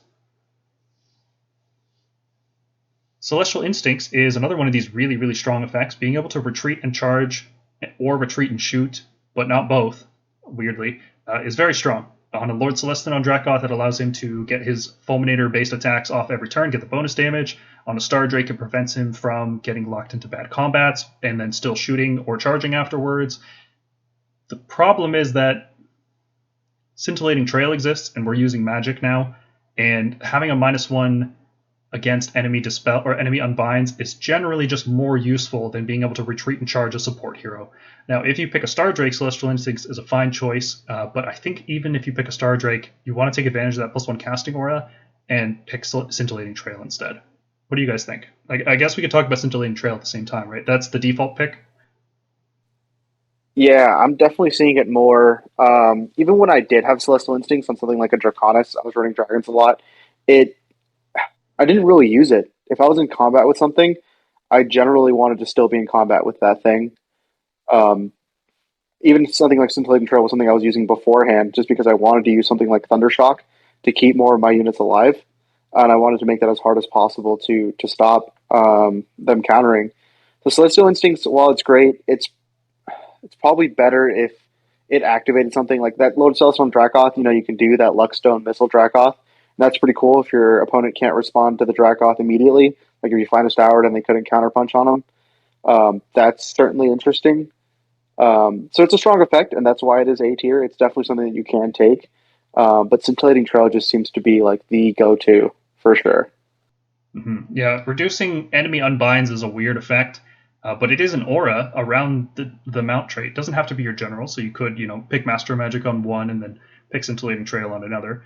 And it's like having a +1 cast because everybody's going to be in unbinding range of us for the most part. The spells we want to cast are like Horror Gas and Shards are about the only spells we're going to cast out of unbinding range. So Scintillating Trail is useful, +1 effectively, which is good. Envoy of Lightning is not good. Having a 4+ to deal D3 mortal wounds to a couple of units when you come out of reserve. You're generally not putting mounted heroes in reserve. The only one I would ever consider taking this on would be the Lord Celestin on Dracoth, who's coming into play with the Luckstone. But even on him, I think I'd rather take Celestial Instincts. I can't think of any other hero I would want to use Envoy. I mean, it's once per game. It's like, why do you want a bad Annihilator unit? Like, just take Annihilators. Wouldn't it be cool if we had like a holy command to put a unit in Scions after the game started?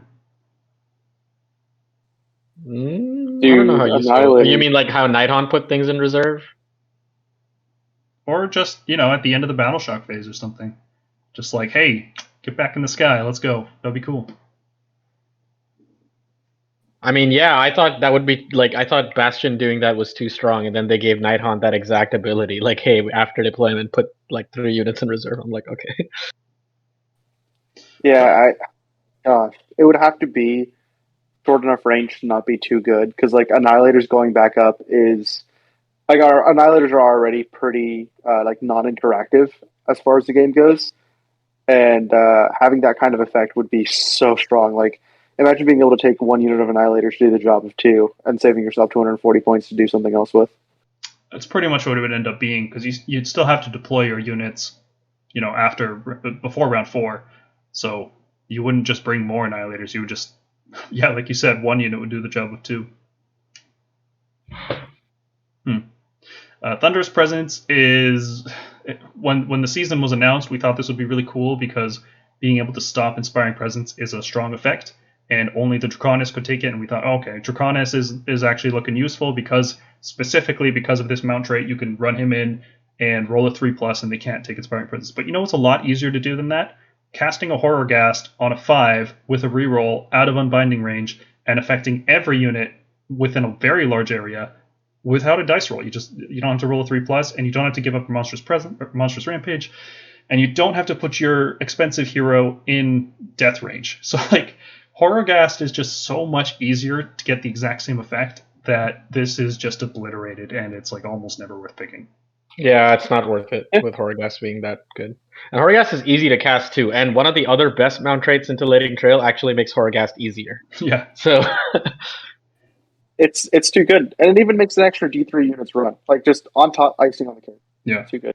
There are a few benefits to having this instead of Horror Ghast. One of them is that Horror Ghast could be dispelled, and then if you're fighting defensively, you can still activate that ability when your opponent charges you.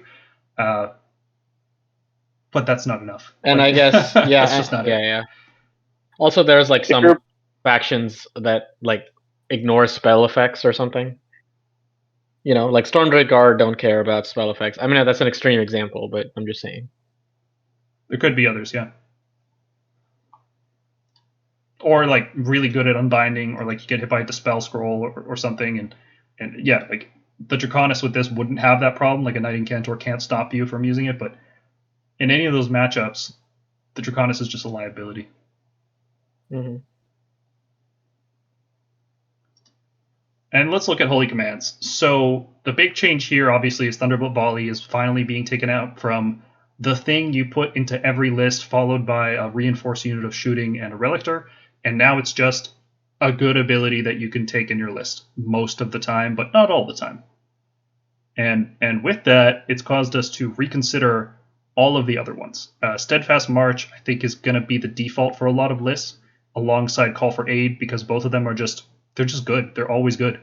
It is always useful to revive a unit of 5 veterans in particular, like being able to just, hey, here's my 5 Conqueror Liberators. They're back. They're on the proving grounds, and they count as 15 models. That's fantastic.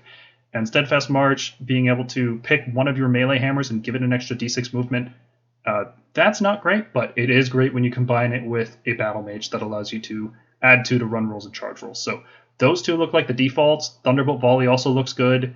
And then I think coming up behind them is Unleash Thy Hatred as a more situational, but still like that's the highest damage one. Like 10 protectors swinging with Starsoul Maces is huge damage. So Unleash Thy Hatred is still very good. What do you guys think overall about our holy commands? I kind of just did like a whole spiel about all of them at the same time.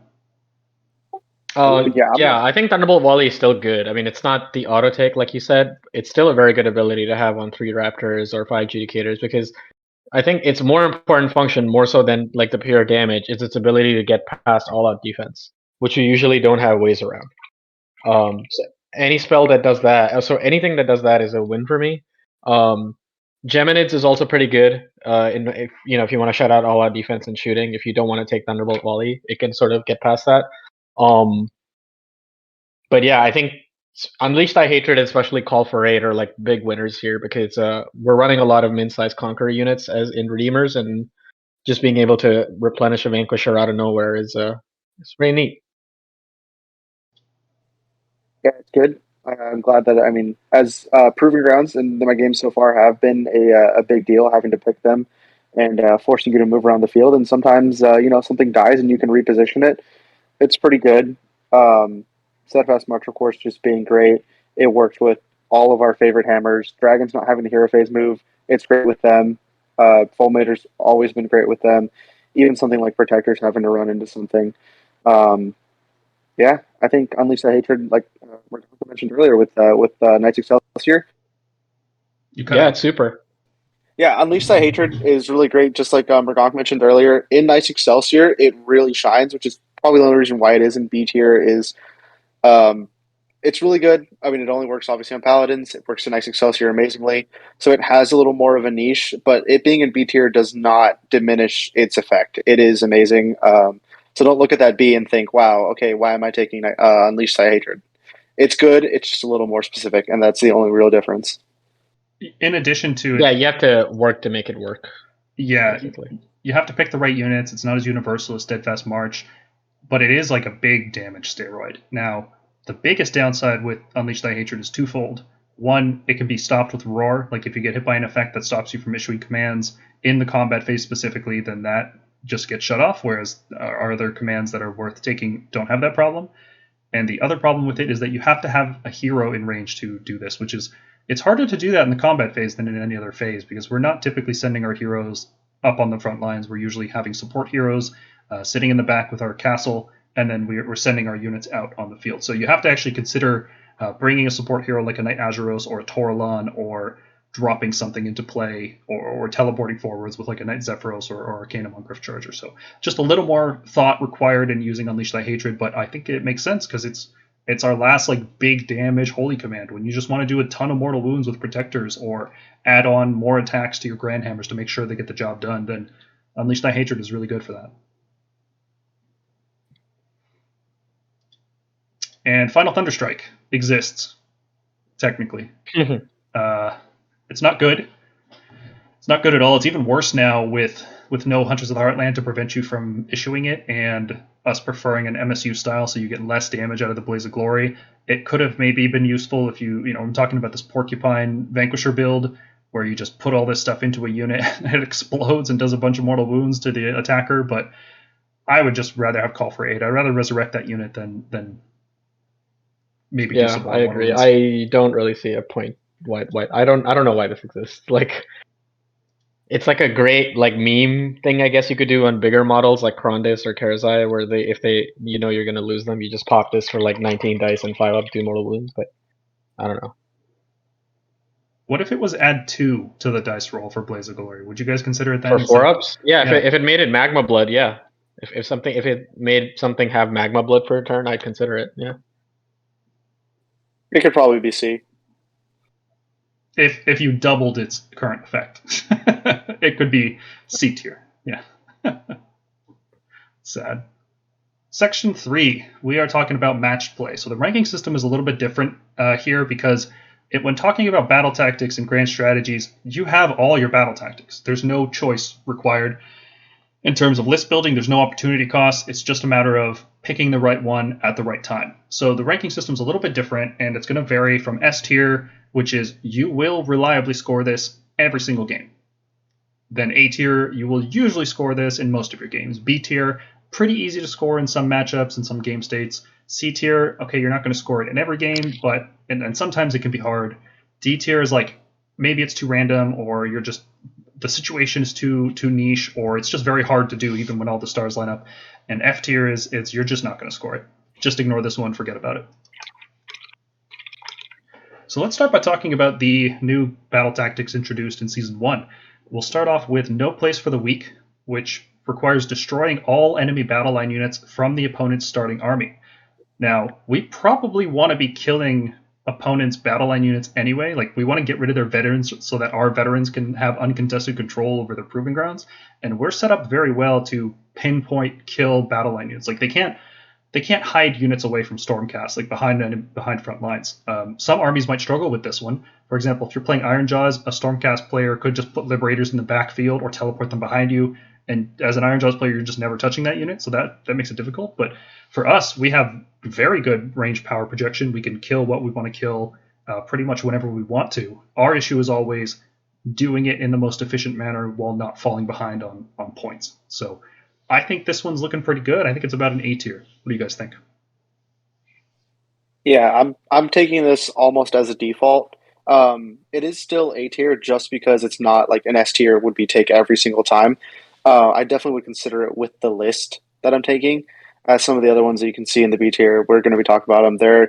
They are contenders for sure, and there isn't a right choice for most lists. So definitely analyze stuff before you pick it. But I am picking this one very often, like 80%. Yeah, this definitely feels like the default. I don't know about okay, yeah, I agree. It's like default because it's basically opposite of hold a line. What I don't like is like there's so many new battle line options that are opening up, with matchups like Gargants, Nurgle Flies, anything that makes like big tough stuff battle line. If you don't kill that, it's a problem. And sometimes you don't. Sometimes the game ends and you just win on points, and you're not going to score the grand strategy then. But if you lose, you're going to lose big. That's what that means. Yeah. Yeah. Well, what I like about this one is that if you're in a position where you know you can't win, like let's say it's bottom of 5, and you can't actually win, there's no way to score enough points to win the game. This is one of those ones you could still like make long bomb plays for and try to kill an enemy battle line unit in order to score it. A lot of these other grand strategies that we're looking at, if you're behind, you just can never do them. Like it's very, very difficult to score some of these when you're playing from behind. Yeah, I was mentioning even when those battle line options are these other things, like if someone takes sharks, someone takes flies. Like, I mean, our strategy to win that game is going to be to kill as much of that as we can, and I think it's kind of synergizes with what we want to do. Those things that are strong are usually pretty mobile, as well as being tanky, and stopping them from getting like into our territory or us getting into theirs. It's probably going to be just about as difficult, to be honest. Okay. Yeah, I think it fits into what we want to do anyway. Like, we're not going to go around sniping support heroes generally. Like, we want to kill the things that are going to threaten our hammers. That's our main goal with Stormcast, and then wipe objectives and put our very efficient veteran units on those objectives. So this fits into that plan naturally, I'd say. We still have the option to snipe heroes, right? If it's going to make the game easier, we can always do that. But killing battle line is pretty much what we want to do anyway. Tame the Land. This one requires you to control, not contest, but control all objectives wholly outside your territory. So this could be, if you're winning, you just get this, right? If you're playing something that requires you to control multiple objectives, that's how you're going to win the game anyway. So that's okay. The problem with this one is twofold. One, it might not be possible to even score it. There might be 0 objectives outside your territory, and you can't score this if that's the case. If you're playing on, for example, Turf War, there's no objectives outside your territory, wholly outside your territory, then you just can never score it. Like, I don't get why they would introduce grand strategies that are straight up impossible to score on some battle plans. That's very peculiar to me. Yeah, I just pass. Don't pick this one, please. Like, even if you try to do this, you have to control all the objectives outside your territory. That's really hard to do. You're typically controlling like 3 objectives at a time at most as Stormcast. We're not an army that spreads ourselves very thin and tries to contest the whole board and block out all spacing. Like, we have specific battles at specific points over specific objectives, and this does not fall into that playstyle. Defend What's Ours. So this one kind of goes hand in hand with Take What's Theirs. They're even named similarly. It's just a difference of playstyle. The first one here, Defend What's Ours, is at the end of the game, there are no enemies wholly within your territory. I think depending on your playstyle, this one's actually doable for Stormcast. Some armies are really going to struggle with this, but as I mentioned when talking about No Place for the Weak, we have excellent ranged power projection. We can pick a unit and just delete it as needed. So if our opponents are trying to be sneaky and bring something into our territory, we can just kill it. So that's not that big of a deal. Now, there's definitely going to be times where it's bottom of 5 and your opponent has the last round or last turn in the last round, and just to spite you, they decide to walk a unit into your territory. So I don't like that. And if you are playing from behind, you don't have a lot of units or a lot of power, it could be very difficult to score this. You might not have the capability of killing every unit in your territory. Yeah, some of the territories are just too big, to be honest. Yeah, some maps have, half the board is your territory, and it's really easy to sneak stuff on there. Other times it's these teeny tiny little deployments on one end of the board, and it's a lot easier to do it then. I would rather just have something more consistent. This is not bad by any means, especially compared to like Tame the Land. This is actually doable in every single battle plan, but it can be difficult. And then Take What's Theirs is kind of like a more aggressive version, aggressive playstyle, where you have to have more friendly units in the enemy's territory than they have units. And I find this one pretty difficult, but I tend to prefer kind of defensive playstyle with few units. So I don't like having 10, 15 units on the table. I like having fewer units and making use of them the most I can. So I find this one particularly difficult, but if you are playing a more aggressive style, and you are going into enemy territory with a bunch of drakes and chariots and translocating crossbows forward, then this one's actually doable as well, because your goal will be to, if your opponent wants to leave their territory and try to, stop you from scoring objectives, well, that also feeds into your grand strategy. So very aggressive playstyles, I think, can take this one. Now, what do you guys think? Because these two kind of, they're worked into a discussion together about defensive versus aggressive playstyles, and which one do you think you'd prefer? I'd say they both have about the same amount of counterplay as far as the round 5 opponent going second issue. I think Defend What's Ours is probably a little easier for Stormcast to do. But when you are taking, something like dragons and something fast, it's definitely doable. They're really equal, honestly. If you're playing that aggressive tactic, obviously, if you're playing something like Hollow Strike, it's going to be a little different. It doesn't move as quickly across the board, or even want to move that far into the enemy's board. So it's definitely a more playstyle thing. In aggressive lists, Take What's Theirs is going to be a little better, and then in more defensive lists, obviously, it's really generic sounding, but I mean it really is. That's what it comes down to. Is kind of what your list is built to do. Yeah, is your list defensive? Then take. Is your list trying to just like keep the opponent at bay, and then just you take Defend What's Ours? If your list wants to go out and kill them, you take What's Theirs. James, what do you think? Kind of echo what the guys said. Now, would any of you guys take one of these two over No Place for the Weak?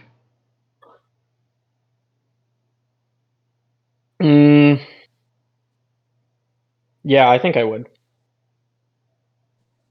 I'll be honest, I haven't yet, but I haven't really been building more defensive stuff. I think when I am playing a more aggressive style, I do like No Place for the Weak more than Take What's Theirs. But if I was playing something much more defensive, I would do Defend What's Ours. I mean, from my perspective, in either case, your main goal should probably be getting rid of the enemy battle line unit if you're playing defensively or offensively, or at least crippling it. Mm-hmm. Yeah, I think that, there's no 100% right answer, but I think in general that's a fair thing to say, because it does, like, getting rid of their battle line means you're getting rid of their veterans, and that means you can more easily win objectives, which has always been something Stormcast struggled to do, and it's something we are actually poised to do really well in this season. Well, when I think of like enemy armies that like to move up, like we mentioned, like there are times that we can't really achieve, the first one where we have to kill all the battle line. In those scenarios, like those armies tend to come forward a lot, which means I can probably like go into their zone, kill like a support hero, and then score this grand strategy at the end. But I don't know. It really depends on what the meta shifts like. I switched between grand strategies before. Like in the last edition, I switched from dominating dominating presence to the one that like controls territory or whatever. So Predator's Domain. Yeah. Predator's Domain. Yeah. Mm-hmm. I guess we'll see how this develops. These are just our first impressions, after all. And I can safely say, though, nobody's going to take the next one here. Demonstration of Strength requires 3 or more friendly veteran units from your starting army on the battlefield. This is not going to happen for Stormcast. We don't have a lot of veteran units, and the ones we have are meant to die and protect our hammer units. So, not going to take this one. No thanks. I'm not sure who will, other than maybe Nighthaunt. No one can really afford to take this because bounty hunters might ruin your dreams there. The fact that it's starting army means we can't even revive a unit with call for aid and count that. Army I'm still okay with that. Yeah, summons don't do anything. Yeah, so this is a rough one. It's maybe some kind of redeemer spam list. That's all I can think of. It's really limited. I mean, hey, here's the niche for Nostra, right? She's keeping that unit alive. Okay, well, what about Show of Dominance? So this one requires having a veteran unit in each quarter of the battlefield, but it doesn't say you have to be wholly within each quarter of the battlefield. So if you have one model that's a veteran in the center of the board, you can score this tactic. This grand strategy. It seems easier than keeping 3 alive, that's for sure. But even keeping 1 alive, I'm not feeling confident about that. I throw my veteran units away. Well, not throw away. Like, I use them for strategic purposes, and I always count on them dying. So it seems easier than the other one, but it also seems harder than some of the others. So how reliably can we just, like, win the center of the board? Is that a thing that we can reliably do? With something like a crossbow list, where you're running something like Dragons and Chariots, pretty reliably I've found. It's not that hard. But some of our more defensive lists can kind of struggle to shove things off. I mean, by the time it gets to the end of the game, if you were winning anyway, you can do this. So it's kind of a win more leaning strat. Yeah, I'm not a fan of those. I like having play from behind options. And let's take a quick look at the Stormcast grand strategies to remind ourselves of what they do. The first one is Draconith Defiance, where the only heroes left on the battlefield are friendly Draconith, Stardrake, and Dracoth, which means you have to kill all enemy heroes and keep at least one of yours alive, and one of those has to have one of those keywords. And if you happen to bring any support heroes like a Relictor or any allied hero, you have to kill them. You have to find some way to kill them all. So this is only for lists that don't run any of those support heroes, and I don't see that as a Stormcast list. I just don't. A viable Stormcast list needs to have other support heroes. This is bad. I guess this was if Dragon Spam with Draconic Onslaught was still a thing, sure. With like 2 Night Draconis and a bunch of Stormdrake Guard, maybe then. Before they nerf Translocation, before they nerf Celestial Menagerie, before they nerf Draconic Onslaught, before they nerf the points. Yeah, they made this grand strategy with that in mind, and then everything else around it has been nerfed, so why would you play this? Yeah, really bad. But it's still not the worst, because this one here is the worst. Pillars of Victory. The only battle line units left alive are friendly Redeemers. So you have to kill all enemy battle line, keep at least one of yours alive, you can't bring any battle line except Redeemers, right? If you bring battle line Paladins, they would screw up your grand strategy. So this is terrible. And it's also strictly worse than Demonstration of Strength from the previous one, which required keeping 3 of our friendly Redeemers alive. Or veterans, I guess. And it's also worse than No Place for the Weak, which requires killing all the enemy battle line anyway. This is so bad. Sacred Charge requires having 2 Cities of Sigmar units on the battlefield at the end of the battle. The hard part of this is bringing 2 Cities of Sigmar units and then having them survive. That's the hard part of this one. I maybe bring 1 Cities of Sigmar unit to my list. I typically don't bring more than that. Maybe we can revisit this one when they get a Battle Tome update, but this is not good. Nope, not worth it. I mean, don't take this one. You could take a Battle Mage and a Frostheart Phoenix, but would you ever consider even then Battle Mage? Double Battle Mage? Yeah, I would. 1 for Foz Protection and 1 for Wild Form. I would definitely run that. So that's like the one instance I can think of taking those. Yeah, but then you have to keep both of them alive, and your opponent can look at your grand strategy and say, Oh, I have to kill a 6+ save 5 wound hero to deny you 3 victory points? Okay, I'll do that. That's where you take Battle Mage on Griffin. No, wait, that still has a 5 up save. Never mind. Don't forget about it. Yeah. And then let's talk about the battle tactics. So let's talk about the Season 1 battle tactics first.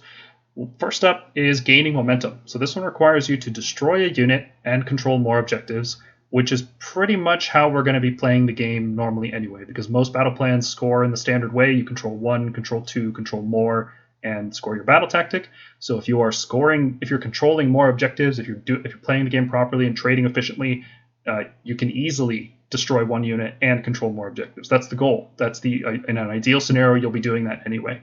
And with the way these battle plans seem to be laid out and the proving grounds are set up, people are spreading their units out in order to be ready for that sort of thing. So this becomes easier and easier for Stormcast as the meta shifts towards MSU spread out styles. So I think this is an A tier. Like, maybe not every game, but pretty much every game you're going to get this. Now, sorry, let me finish this thought. The only downside is that it might not be possible to control more objectives than your opponent. So you have to really plan ahead and think, okay, well, what can I reasonably do? Even though I can control 2 to 2 or 3 to 3, I might not be able to get that extra last objective I need in order to score this one. So it does depend on your battle plan. So just keep that in mind. Yeah, that's literally what I was going to mention. Okay. Next up is Eye for an Eye. If a friendly unit was destroyed in the last turn, you must destroy an enemy unit in this turn. And you can destroy it in any way. Abilities, attacks, shooting, melee. Just destroy an enemy unit, which also, interestingly, works on the Kronspine. So if you destroy the Kronspine, then this works. Now, there are some more... That sounds really easy, right? Because like we're talking about, this is the standard way of playing the games. You're trading with your opponent. But it's not always doable. For example, you cannot score this at the top of round 1. So if you're forced to go first, this cannot be done because nothing was destroyed in the previous turn. And sometimes you get double turns and you can't score this one either. So you might have to think ahead. So I would try to score this one whenever you can, like as soon as you can. As soon as an opportunity comes up for you to score this one, I would push to do this because you don't have to destroy the unit that destroyed something. It's just destroy anything. So this fits in naturally. This fits in naturally with what we want to do, but it can't just always be scored. You have to think about when to do it. So B tier seems about right. Mm-hmm. Next up is Desecrate Their Lands, and I think for Stormcast, you will score this every single game. Maybe not round 1, maybe not round 2, but in the 5 rounds you're going to play, you will score this at least once throughout the game. And you have to control 1 terrain feature partially or wholly within enemy territory. Nobody is going to be guarding terrain to deny this battle tactic. If they are, you're going to win the game because they're not using their resources properly. So at any point in the game that you aren't engaged in, life or death combat that's going to lose you the game, you can translocate a unit out of combat onto a terrain feature and just score a battle tactic. Or you can use Silence of the Storm to just drop a unit into play around that piece of terrain. I really like this one because it doesn't require dice roll. It doesn't require destroying a unit. It might require charging in maybe in order to get that distance, but for the most part, this is just make a bad play. But if you're in a position where you can make a bad play, this is fine. So I quite like this one. Yeah. It's fairly risk-free for us. Yeah, as long as you have translocation and silence. The only hard battle plan for this is the Rumstone Cache, where you have like the smallest deployment zones possible. But it's come up in every one of my games. I've gotten it every one of my games, and I'm usually trying to screen an angle or something anyway. I'm usually trying to, throw down something. More than ever, we're going to have liberators and things in the sky to make our opponents nervous, and it just works. It works really well. Mm-hmm. Another unit that's really good for this is Vanguard Hunters. Being able to, if you have terrain that's near enough an objective, you can, control a piece of terrain and then string out the unit to still have a veteran on a proving ground. So, yeah, all our teleport abilities naturally fit into this battle tactic. This is like the one you'll score in every game. It's really easy. I just wanted to mention it here for if you haven't seen how terrain control works. It is just within 3 inches, so it's just like an objective that has a 6-inch outreach. It's just within 3 inches, so it's not a very difficult thing to do.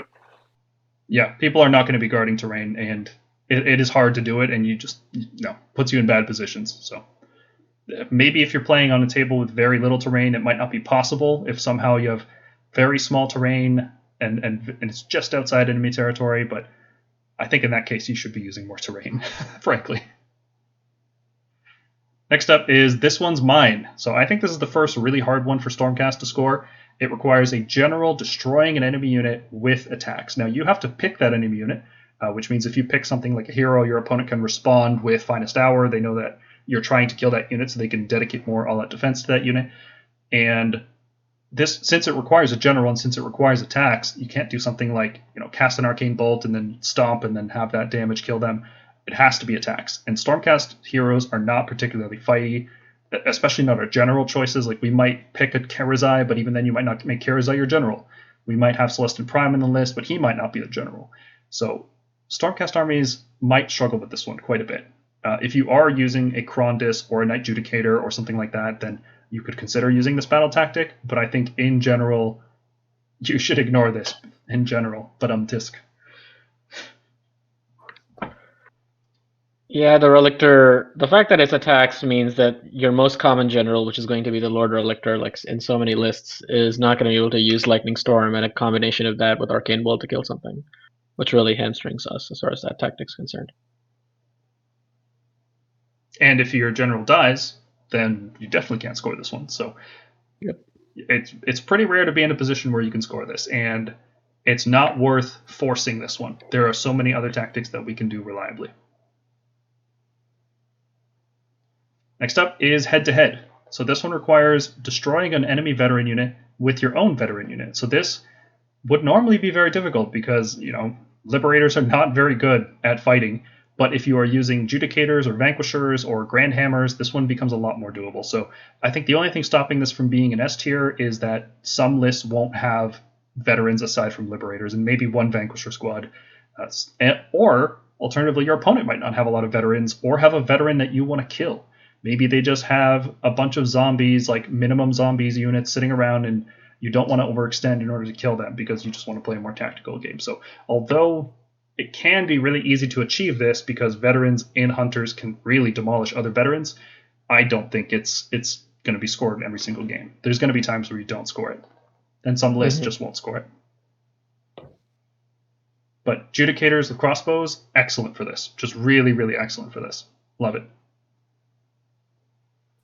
Yeah, Outmuscle's another one, kind of like eye for an eye. So you're destroying one veteran, and it has to be standing in a proving ground. So the fact that you can destroy it with literally anything, ability, spell, attacks, literally anything, is really good because you can use a combination of things. You don't have to have anything special doing it.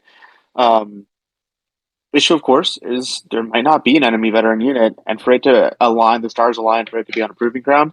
It's going to happen because obviously it's a proving ground for a reason, but it may not happen every game when you want it to, and for it to be feasible, for you to want to have to go out to something that may be a proving ground because it's just kind of something you don't want to go for. So just like eye for an eye, it's going to be keep an eye out for it, keep the tactic in mind. Just because you don't use it very often, you have to keep all these tactics in mind to play a successful game this season, just because all the tactics are so much harder. Still pretty good. We have range power projection. We can do this pretty often when it does come up. So keeping an eye out is probably the hardest part about these tactics. Yeah, like I mentioned earlier, the hardest thing about playing Stormcast is allocating the right amount of damage, because we can do that. We can put damage where we need to. The problem is always putting the right amount at the right time, not overcommitting or undercommitting. We want to be as efficient as possible with our trades. So we can kill a veteran on a proving ground. Like if they have 10 dire wolves, we can take some long strikes and shoot them off. But and that could score you a battle tactic, but is it going to lose you the game because let's say there's a zombie dragon in your face at the same time? Like, wouldn't you rather shoot the zombie dragon that's in your face? Definitely, right? So just because you can score this tactic doesn't mean you should go for it. I think that's what you were saying, Daniel. Yeah, absolutely. You got to keep in mind, you still have to play the game, but it's definitely one that you're gonna forget about, And when it does come up, it's going to be very good for you. Take the opportunity and get it done. Next up is against the odds, which is the easiest tactic ever. You have to pick a friendly unit, and that unit has to control an objective with no enemy veterans on the objective. This is one that you can score top of round 1 all the time. This is one you can score pretty much any round of any game as long as you have an objective near you with a leader or a monster or just a non-veteran troop like a chariot. This is just fantastic. It's so easy. I thought it was a typo when I first saw it because it's that easy to score. Really simple. Yeah, I will say, having played a lot of games now in the new pack, try to see if you can get something else done before you do this one, just because it is so easy. I did find myself in a couple situations where I'm like, wow, I could have saved that. Just something to keep in mind. You do want to try to get some of the harder stuff out first, but turn 1, this is going to be a really good anchor. Yeah, this is like your new hold the line where at some point you can just score this. This is easier to score, frankly. It's monstrous takeover that doesn't need a monster. But like you said, because it's so easy, save it for a time in the game where it's going to be harder to score a battle tactic. Like when you have to shoot down that zombie dragon, and instead of shooting the battle line unit, the veteran that's on the proving ground, you shoot down that zombie dragon instead, and then you score against the odds because nothing you're doing fits into your battle tactics. Yeah, Exactly. honestly, what a lot of people like doing is like giving Stormcast the first turn. So I like the one where you destroy an enemy unit and hold more objectives as a turn 1 battle tactic, and then bank this for like a harder turn. Next up is Barge Through Enemy Lines. This one requires 2 or more units from your starting enemy wholly within your opponent's territory. So there's a lot of stipulations on this one. You need 2 veteran units. You have to put them in wholly within enemy territory. This is a lot harder to do than sending 1 unit into enemy territory to control terrain. But if you do it with veteran units, those you score an extra VP. And this is the only way to get a bonus point on every single battle plan. So being able to reliably score this, it could be the 1 point you need in order to just win the game, because games are getting pretty close these days in terms of scoring. So yeah, it's really easy to drop 2 Liberators into enemy territory, or if you're just walking Prosecutors into it. However, if you're playing very defensively and you need all of your Liberators on the table, you could score controlling enemy terrain by just translocating 1 unit. You can't translocate 2, so you have to rely on something like teleports or faster units. So it's not as easy to do as the other one, but it's definitely more rewarding. And I think it's so important to get that extra point every game. This is why you want at least 2 veteran units in every single Stormcast list. Probably even 3, just so you can throw one away and revive it with Call for Aid to make this more reliable. Yeah, it's good. It's already mattered in one of my games, so having that extra point is really good. You're going to find yourself in a lot of situations where you can do this. Even sometimes setting up for it. I know sometimes we try to defensively translocate our adjudicators when we're shooting. Sometimes you can set up for the next turn and have those adjudicators in a bit more forward of a position than you normally would if you're using something aggressive with them like chariots or dragons. So something to keep in mind. Some of the deployment zones are a lot bigger, and it's come up a lot more often than you think. Sometimes I'm like, wow, wait, I'm already doing this objective just playing the game. Mm-hmm. Yeah, coming in from Scions requires no dice rolls, so you could, for example, drop a unit of Liberators in, and then if you're playing Knights Excelsior, drop in Grandhammers, kill whatever you need to kill, and also score this battle tactic for an extra VP on top of what you would already get. So being a veteran is a very good thing for Stormcast, just not a defensive veteran. Like Shield Annihilators are not very useful because they're just going to die very quickly, but offensive and disposable veterans are very good for us. So I'm really liking Prosecutors for this one, right? If you're running Tempest Lords and you have three squads of Prosecutors as your battle line, or even 2 alongside some Vanquishers, that makes this battle tactic very reliable to do, and I really like that. First up is Pioneers of the Realms. You have to contest all objectives wholly within enemy territory with Cities of Sigmar units. This is really bad. Same reason we mentioned before. Sometimes battle plans just don't have objectives that are wholly within enemy territory, and you also have to contest all of them with Cities units in particular. And we do not bring Cities units aside from maybe a Battle Mage and a Rune Lord, and we don't use them to contest objectives generally, and especially not ones in enemy territory. So nobody will ever score this. Ignore it. It doesn't exist. If you have scored it, tell us why or how. And post pictures, because I won't believe you. Yeah. Next up, no challenge too great. This one requires a Redeemer unit slaying an enemy hero. This is very difficult to do because Redeemers straight up don't do a lot of damage, but they especially don't do any damage against heroes, where we've been talking about, Vanquishers and Bounty Hunters fighting against veteran units and doing a bunch of damage, and that's fine, but veterans, they're a single model, you're not going to get any bonus attacks.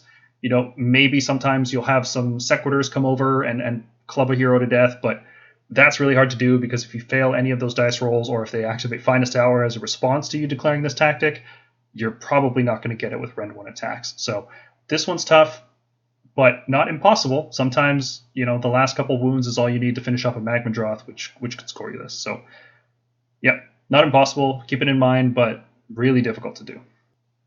Hammer Strike Assault. I think last time we talked about this one, we ranked it C tier. I think it's looking more like a B tier now because it requires destroying any 10 wound hero that does not have any wounds allocated to them.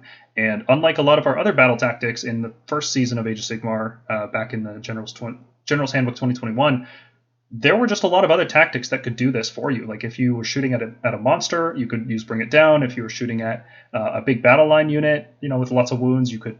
I'm not saying 10 models with one reach. I'm saying if it was a 10 wound battle line unit like a Stonehorn or something, you could score that. Hammer Strike Assault kind of just felt like this third or fourth string battle tactic in that same line. But with all of those battle tactics gone, suddenly you're looking at, well, there's a Terrorgeist in my face. I haven't done any damage to it yet, and okay, I can score a tactic off it. So that's pretty good. Lightning Shattered Morale. This one we had previously ranked F because, and I think it was a fair thing to rank because, well, let me explain what it does. You have to make a unit with Bravery 10 fail Battle Shock. And that is incredibly hard to do for many reasons. First off, you have to be fighting something with Bravery 10, and the things that are Bravery 10 also have to have more than 10 models so that they can reasonably fail a Battle Shock, and then you also have to stop them from using Inspiring Presence to preserve them from just canceling out your battle tactic. And maybe, you could have taken Thunderous Presence, but you're not going to declare a tactic that relies on all these things and then a 3+ Monstrous Rampage. So this was just useless. However, the Horrorghast exists now, and if you're running a Horrorghast anyway, sometimes you can score this one. If you, for example, shoot 10 zombies and get a Horrorghast in range, which you can cast out of Unbinding range because its effect range is so long, then, yeah, shoot 10 zombies down, another 10 just doesn't matter how many flee, right? Because this just requires having any number of models flee Battle Shock. So you don't have to destroy the unit, you just have to make it flee. And there's enough. It would be a lot worse if it was destroy. Yeah. Impossible, honestly.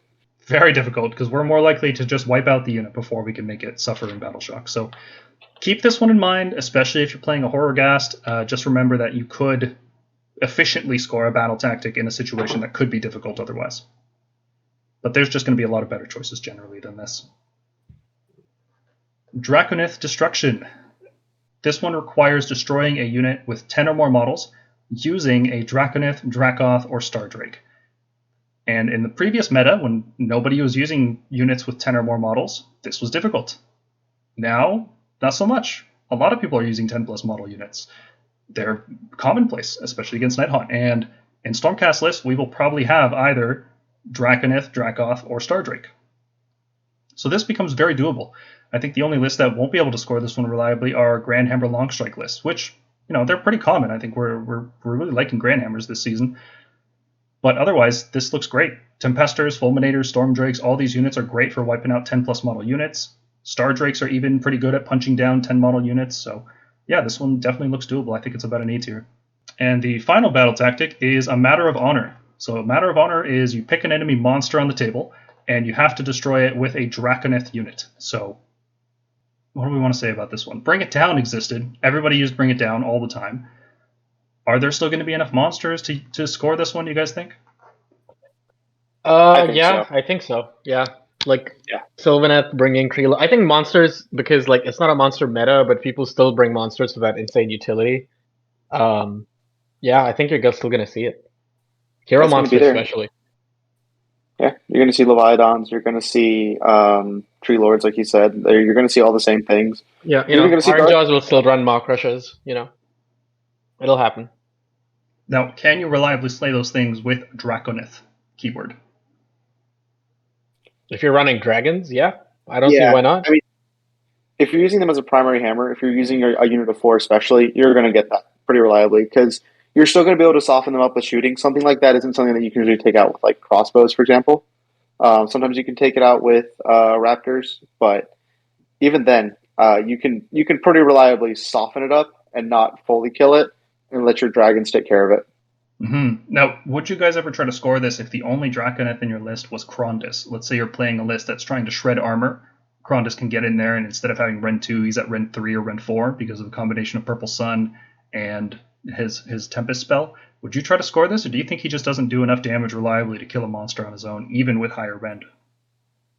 I mean, the situations do come up. I had it come up when I was taking out a magma draw. I mean, he was next to his big unit, so those tail attacks, boom, right into the magma draw.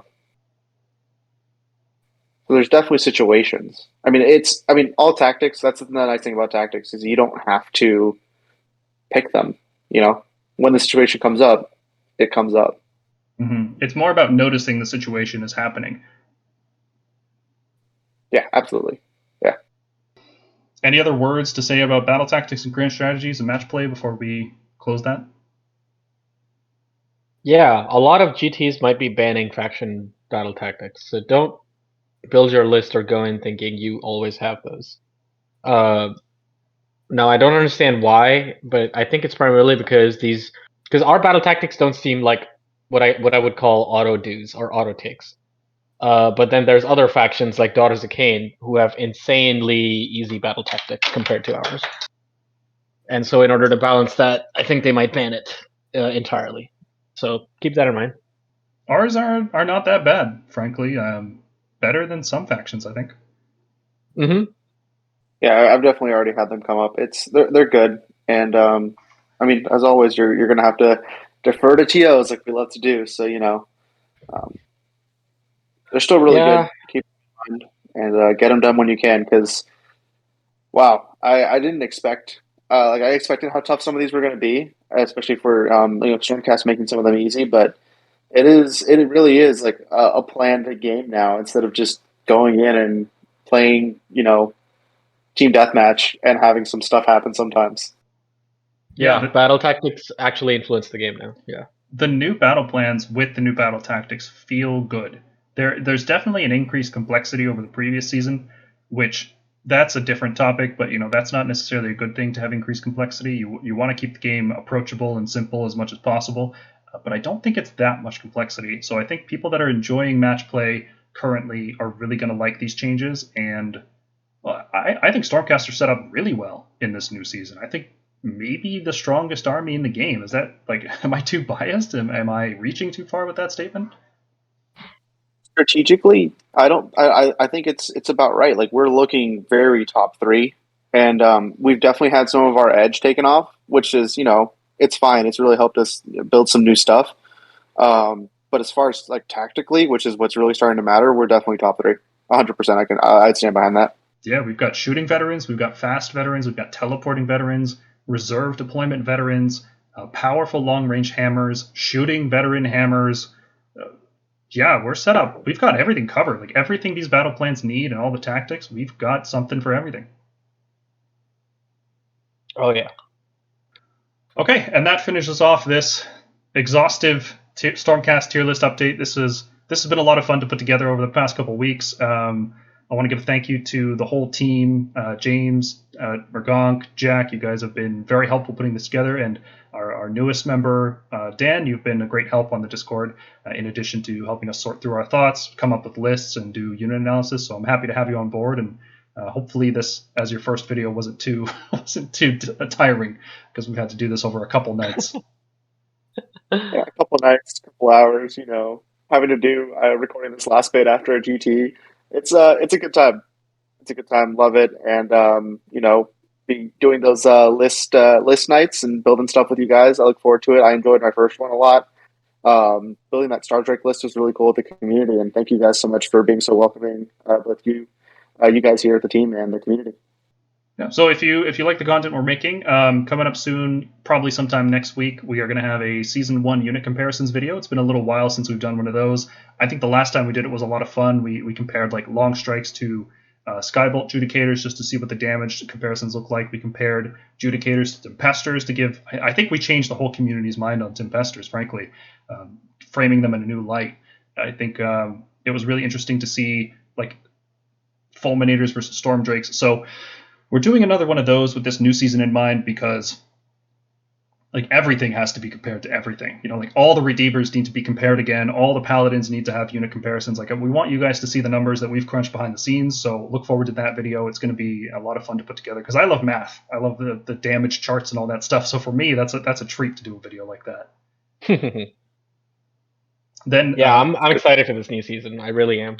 Like a shakeup is always nice. Lets me build more models and use more units that I would have liked. So. Yep. After the unit comparisons video, we're working on a new Lords of the Storm, which is our list building series.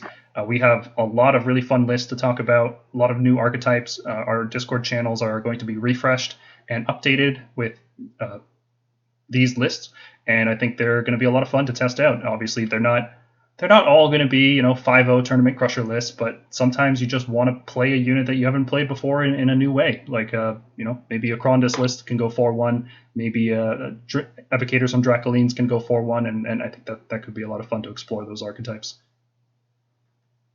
Following up on that, we are planning to still do a review of the Sylvaneth and Skaven battle tomes. We just been a little bit sidetracked with all the exciting news about the General's Handbook, but we still want to get reviews of those books out there. And then, Dan, I think you talked about doing some meta gaming live streams. We can take a look at, matchups, win rates, focusing on Stormcast, but really talking about Age of Sigmar as a whole. Yeah, I definitely look at doing that. On a couple week basis. We'll, as these big events happen and stuff. I know everyone loves to look at lists and what tournament players are doing. As even at a casual level, you look at, hey, what combo is working out? What's what are people playing? And even just, prepping for one of your own tournaments or looking at a tournament for the first time. It's a fun experience. I know it can be a little daunting for some people, but, we'll try to talk about it and let you know like how that goes as well as, what to prepare for. Mm-hmm. It's a good time. Yeah. Well, if you guys like this super high quality final slide, check out our Discord and our Patreon. We've got links for those in the video description. Feel free to join us on the Discord. We're there pretty much all day. It's a lot of fun. We talk about a lot of things. We joke around and we talk about Warhammer. So feel free to join the discussion there, and we will see you in the next one. See ya. See you guys. Take care, everybody.